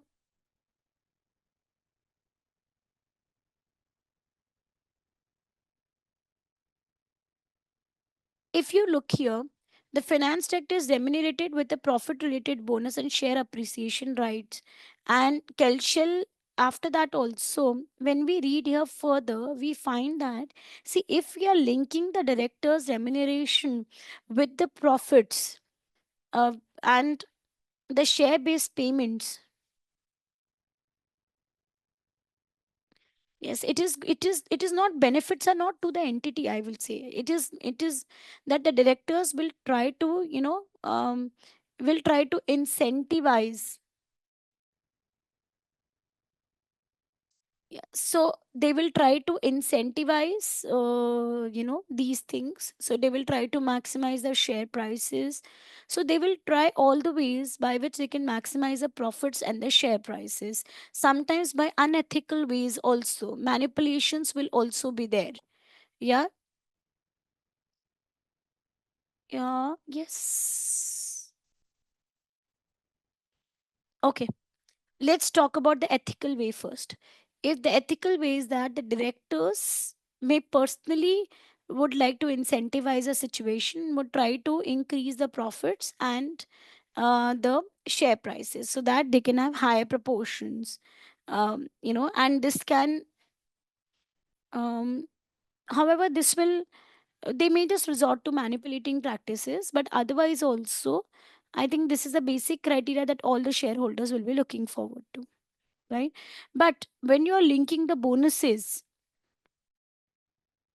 like Imran has put in a point, that when we link this with the performance of the directors, if the entity links it with the performance of the directors, then it can be a motivation factor also, and it can help the entity, as it can, help the organization to achieve its long term objectives. However, the most common point that you will write is, when the performance is linked to profits, it generally makes it would make the director to go for increase in the short term profits. Okay, it will go, it basically, we use the term, it will lead to short termism of profits. Why? Because if in the short term the director would like to increase the profits to increase his share of remuneration, right, although it may cost the company long term losses, because some contracts may be accepted, some may be foregone, but only with the view to increase the short term profits. Sometimes the entity has to suffer short term losses to have increased long term profits, but this may not be the outlook of the director. Like, I think this we can discuss here.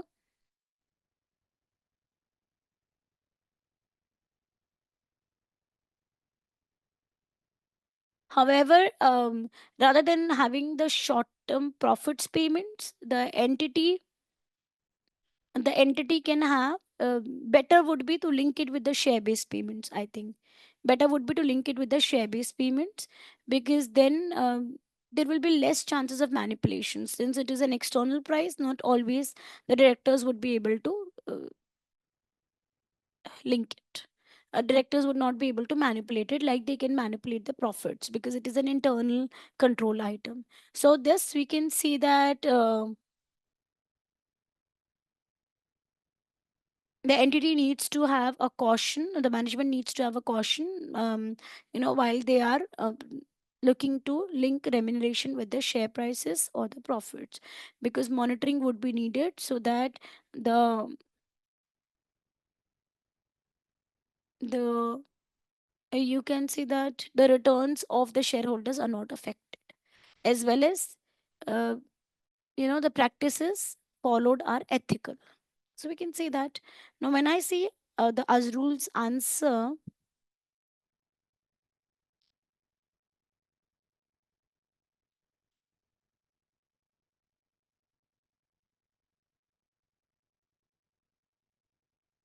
absolutely correct. Very good you have written, but just try to add on more points.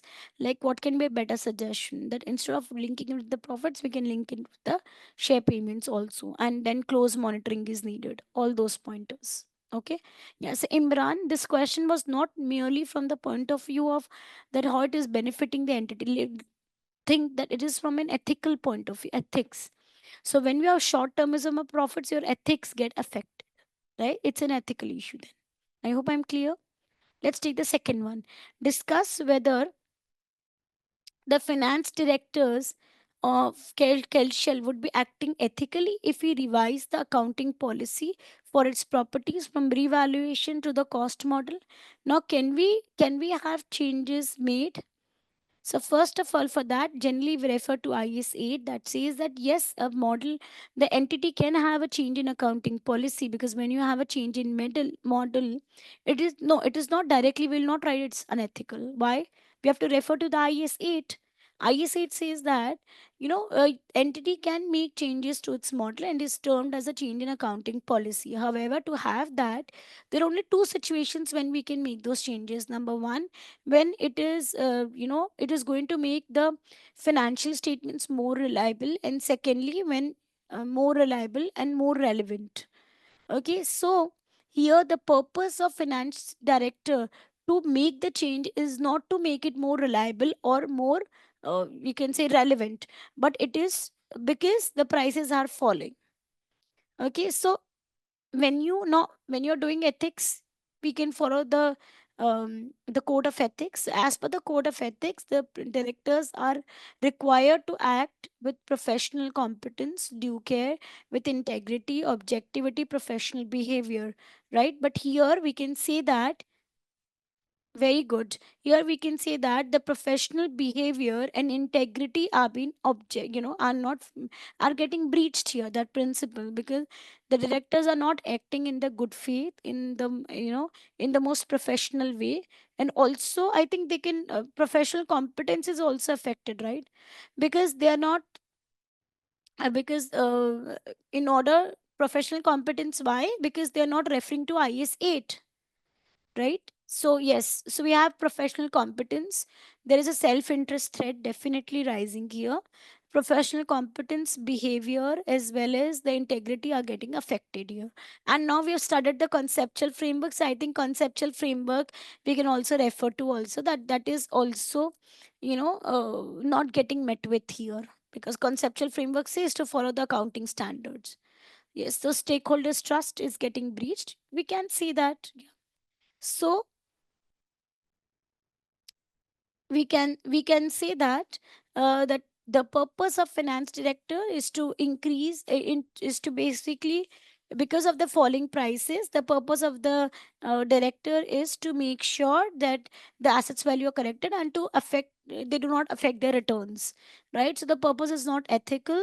This we can conclude by saying it here.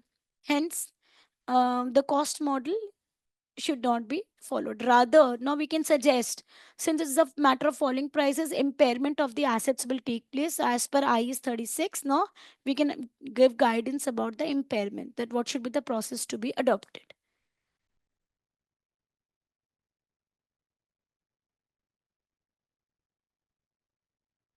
Okay, but we can also add one more point. If the finance director is suggesting, so we can write on the contrary, if the finance director is wanting to adopt cost model so that it represents the financial statements more better way in the events of downturn, then it's an ethical way.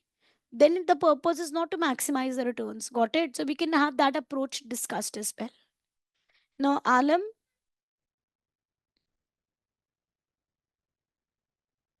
you have not written integrity.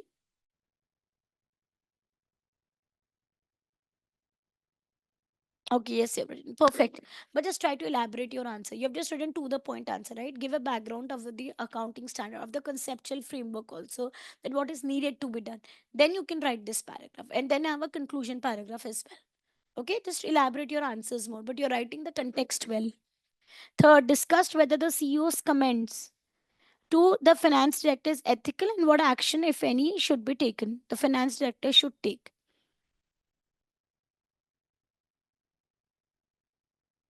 So, why is the CEO expecting to retire? So is he meeting with the criteria of code of ethics? No, the ACCA code of ethics are getting breached here because they are not working in the interest of the stakeholders which are required to act as. They're working in their self interest. The purpose of CEO to getting retired is basically so that they can manipulate the share prices, they can increase it, because by selling the prices will increase and hence their shares will increase. Okay, now for the part of finance director, it is difficult for him to to go against the CEO. The reason being is CEO is the one who's appointed him, you know who has an influence over his job.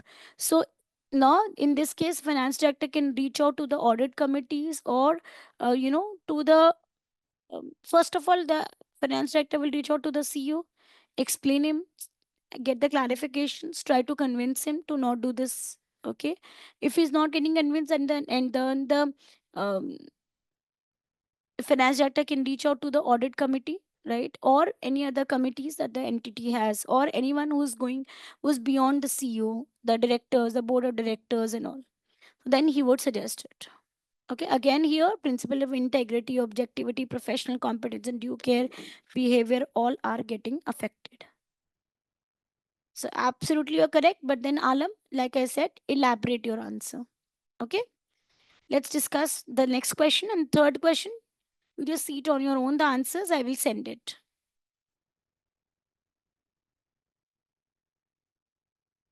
Is the question incomplete? No. Okay, Leovel is a private manufacturing company. I think you've sent me the screenshot. This for for activity two, right? I'll discuss it here. Okay, Leovel is a private manufacturing company that makes car parts. It is 90% owned by Cavalli, a listed company. We'll go step by step. Cavalli is a long established company controlled by Grassi. So Grassi is the ultimate parent to an agreement which pools their voting rights. Leobil regularly provides parts at market price to another company in which Francisca Sensetti has a minority holding. Francisca Sensetti is the wife of Roberto Grassi. Okay, and one of the key Grassi family shareholders. So she is a close relative. She is a close relative. Okay, of the person. She's a close relative of the person who's controlling. Very good. This is so far correct, Alam. Controlling Cavalry. Leobil advances interest-free loans to its employees in order for them to purchase annual season tickets to go. I'll take one by one. The first paragraph. Now we know that Cavalry, Grassi, Leobil. Okay, these three are related. Okay, because uh, they have the ultimate parent holdings. Okay, so they are part of the same group. Number two, Leobil is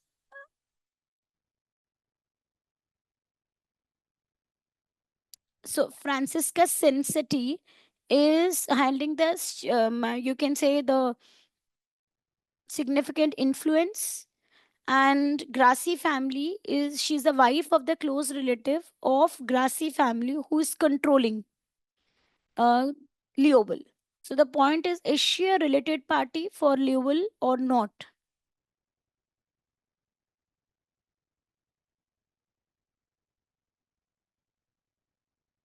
What you have given? Okay, so you have given that Francisca is a related party. What do you think, Imran? What you have written?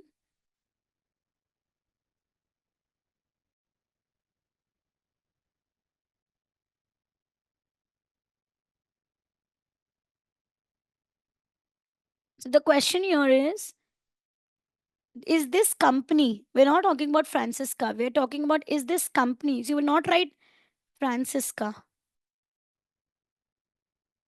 Here the question is not of Francisca, okay? But yes, you have made the chart correct. So yes, we can see that. Imran, have you done this question? So I would say that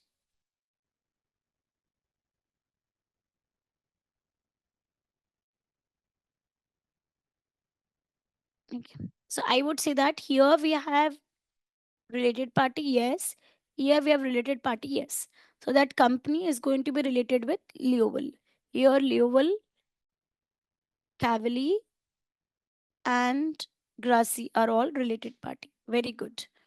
Next, Leoval advances interest-free loan to its employees in order for them to purchase annual season tickets to get to work. The loan repayment is deducted in 12 installments from the employee's salaries. Tell me, are they related?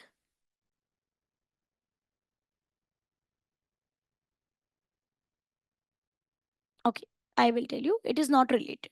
It's a normal employer transaction that is taking place, and you have shown this not related. Good. Okay, but however, if there's one point that we can add, because the company, see, whenever the question is not silent about KMP, you can write there. If this employee is KMP, then in that case, it can be a related party transaction. Okay, if this employee is a KMP. Got it? This you should always mention whenever you see individuals. Now, Cavalry charges Leoval an annual management fees of 20% before tax. Now, this is definitely a related party transaction because this is the management fees which is paid by the entity, charged by the entity which is controlling the other entity.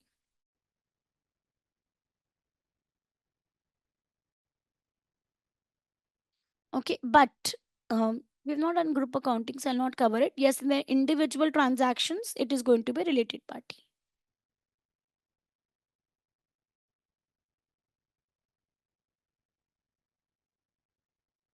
Next, uh, 30% of Leovel's revenue comes from transactions with a major car maker, P8.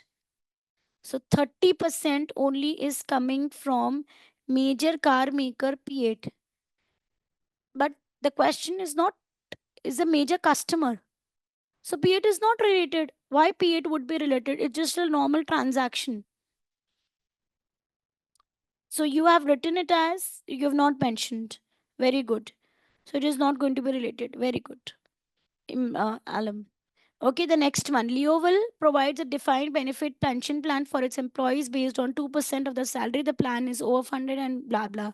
But we know that the post-employment benefit plans are always going to be related. Okay, they're always going to be related. Absolutely, always. So it is going to be related. Very good. Consolidated, I'm not discussing because we have not covered that so far. So I'll not discuss it. But yes, you are correct. Good.